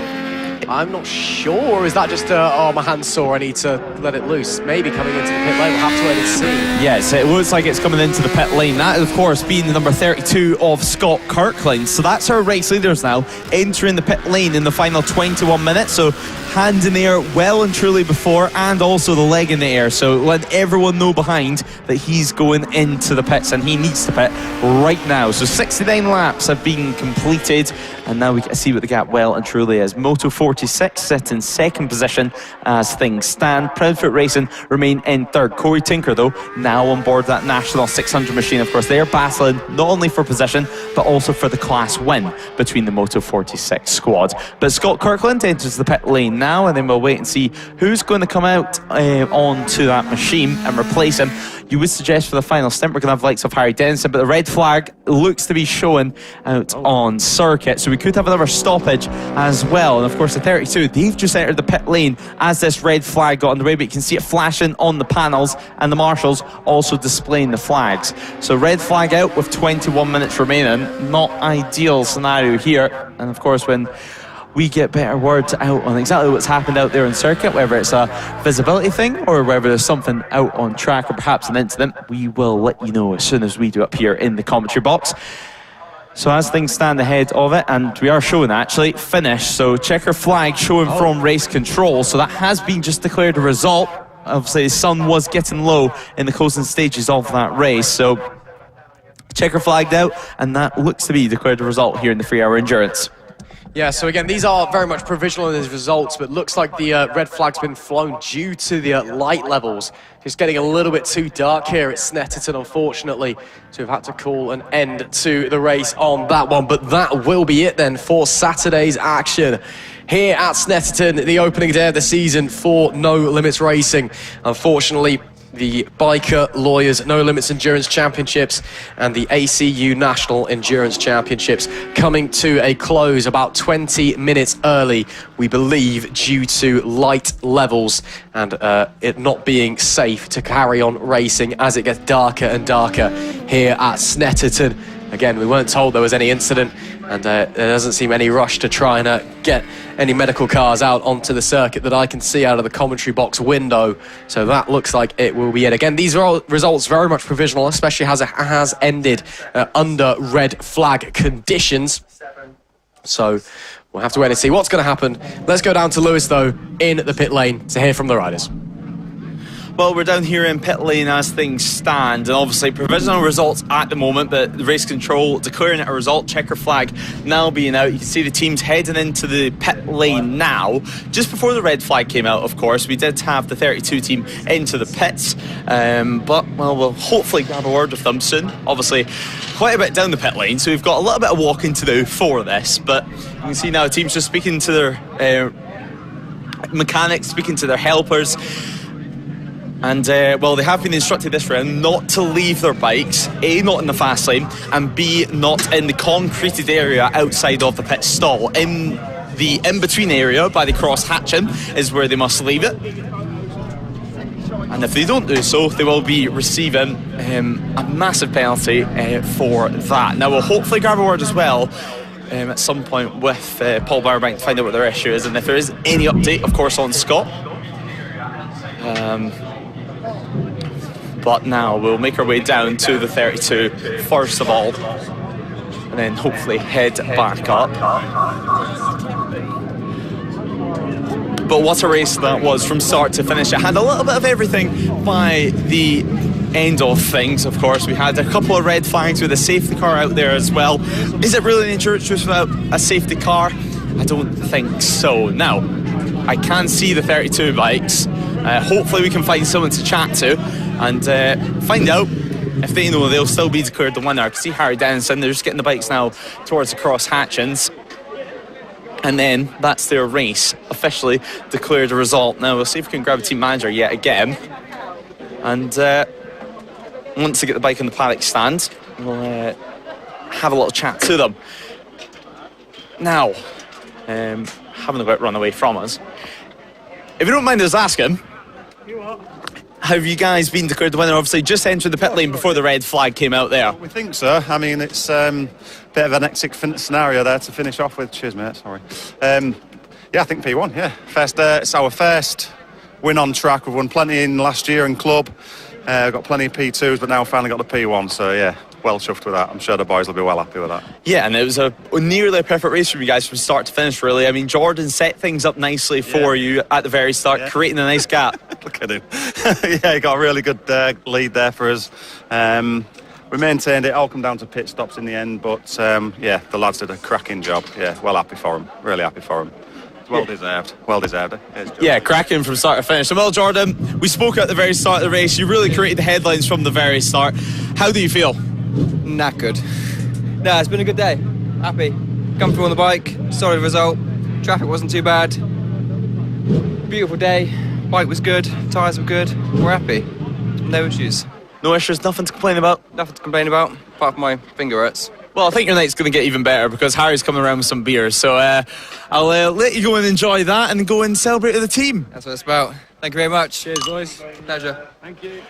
Well, they're very, very happy indeed. I think it's fair to say. But we'll carry on as we'll leave them finish their celebrations, and we'll head up pit lane again and try and either find the Moto 46 team or some of our other class leaders, or even speak to the 43, who of course encountered that issue and had that red flag first time around. But the Moto 46, of course, number 6, out on circuit. Didn't see them down there, but yeah, we'll go a quick wander up. Of course, the 69 as well, they were battling all the way through. In the 62, we've seen them out on circuit, bright yellow, not exactly hard to miss. There is the number 6 now, so we'll see if we can grab anyone from the team as they're having a little hustle. So, Moto 46, finally, it looks like second place anyway, provisionally out on the timing screens. How are you guys feeling? We're not really sure where we are yet, so Yeah, we're gonna have to. Yeah, we're gonna have to wait and see whenever the PDFs come out later on. I can't make a comment till I know where we are. Well, look at the end of the race. Forgetting the result, out on circuit, how did that feel? Good, but you can't see anything right now with the sun. Yeah, the light's just too low. Yeah, it's horrendous. Yeah, we were speaking earlier on with a few of the other teams. Turn 1, really tricky in particular. Yeah, Hamilton's into Oggies, you can't really see where the track is and the grass starts.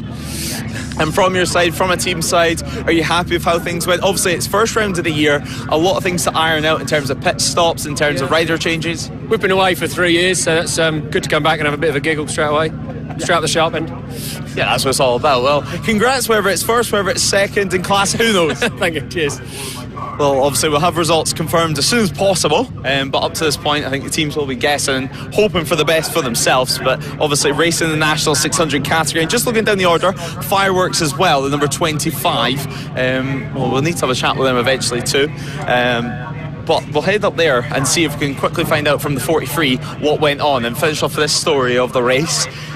It's not exactly how they wanted things to go, but Paul, what happened first of all? What happens with the R1? Right, the missus is watching at home, right? So she was moaning at me because I didn't say hello. So hi to the kids and Lee. But hopefully, I think he's all right. They wouldn't release his bike, would they? So if his wife's watching at home, he's fine. But it's messed it up, innit? It didn't go very well in the end. We lost a lap when he went down, and then we lost a lap behind the safety car while we waited for the transponder to come back. So that's us out. Well, just before all of that, it looked like you were planning on going out on circuit, and then suddenly there was a late change where Scott had to go out. He's actually gonna kill me because it was meant to be me that went out. I was just about to go out, and then the battery gave in again. It happened yesterday. It wouldn't start, so we had to put it on the charger. So he rushed out. But I think he'd done 2 laps, so he'll calm down. So he was out in a rush, and that's what happens when you go out in a rush. Maybe, I don't know. He'll be blaming me. Yeah, you're not going to be taking the blame, or at least try not to take the blame. Hopefully not. So, well, hopefully he's all right, and we'll be back at Donny. See how we get on there. Yeah, we'll see you then, and hopefully it's a little bit more successful for you guys. Thanks very much.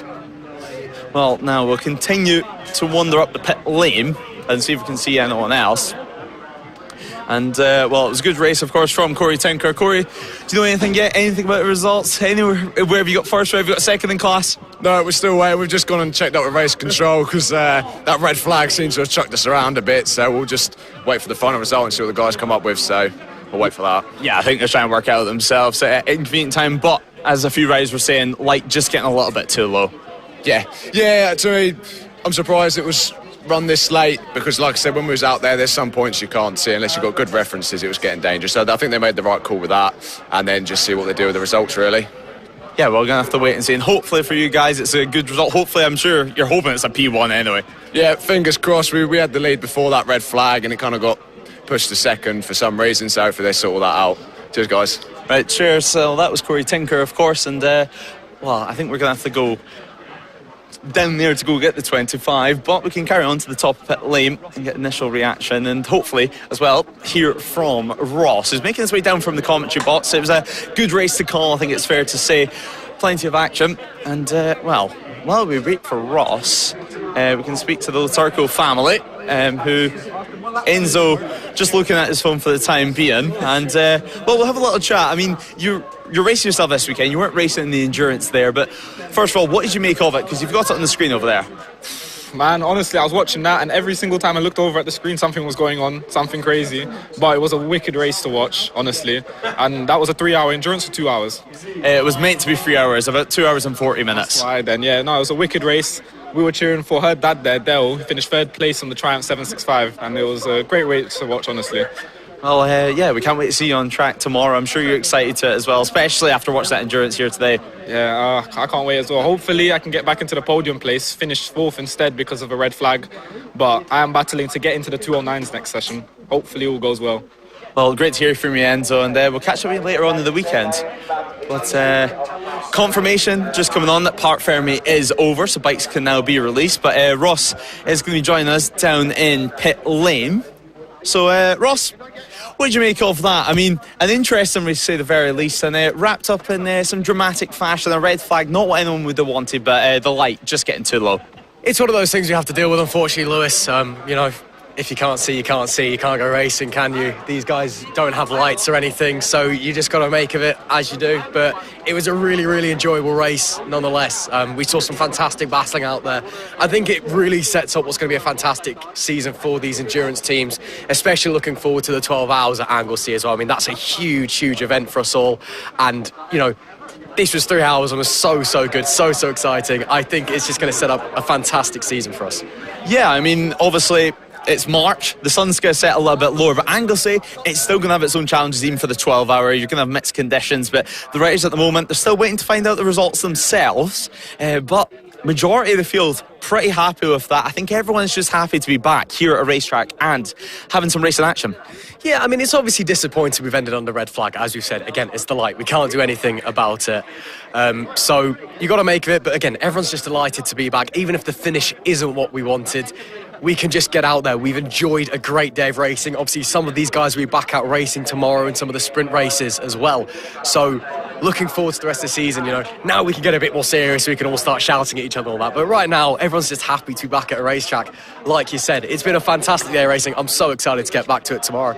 Yeah, tomorrow, of course, going from race 9 all the way to race 23, although no endurance. Sadly, that's it for this round in terms of the endurance action. And well, it's fair to say, like endurance racing, a little bit of everything. We heard from the likes of the 43 team where it was actually, like we heard, Paul Barber meant to go out until he had a battery issue, meaning that he couldn't go out anymore, and then he had to pass over the baton to Scott, and sadly Scott had that incident. But we had 2 red flags, sadly the second one ending things, and of course a safety car out there. And safety car, well, we shouldn't see any of them tomorrow. We will just red flag it. But during the endurance safety car, a whole new challenge for riders, because it's not too common in motorcycle racing. No, it's not. Again, I mean, especially in sprint racing, because motorcycle sprint racing is typically quite short. Even at a Grand Prix level, you're looking at 45 minutes. It's not worth it. Just throw a red flag, reset and go again. It's so much easier to do so. But obviously, when you have 3, 6, 12-hour races, it can change things up, and it's a bit of a dynamic that you don't often see. So it does make it very, very exciting. And obviously, yes, everyone's a little bit mixed up behind it, but suddenly your battle can be completely neutralised. You could have built up a 20-second advantage over a stint and it's all for nothing, and then you've got to do it again. Then you could change riders and the new rider on the other bike is slightly quicker. It just adds that extra factor in that just makes it even more special, alongside obviously the insane athletic feats that we're seeing from these riders going out there doing, hour and a half on the bike each and every round, obviously longer at the longer rounds. So it's just another factor, and it's what makes endurance racing so special, is it can literally throw anything at you. You can get the weather change, you can have incidents, safety cars, red flags, anything can happen, and it goes on for ages as well. Yeah, it goes on for a while. I mean, that sadly got cut short. It was meant to be 3 hours, but just to put you on the spot at the moment, and apologise for this in advance, but who today or what team has been the standout? Who's impressed you here today in the 3-hour endurance? Immediately, obviously, you have to say the provisional overall winners, the number 32 squad. I mean, they just had a great day. Obviously, we spoke to them a couple of times down in the pit lane, and they just had a great day. They were really, really on it. The only time they weren't really in the overall lead was during pit stop cycles. The other team that immediately jumps out at me is currently second overall, again, all provisional. We'll confirm this for you. Powerfit Racing, the 69 squad. They had a great day again. When Tink was on the bike, he was so quick. And again, just a squad that was really, really consistently good throughout the day. Again, provisionally winners of their class as well. But again, every single squad has done well out there today. Again, just getting to the end of the race, even those teams that unfortunately had incidents with a couple of their riders, they were able to rejoin the race for that last very brief stint behind the safety car, and then like the 2 or 3 laps we had of green flags. Getting to the end of an endurance race is a feat in itself, and especially the first race of the season where, there's a little bit of riding rust potentially. Maybe you've not had long on the bike, maybe you didn't do winter testing in Spain, and now you've got to come here and suddenly you're just thrown in the deep end. So just getting to the end of the first place is a fantastic feat. So obviously a huge congratulations to everybody for finishing. Obviously, we'll still wait to get the results officially confirmed by race control and TSL over in timing. But again, I'd say those 2 squads, which are first, second overall, the initial squads. But it was still a fantastic day. And looking ahead now, obviously round 1 now is officially done for the Endurance Championship. Looking ahead though to Donington Park, a whole new challenge awaits there. Obviously you've got around a month to wait until then. Hopefully we won't run out of daylight and have a similar issue like here today. I don't think we will, but looking ahead to Donington Park, for anyone thinking of maybe coming to the meeting or maybe tuning in, what can they expect? They can expect fantastic, furious, fast racing. They can expect a wonderful atmosphere, and they can expect just a brilliant time. Unfortunately, that's all that we do have time for here on Saturday. But of course, Lewis, we'll be back tomorrow for more No Limits action. Yeah, we're going to be back for tomorrow for more action, more drama, and, well, a lot more races. We have an emergency practice in the morning, qualifying, and then straight into the racing from race 9 to race 23. Join us for round 1. Join us for day 2 as No Limits Racing enters a new era and No Limits Racing continues the 2026 season here at Snetterton. My name's Lewis Ray. This has been Ross McIntyre. It's been a pleasure bringing you through Saturday's action. And until tomorrow, it is goodbye. No Limits Racing. No limits. Live from Snetterton. This is No Limits Racing.